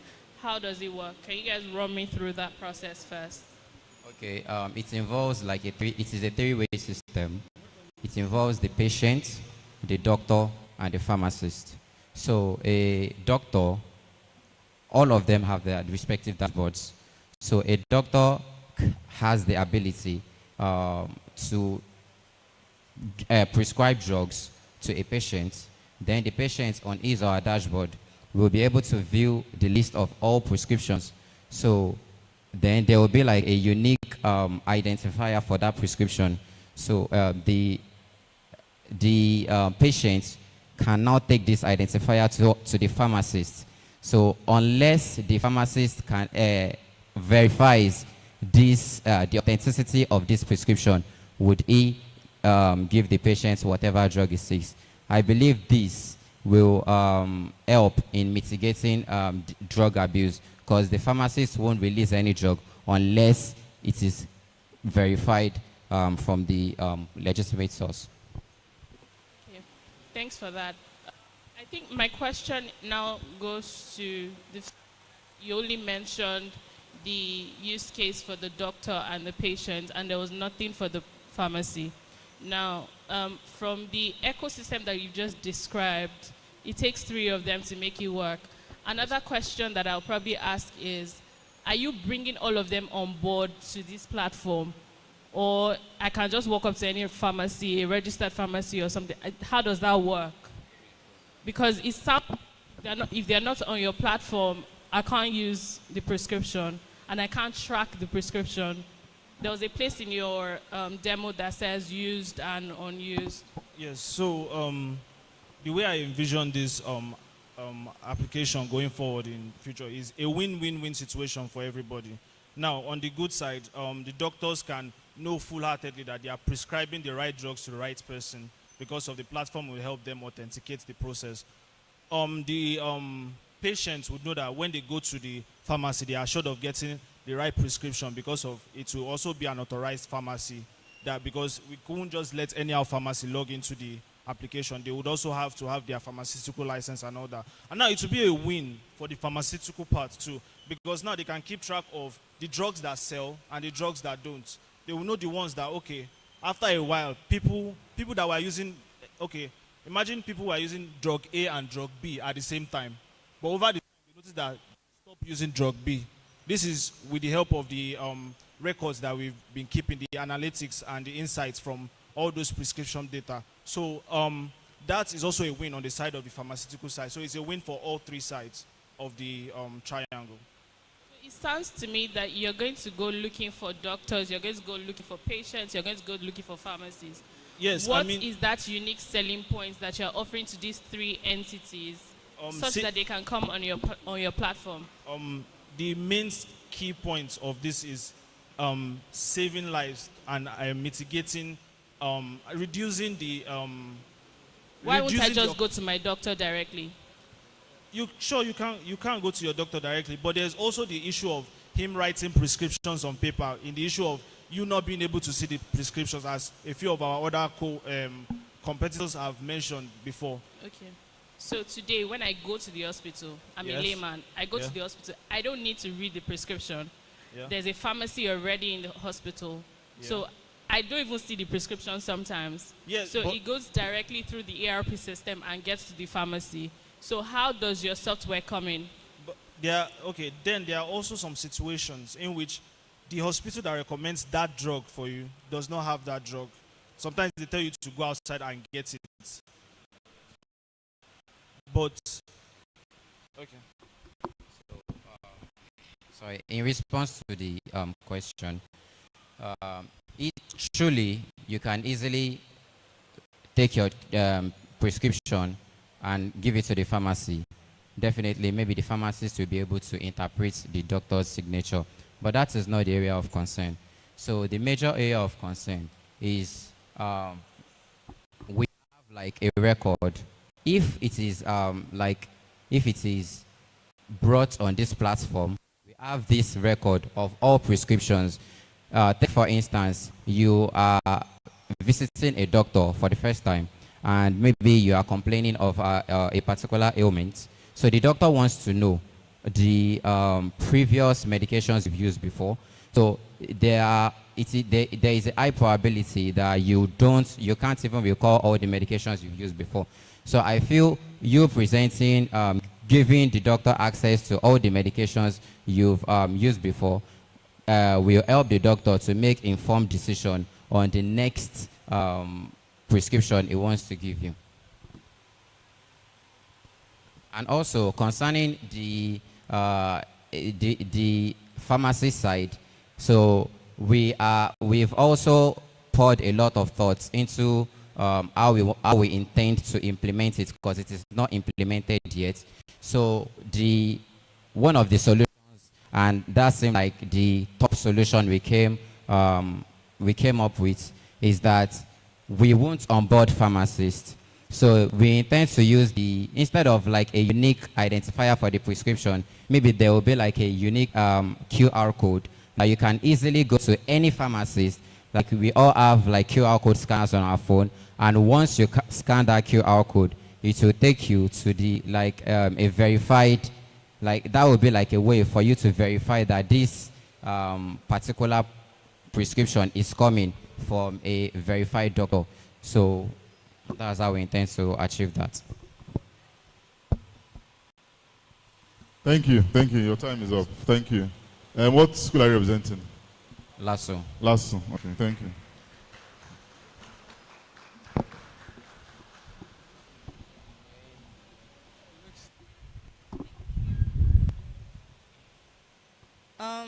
That was Team TechMed. You were supposed to be ready. Right after Team TechMed, Innovation Engineers, please get ready. Have your laptop and tab open.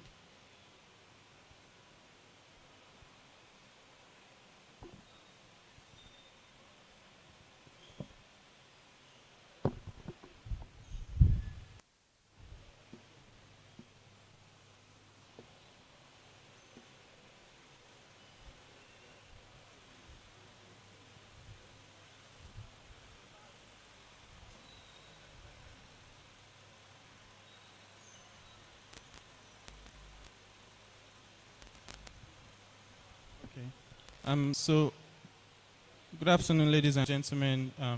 We are Team TechMed from Lagos State University. The name of our app is Rescue Link. So,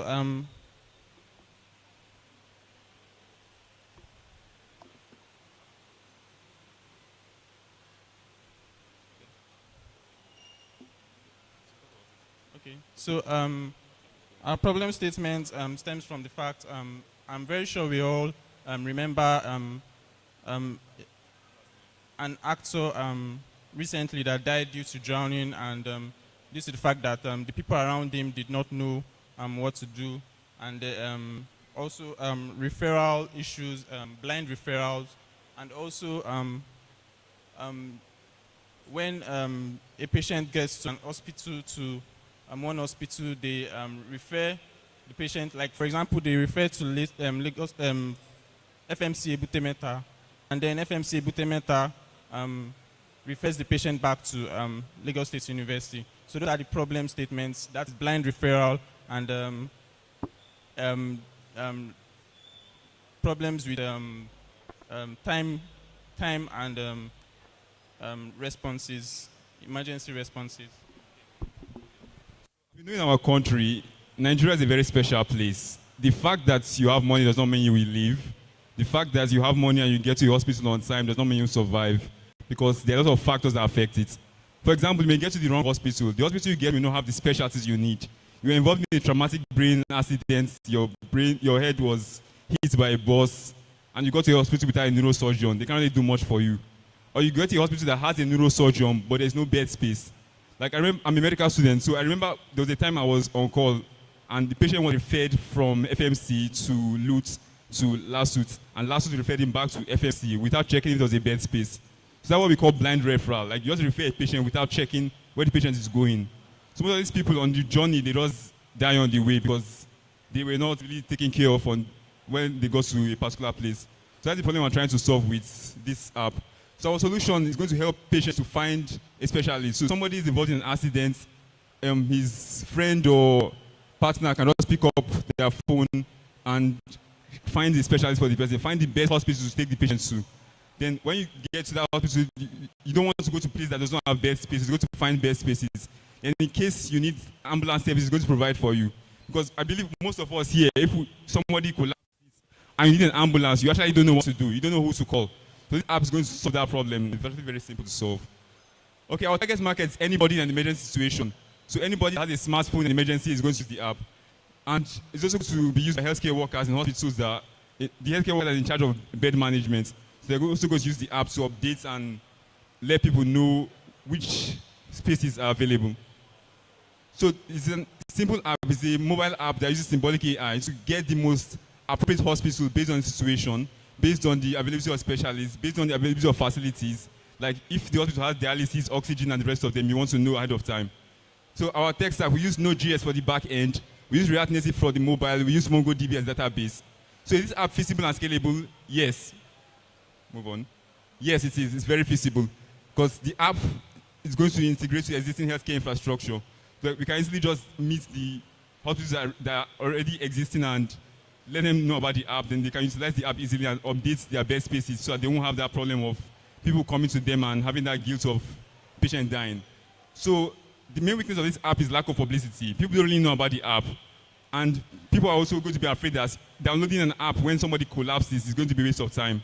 But this app is going to be free to the public. It's going to be easy to navigate. And it's not going to be biased in decision making. Okay. Our major challenges are lack of publicity and handling a high volume of users. And also ensuring precise tracking location because most of us here will turn off our data. It's normal. We want to save battery. For the future, we plan to finish the web version. They gave us only 24 hours for this project. So we're not able to complete the web version. We started, but we didn't finish. We want to finalize the ambulance services. We want to increase publicity. I want to monitor the project process and report any milestones that we reach over time. So the major impact of this app is that it's going to reduce morbidity and mortality because it's going to reduce the emergency response time. So the time taken between the incidents and getting to the hospital will be shortened so most people will survive. It's going to streamline emergency responses. It's going to reduce the cost of care and can reach remote areas. The prototype is currently available. Move. So how do we want to make profit? So I want to start by saying that saving lives is more important than profit. I know most of you will disagree with me, but I'm a doctor, a medical student, so I have to save lives. Yes. So we want to integrate a subscription model for... Thank you. Thank you. Thank you. Your time is up, unfortunately. Let's see the app.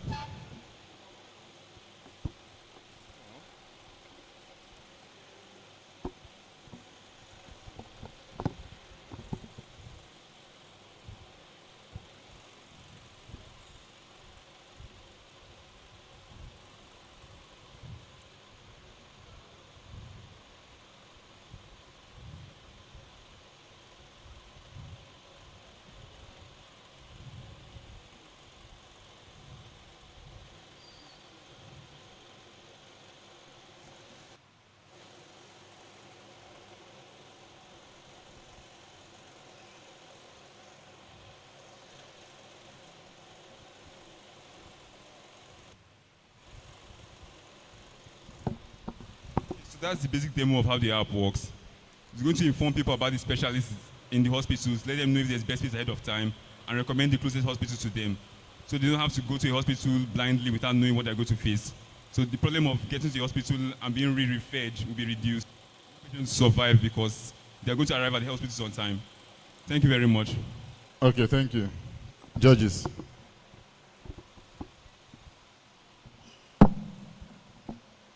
Thank you very much. I think that was a fantastic presentation. My question is around the user, your target audience. You had said anyone in need of an emergency. I also see that for this to work, you need the hospitals on board. So what's the plan for that?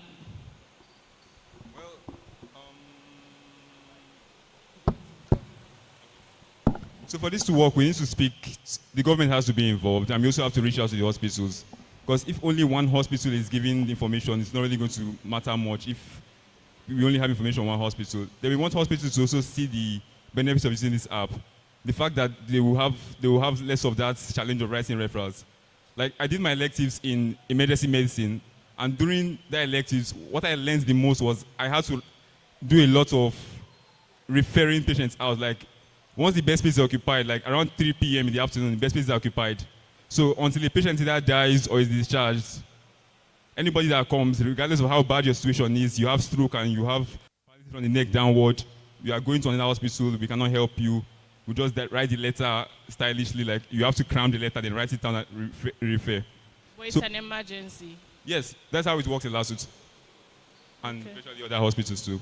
Unless you're in private where you can actually afford to just put you somewhere. Other question, can you run me through the monetization strategy? Through the monetization strategy, can you run me through that? I didn't hear that. The monetization, money, how do I make money? So certain services like the ambulance services, they are going to register on our platform and they're going to be paying like a monthly fee to stay on our platform so we can call them if we need their services.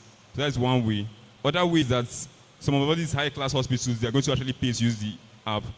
The model I learned from Unity, like people that don't make that much or people that are doing work for free, like general hospitals, they are not going to pay. Then high-ranking hospitals like Radisson or those high-ranking hospitals, they will pay for the services. Then plus, this is also a mobile app. We can just put non-intrusive ads at the bottom. You don't have to click on the ads. The fact that the ads is showing, funds will be generated. So that's to make funds. Thank you. Okay, thank you. How do you manage, you mentioned that to check the bed spaces. So how do you manage that across hospitals? How do I know there are 3 bed spaces tomorrow, somebody comes in, it's 1 or 2? Who's going to be managing all of that? Okay, so our app actually has 2 interfaces. We couldn't develop it has 2 interfaces. We couldn't develop the hospital side in time. So the thing is, the hospital side, there will be like a nurse or an health attendant that will be managing and inputting their data. So they'll be updating it as patients come in. So all we just need to do is sync the data. So as they are updating the data from their end, our database is being updated also. And so the life number of bed spaces and specialties and all those things will also be updated. Yeah. Okay, so let me ask a question. Is the app built to integrate with existing solutions? Because you could have a hospital can have a solution where they already do all of that booking there. They don't want to add the extra labor of booking or adding that information somewhere else. So can it integrate with other existing solutions where those things are already being done there? So not all hospitals have this solution, and that solution does not cut across board, and the solution is inaccessible. Like what Lassus uses is more of a WhatsApp group chat. Like they actually just use the WhatsApp group chat to just update that there are only 2 beds left. Every day the bed manager goes around and gives update of the amount of beds that are left. The general public does not know that. They don't know how many beds are there before they come. There is no number to call per se before they come. So they just risk it and go all the way to the hospital and find out that there's no hope for them. They should try on that location. I think you're working with use cases of a few hospitals, not all hospitals, but it's fine. I get what you're saying. Any other question from the judges? Okay, thank you so much. What school are you representing? Lassu.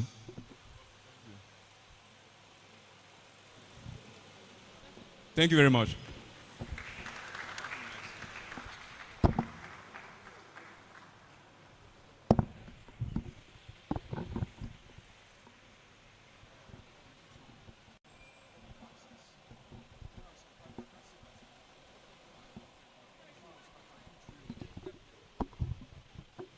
Thank you very much, TechMed. Innovation engineers, please come up.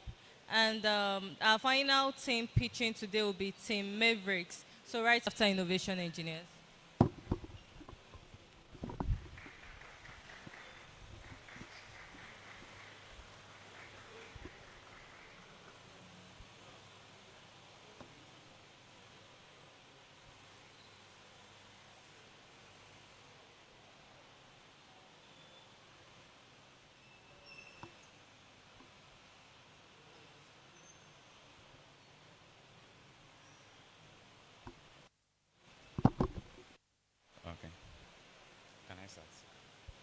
Can I start?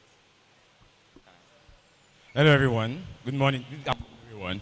So I'm Elias Joel. I'm with Team Innovation Engineers, and I would like to say a very big thank you for my team for the teamwork. I'm bringing out about health sync. So when you hear about health sync, you know there's something syncing together. I already said this in the demo. There's something syncing together. Is it what is syncing with health? And what we're particular about is data. Data and health. So what's the problem statement? What did we identify in our design thinking process? Did you know that in Nigeria, the doctor to patient ratio is 1:9,083, exceeding the recommended levels, which is supposed to be 1:600. Now, this decentralized healthcare in healthcare data in Nigeria, together with doctor shortage, leads to poor care, errors, and inefficient healthcare delivery. Now, what does HealthSync do? How might we bridge the gap between data? How might we use data to bridge the gap between, doctors and patients? Now, what is HealthSync? HealthSync is our all-in-one health solution. Our platform our platform seamlessly connects healthcare providers and users and gives them efficient healthcare experience. How do we do this? Yeah, number one, we provide a centralized healthcare data sharing system. Now, imagine all of us here wanted to access something. But then when we want to access this thing, we don't want it to be like we have to, go to the same place every time and then, wait for each other like an asynchronous process. But we want to be able to be doing it at synchronous process. You understand me? So now we have to centralize this data. This data being centralized allows each user to, access this data by themselves. Now, personalized healthcare insights. Now, with the help of AI, Gemini, we are able to, provide suggestions for these users on the application. Next, please. Tracking disease progression. Now, because we are collecting data from them, they are able to upload data. We have that demographics. With that demographic data, we are able to track health issues, the progression of diseases from one place to another. Even we can also, data security. Now, we only allow the user, giving the user authority over his own health to, give permission to other people to actually, access his own data or upload data. Next to you. So now, let me show you our application. So this is what we built, all right? Can you bring out the keyboard? So this is Dre Elias. Can you put in the dashboard, please? So Dre Elias, what are you doing? More. Back to user, thank you. So now this is his dashboard. Now in his dashboard, you can see that there are medications there already. Now, who can upload this data? Number one, himself. He can go to the hospital and get medications, and then nobody helped him to upload that data, but he can upload the data there. Number two, healthcare provider that he himself or her herself has given the permission to. And when they give them the permission to do this, they can also upload data, and it's synced. So that this data is now in the database centralized. That if I enter a new healthcare provider system, I can tell them, oh, you can access my data from there, my data history, and easily provide insights and good prediction. So this is our AI, where you can easily, ask questions. But this AI is Gemini. And Gemini was not built to give, accurate medical advice. You can only ask it, for suggestions about your medical, your health care. So that was what we use this. So you can see.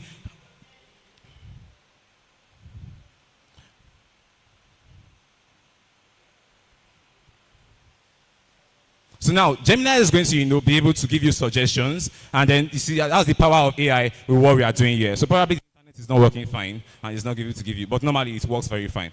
So now, who can upload? Sorry, you can leave it. You can leave that. You can go to the upload. So this is the upload.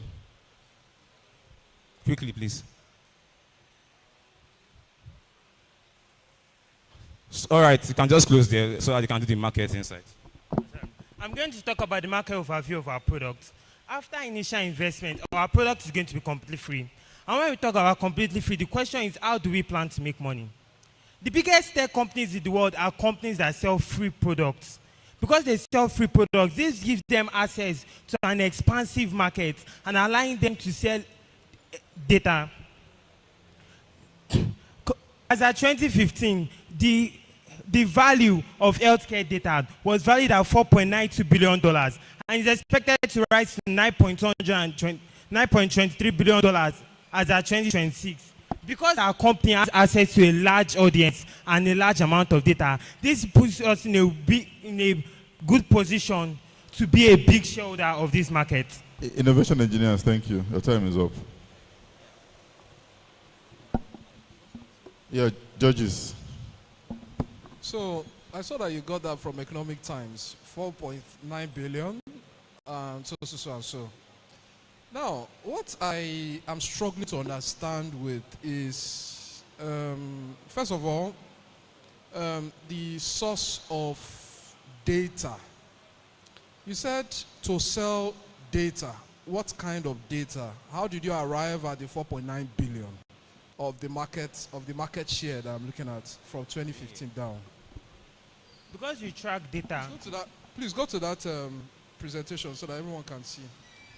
Because we track data like the prescriptions that are given to a user, the treatment methods, we can easily track which treatment methods are working in a particular place. Under that treatment monitoring, you can easily even track how a disease is progressing. For example, in the COVID-19 outbreak, the government could easily see the location that COVID-19 is spreading from.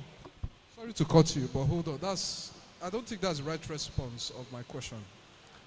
When you made discussion around here, so that I can clarify, you had said this is the trajectory of the market based on the fact that data is sold. Am I correct? Yes. That's what you said. Now, I'm trying to understand what particular data was sold. How were we able to arrive at the number from 2015 to 2016, telling us what kind of data was sold? Bearing in mind data privacy and data protection. Because if you are looking at this trajectory, I'm trying to understand what are the cases where it would have gotten to this point from your own research as regards this product. Of course, we respect our users' privacy. And which is why what we are going to be selling is not the user's data, but data insights. Information such as the average blood pressure of people in a particular country, or how many people in a country have a particular disease, or how many people in a country have been cured from a disease with a particular drug. How many people from a country have not been cured from a disease with a particular drug? This gives helpful information to health institutions, to government agencies for research.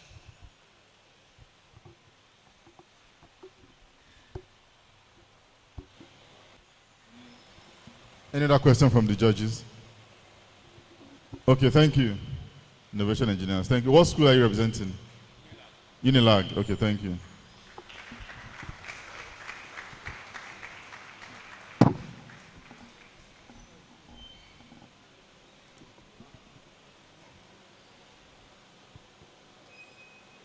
And the last team, please come up. Team Mavericks.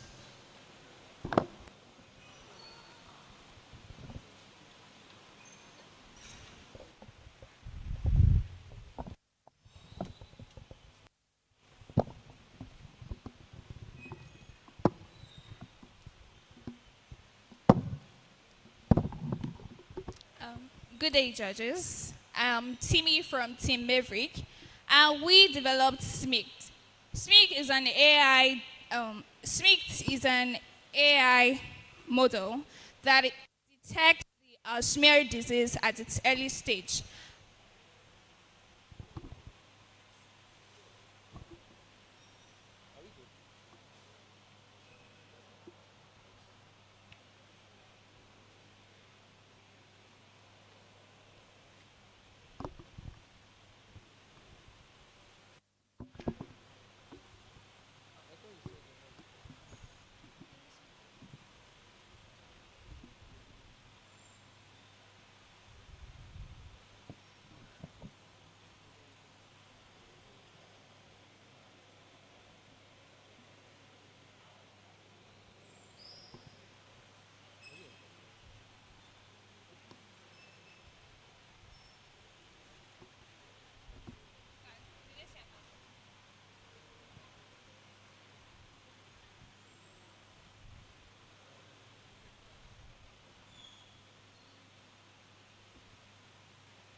Good day, judges. I am Timmy from Team Maverick, and here with me is Tijani.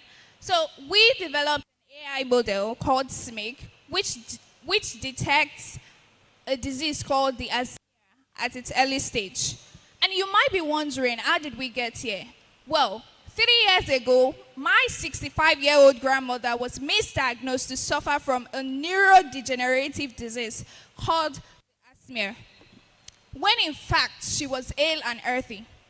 Another life was lost due to a professional expert's misdiagnosis, because the therapy from treating asthma did develop a tumor in my grandma's brain and eventually led to her death.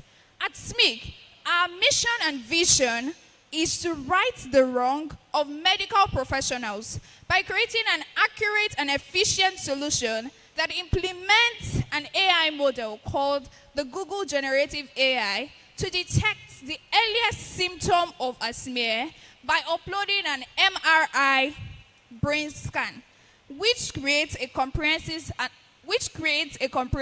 analysis of the brain. Our major solution with the development of SMIC is a 3-step seamless solution, which involves uploading the MRI, which is a magnetic resonance imaging brain scan, and secondly, our trained AI, the Google Generative AI, will then scan the MRI for a few minutes and give a detailed report analysis of the brain scan, which entails detail on its anomaly, the cases of tumors in the brain, and gives possible preventive solution. While the third step is for the doctor or the neurosurgeon to actually download this report that is accurate from the AI. Next slide, please. We're tapping into the market's valuation of $30.8 billion by 2023, and our target audiences are neurosurgeons, neurologists, hospitals and clinical centers, and geriatricians. As of now, our target market is in Nigeria, and we look forward to expanding, because this disease is not one that is common amongst black persons, but it's very common amongst white people. So now we're going to be doing the project demo to actually see how this AI works, how it scans the MRI that is sent to it and actually processes and analyzes its data. Next.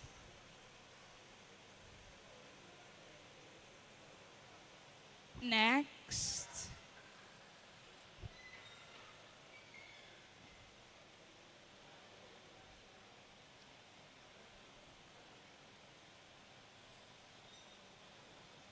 So here are the 3 seamless solutions to early identification of the disease called the asthma. So first, we get to upload an MRI scan, either from a neurologist or a geriatrician or an hospital or whatever.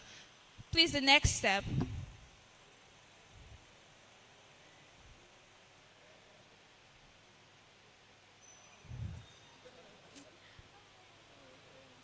Yes, okay. Hi, good afternoon, everyone. So I'm actually the lead engineer on the project, and there is an amazing thing about the project. Or let me say, it's actually more personal, and that is actually why we have this here. And the reason why I'm supposed to actually run you through me training this program to actually do this, because once I get the image from the front end, all I have to do is load the back here and train my data set. Can you stop there? So now, one very, very important thing that I actually do when I'm training my data set, is to do what I call anomaly detection, right? Microsoft has actually been there. They have been staying there for the past how many years now, and Google has actually been trailing them all over the years. Why? Because they're actually providing value in markets like this. What made AI explosive?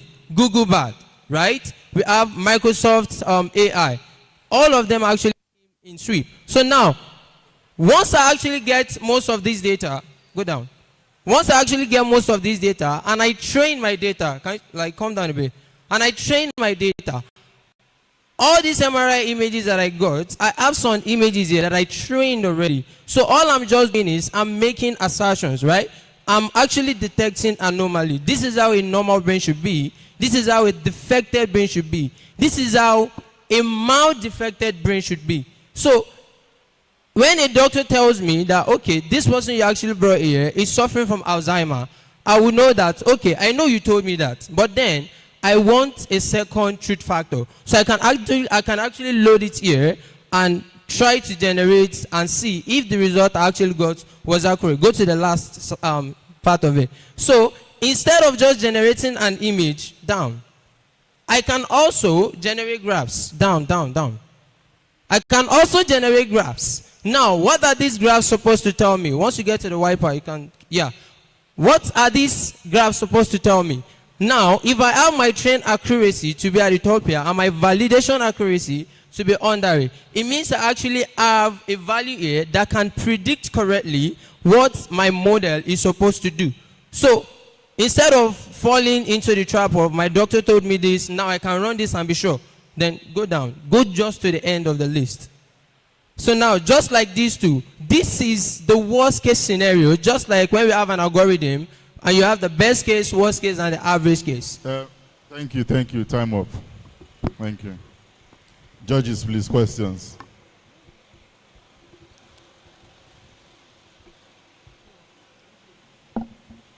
So, sorry? Well, she's asking where the result is. We are actually still developing it because we started building the solution just last night. We had something else in mind because part of the solutions challenge, which actually inspired us to come here today, they actually were targeting to solve 17 problems in the world, which is the reason why when I started my demo here, I talked about Microsoft, I talked about Google, and why they are still staying relevant in business today. So for us to actually change our business idea into something like this overnight, there must be a reason. This seems to me as though it's a research that is inconclusive. I'll tell you reasons why. So I was just going through your code base and I found out that, I struggled to understand the position where all of this would have been assembled together within the shortest period of time if libraries were not used from your own perspective.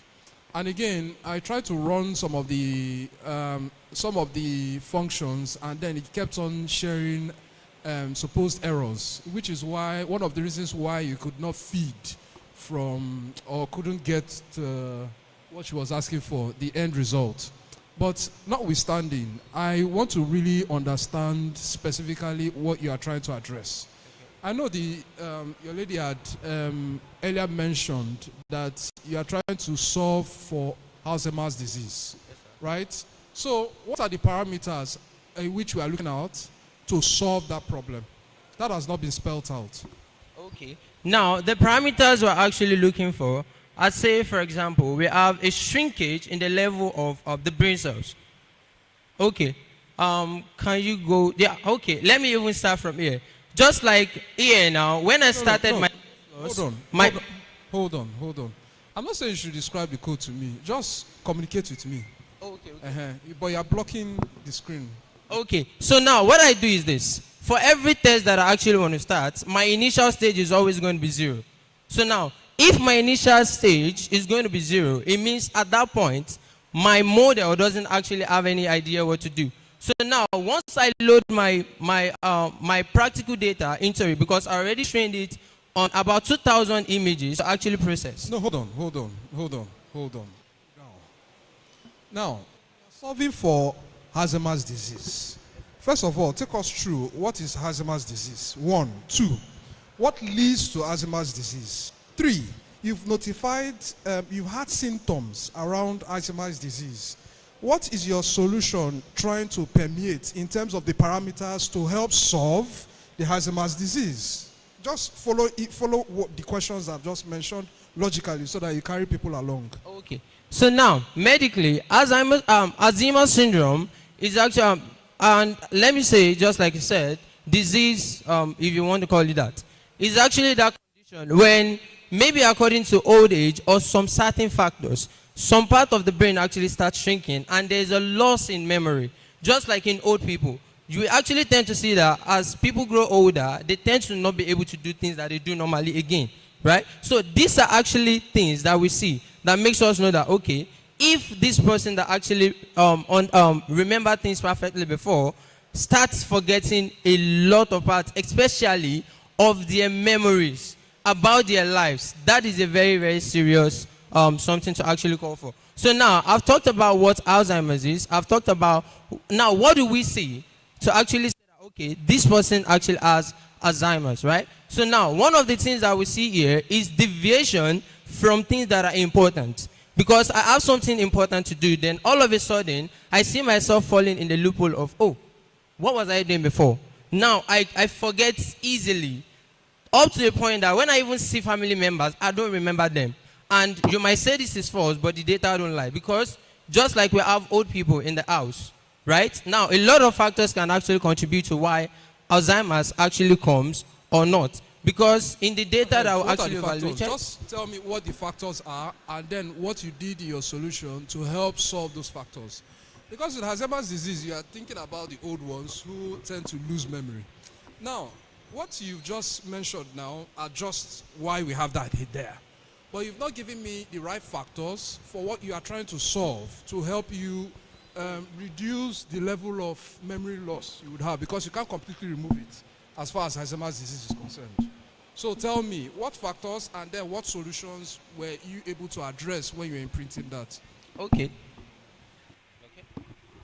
Okay, so thank you very much for that question. So the factors of Alzheimer's disease is, the most common one is mild cognitive impairment, which is memory loss, right? And one of the Alzheimer's disease as of today is an incurable disease. It has no cure as of the moment. So we are trying our best possible way to make sure that in as much as there's no present cure for this disease, because it's neurodegenerative, it doesn't start, it starts for over years, over 5 to 7 years. And the best way that we are trying to find a solution is how to identify it as early as possible so that the persons that are affected can begin treatment. Yeah, it's now you just landed. You just said early detection. That's all you are solving. Yes. So we're not carried. And again, I must say this. I think we did a pre-trial or dry run whatsoever around your presentation.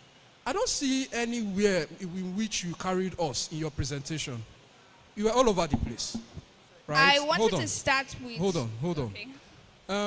I'm really grateful for you telling us the story at first, trying to bring us into the problem in which we're trying to solve. But at some point, you threw us off.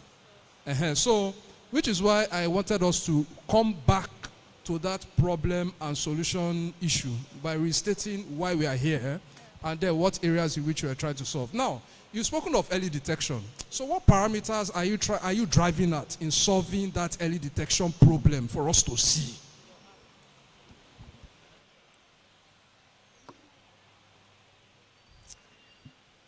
If you would not mind, could you like buttress the parameters you're referring to?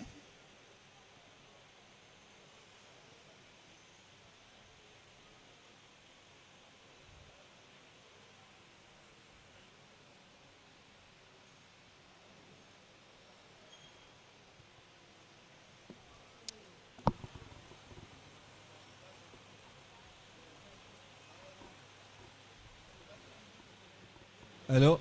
Hi, sir. Yeah, my own question is just to know who is going to use this platform? So this platform is a software that has been developed to help neurologists, dietitians to correctly diagnose. So it's the experts, not the patient? Yes, just the experts, not the patients. So how do you get money from that? We get money from them by selling the software to them for a license, software licensing. Thank you. What school are you representing? Lagos State University. Lasso, thank you.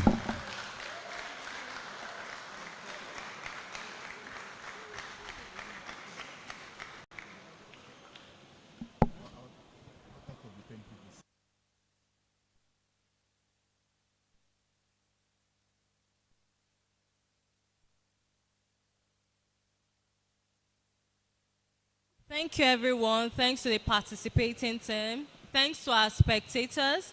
Right now, the judges will be collating the results. And while they are doing that, it is time for lunch and it's time to have some fun.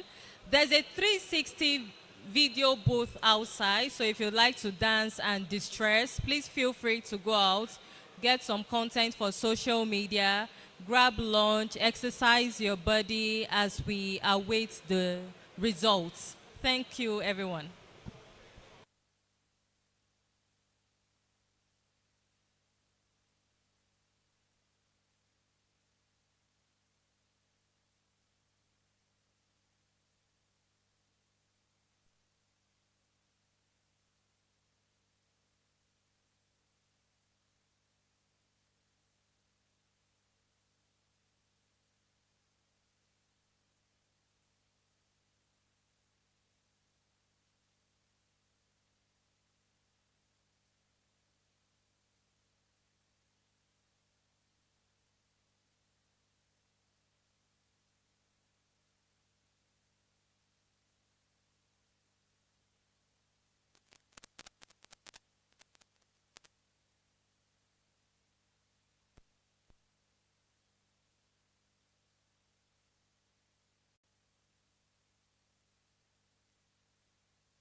Okay.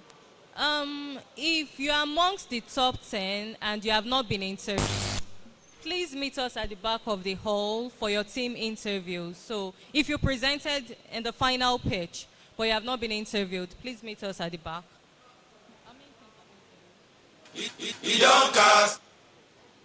All right, so we have about 6 teams outstanding. We've interviewed 4. If you have been interviewed, please feel free to go stretch your body.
At Cavista, innovation is very important because we believe that whatever technology solution we build should make a positive impact in the world we live in.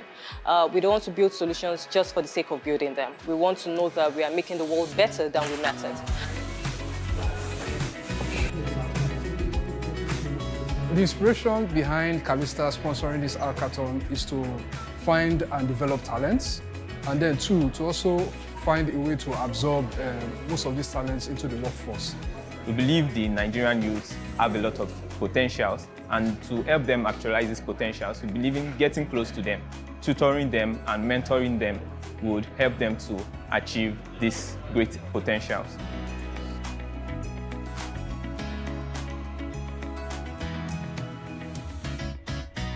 As an executive of my department, we're supposed to come and help out, but we got here and they were calling up participants, and we found out that it was just all male. So my friends and I decided to form up a team of female women in tech, and that's how we became the team. I and my team came up with the idea for our projects, basically through various brainstorming sessions we had, and also we conducted market research at the hospital at my school, Babalola University, where we interviewed some doctors and nurses, and they gave us some ideas, and we basically tried to determine the feasibility of the idea.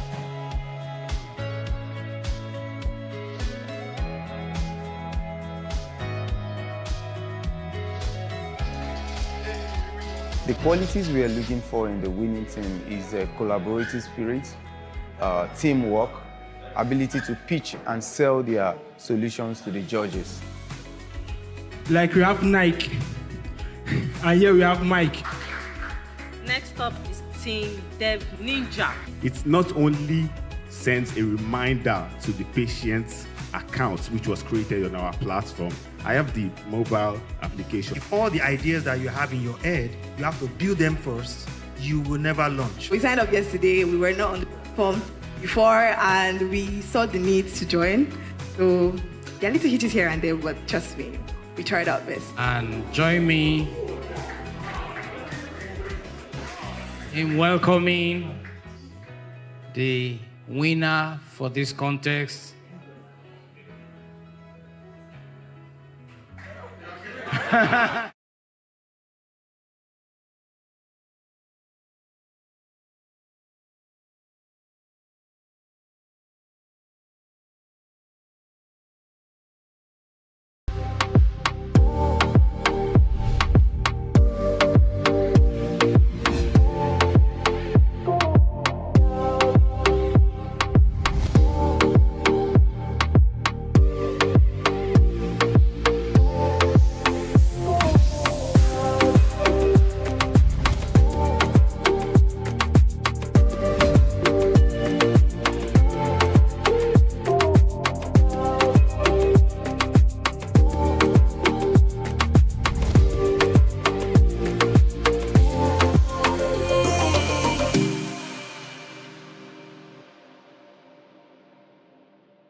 proud of this team. When we came here in March, for those of you that were here in March, our plan was to align the team and make sure that our standards are in place and we're seeking operational excellence on the engineering team.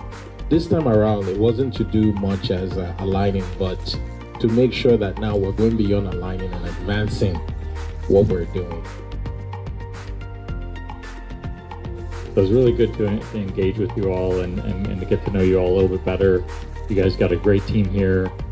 You guys had a lot of great ideas on things we can be doing better and different technical things we can do to improve our systems and all that. So much of smiley faces over here in office, and this confidence of taking the solution forward, learning the application, the knowledge, which is a very good blend of people who are here from very long time, like people like Timmy, Kelechi, Afiz, Ose, and passing them till new faces like Newman. Everybody is awesome. Thank you everyone for all the hospitality that you gave us when we were here. Okay, this is my first trip here to Nigeria. It's really amazing and I could feel the energy level which this team has and all the contributions that you make to our product. It's been great being here and it's great seeing the energy. Everyone's been asking me questions and getting to talk to everyone in person and making sure everyone's getting the help they're needing and also helping make sure everyone's aware of our policies and getting up to speed and really helping disseminate the knowledge with everyone. It's been great. And let's end it with first years in one axis. Okay? 1, 2, 3. One axis. Thank you everyone. Yeah.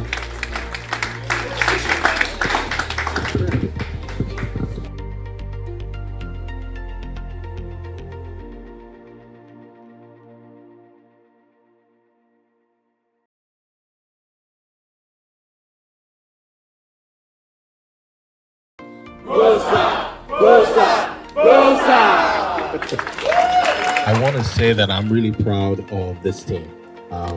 When we came here in March, for those of you that were here in March, our plan was to align the team and make sure that our standards are in place and we're seeking operational excellence on the engineering team. This time around, it wasn't to do much as aligning, but to make sure that now we're going beyond aligning and advancing what we're doing. So it was really good to engage with you all and to get to know you all a little bit better. You guys got a great team here. You guys had a lot of great ideas on things we can be doing better and different technical things we can do to improve our systems and all that. So much of smiley faces over here in office, and this confidence of taking the solution forward, learning the application, the knowledge, which is a very good blend of people who are here from very long time, like people like Timmy, Kelechi, Afiz, Ose, and passing them till new faces like Newman. Everybody is awesome. Thank you everyone for all the hospitality that you gave us when we were here. Okay, this is my first trip here to Nigeria. It's really amazing and I could feel the energy level which this team has and all the contributions that you make to our product. It's been great being here and it's great seeing the energy. Everyone's been asking me questions and getting to talk to everyone in person and making sure everyone's getting the help they're needing and also helping make sure everyone's aware of our policies and getting up to speed and really helping disseminate the knowledge with everyone. It's been great. And let's end it with first years in one axis. Okay? 1, 2, 3. One axis. Thank you everyone. Yeah.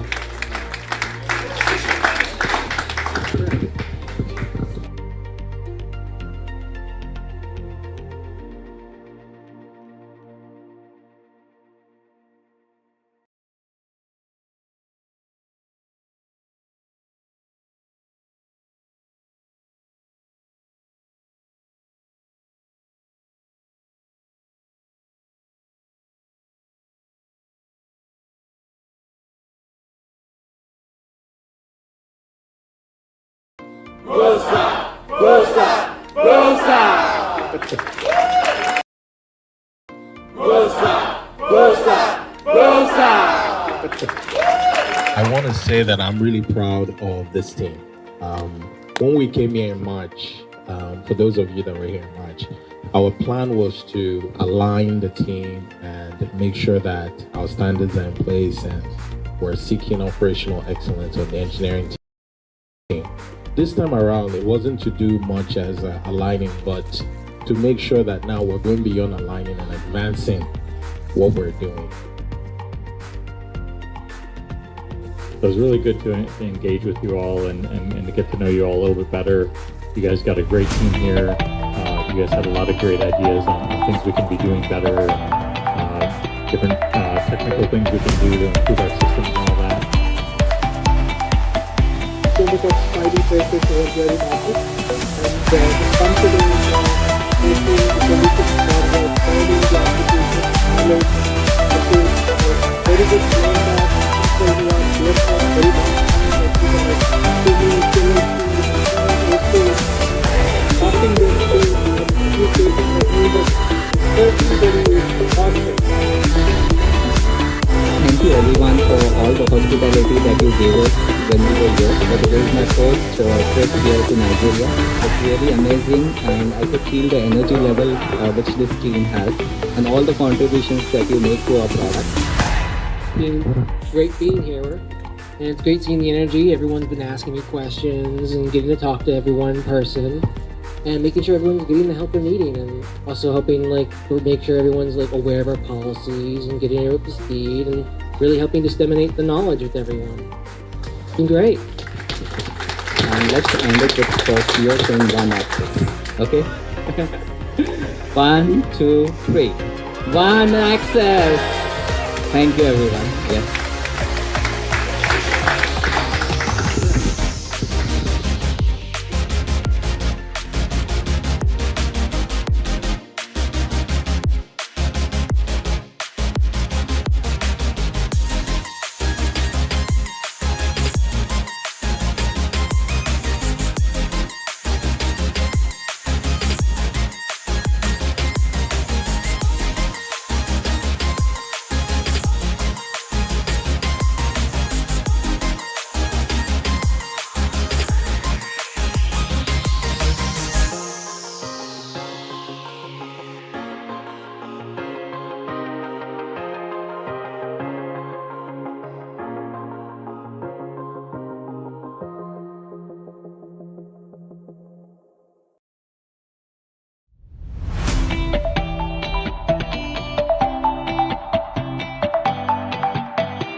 award in two different categories.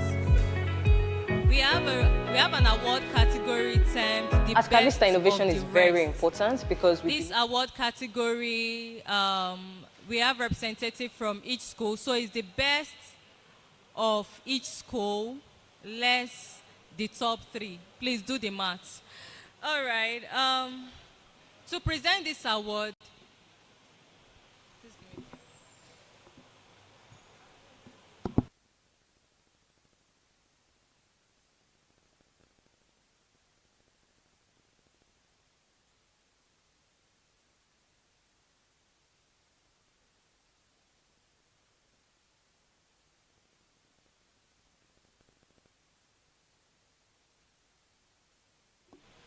so I will start with the second best group in Lasso.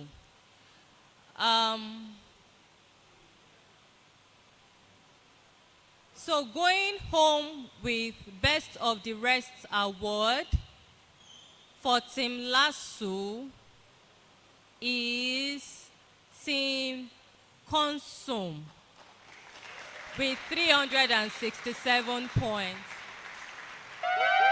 So we will have, please come forward. We will have one of our judges, any one of them, come forward to present them with this award. Handshake, gifts. Where are your remaining team members?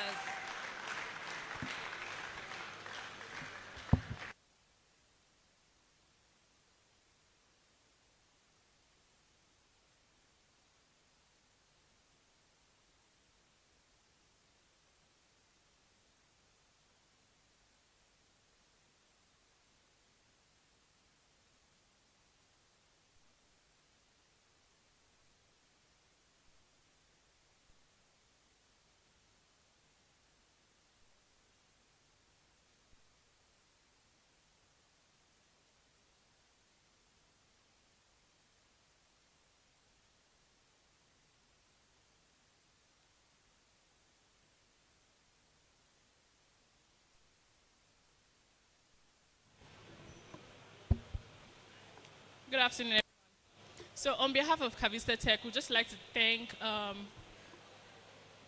Team Consum for their efforts. It has been a privilege listening to your ideas, and it has been fantastic listening to you. And we just wanted to say thank you for the efforts that you put in. I mean, it's not easy to build something in 24 hours, and you guys have come out outstanding in that category for Lasso. So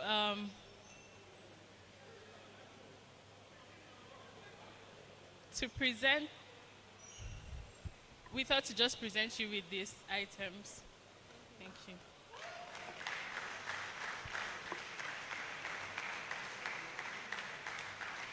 Thank you. Thank you very much.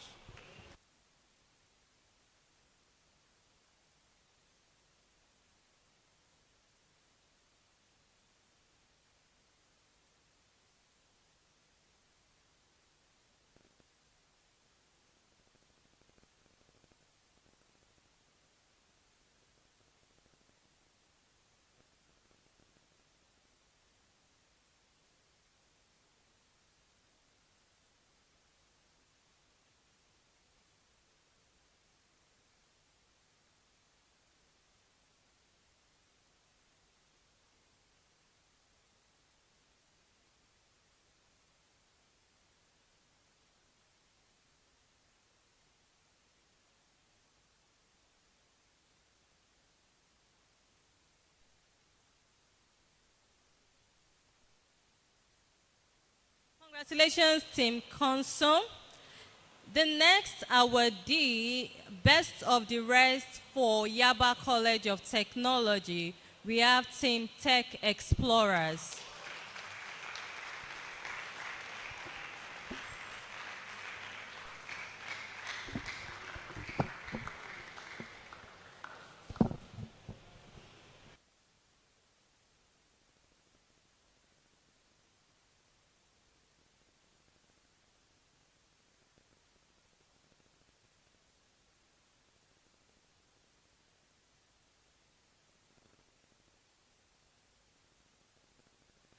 So guys, on behalf of Cavista and the whole of the hackathon team, I present this award to you guys. So take.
And the final awardee for Best of the Rest award for Team UNILAG, we have Team Innovation Engineer. Let's appreciate them. We will have one of our judges, Chijioke, come present this award.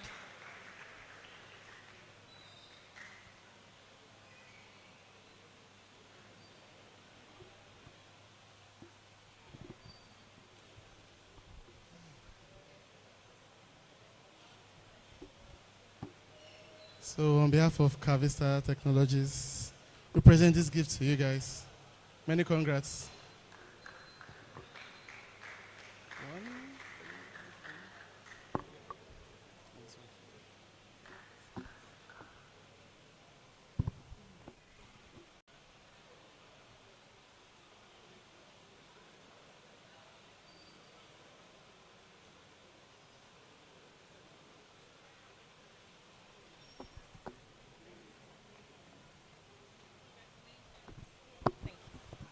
All right. It is time to announce our top three. Who is excited?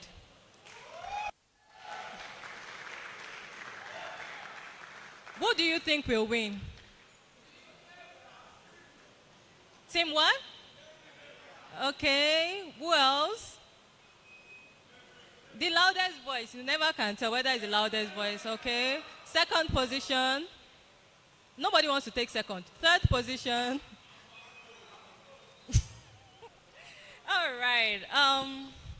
We have very important people. I'll be calling on our dignitaries amongst us who will be awarding our winners.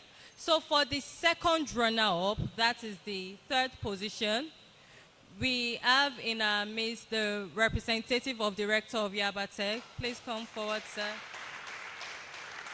And the director of communications, Cavista Holdings, Mr. Uche.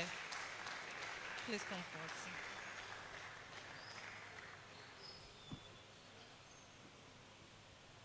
I'll tell you the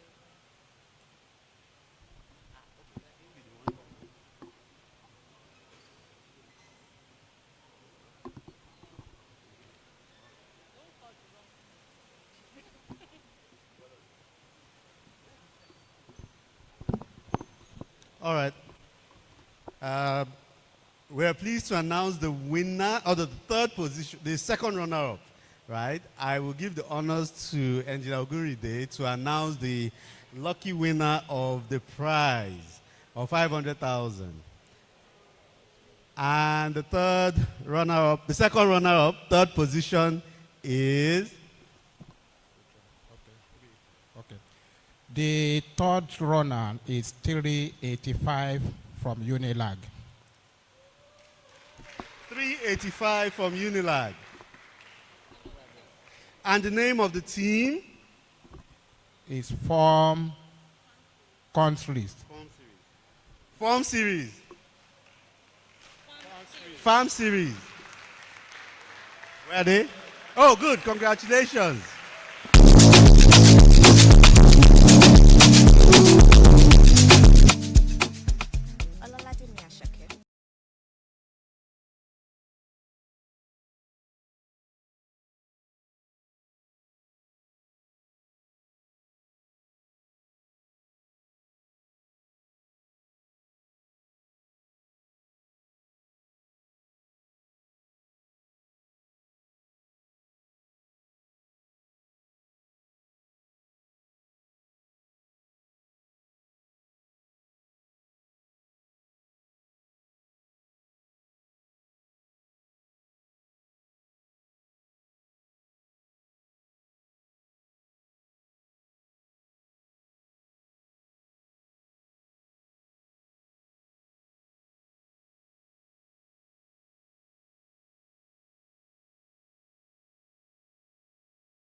Okay, well done again, everyone.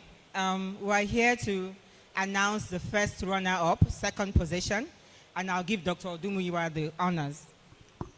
So the first runner-up prize goes to Team TechMed from LASU, and they had a total point of 409.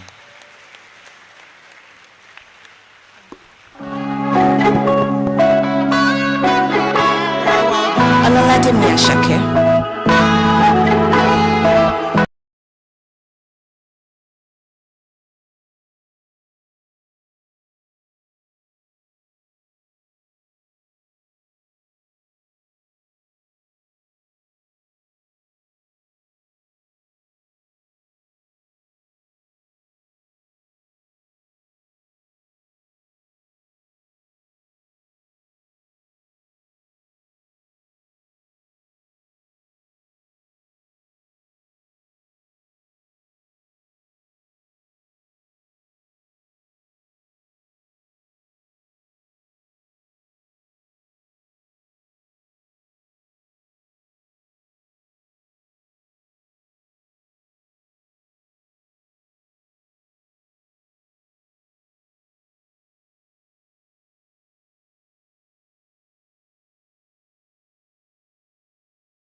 of them. I don't think it's in Yaba.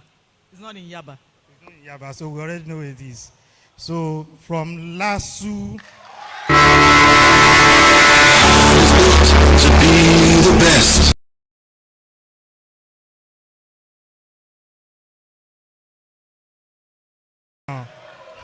Be calming down. And the winner coming at 0.488, all the way from Ojo, Lasu. The winner is Team Jupiter.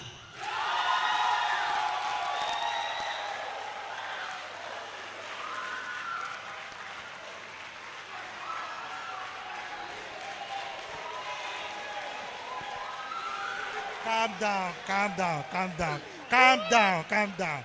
You want make I change my mind? Make I change my mind. So calm down.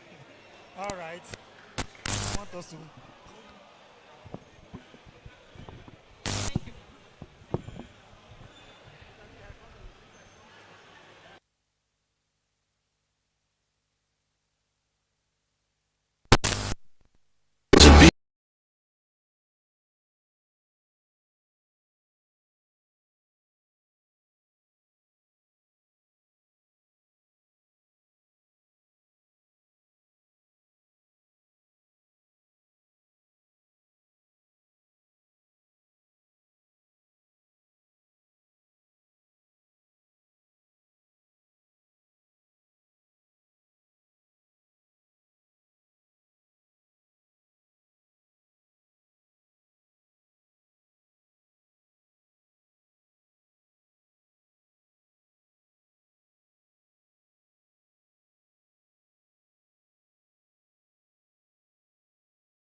Congratulations, congratulations, congratulations to the winning teams. Can we all be seated, please? Please take your seats, be seated.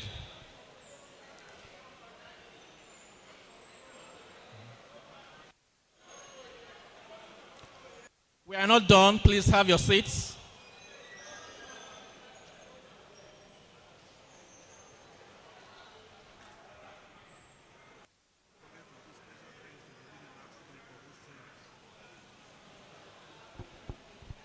Please come back to your seats.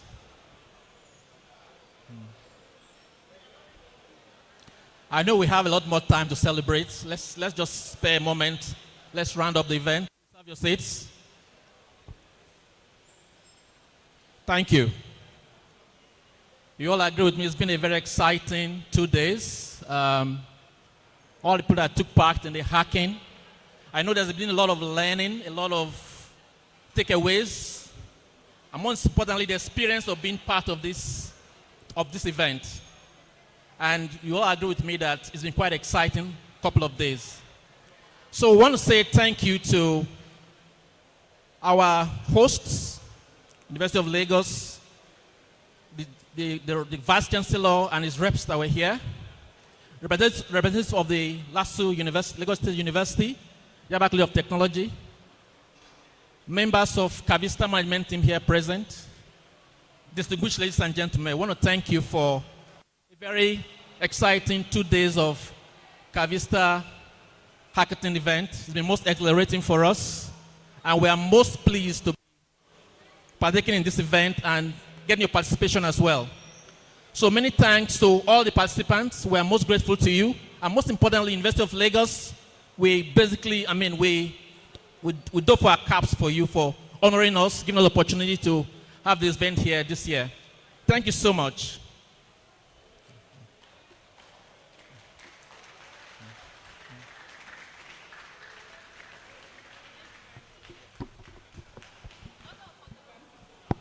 Okay, so photography will be outside. We want every winning group. Or can they do it here? Okay, the winners, top three. Top three, if you are proud that you're a winner, please step out. Top three, get on the stage, take a picture. Top three, where are they? They are doing 360. 360 booth.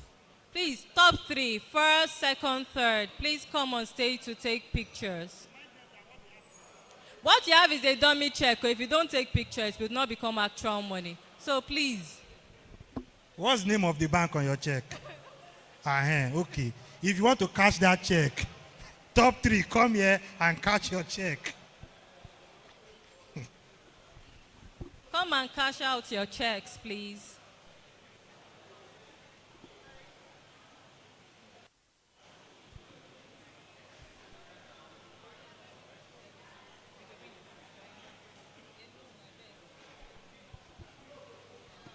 Third position. I see first and second. Okay, third. Please climb on.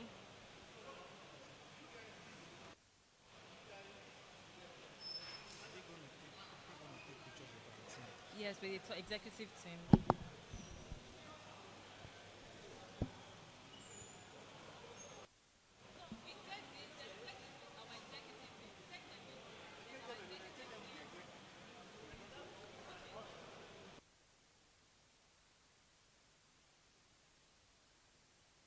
Cavista executive team will be taking pictures with the winners right after. Please come to the stage. Every member of the Cavista executive team, please come forward to take pictures with the winners. Executive team, while every other member of the Cavista team gets ready. Let's save our time, please.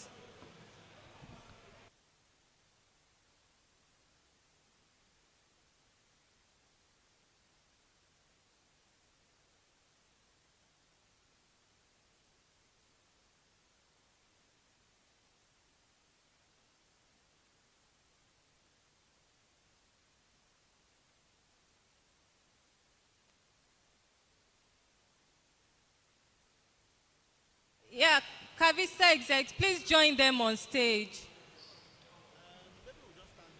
Yeah, please just stand around. The photographers will arrange you.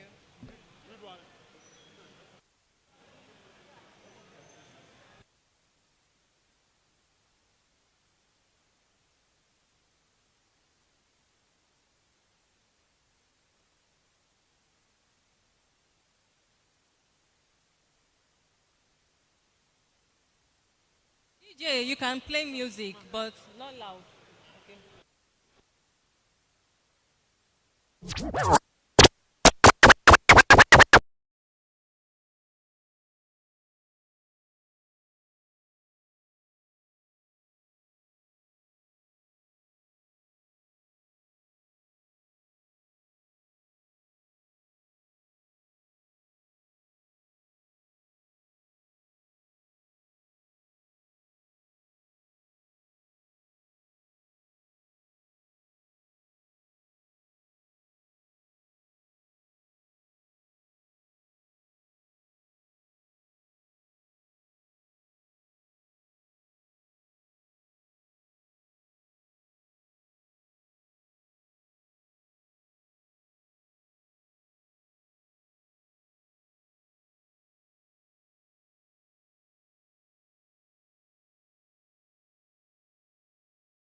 Okay.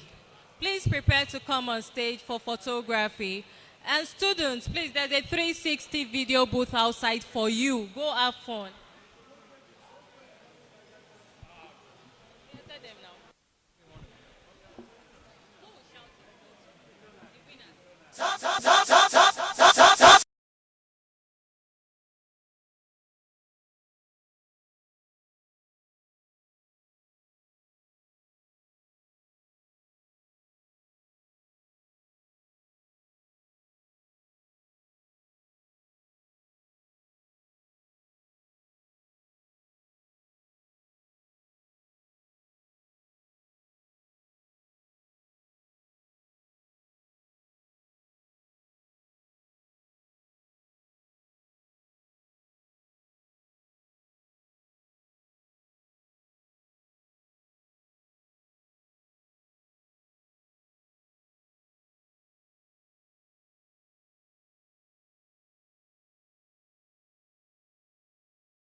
So we are going to say Cavista Hackathon 2024.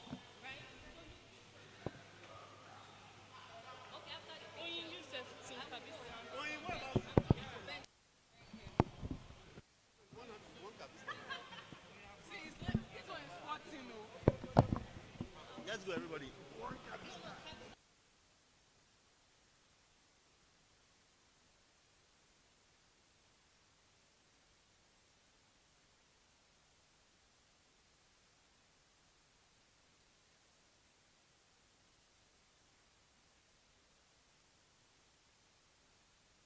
Please hold on, hold on, hold on, hold on, hold on.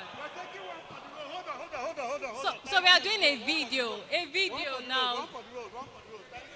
It's a video. Maintain your positions. We say Cavista Hackathon 2024. Cavista Hackathon 2024.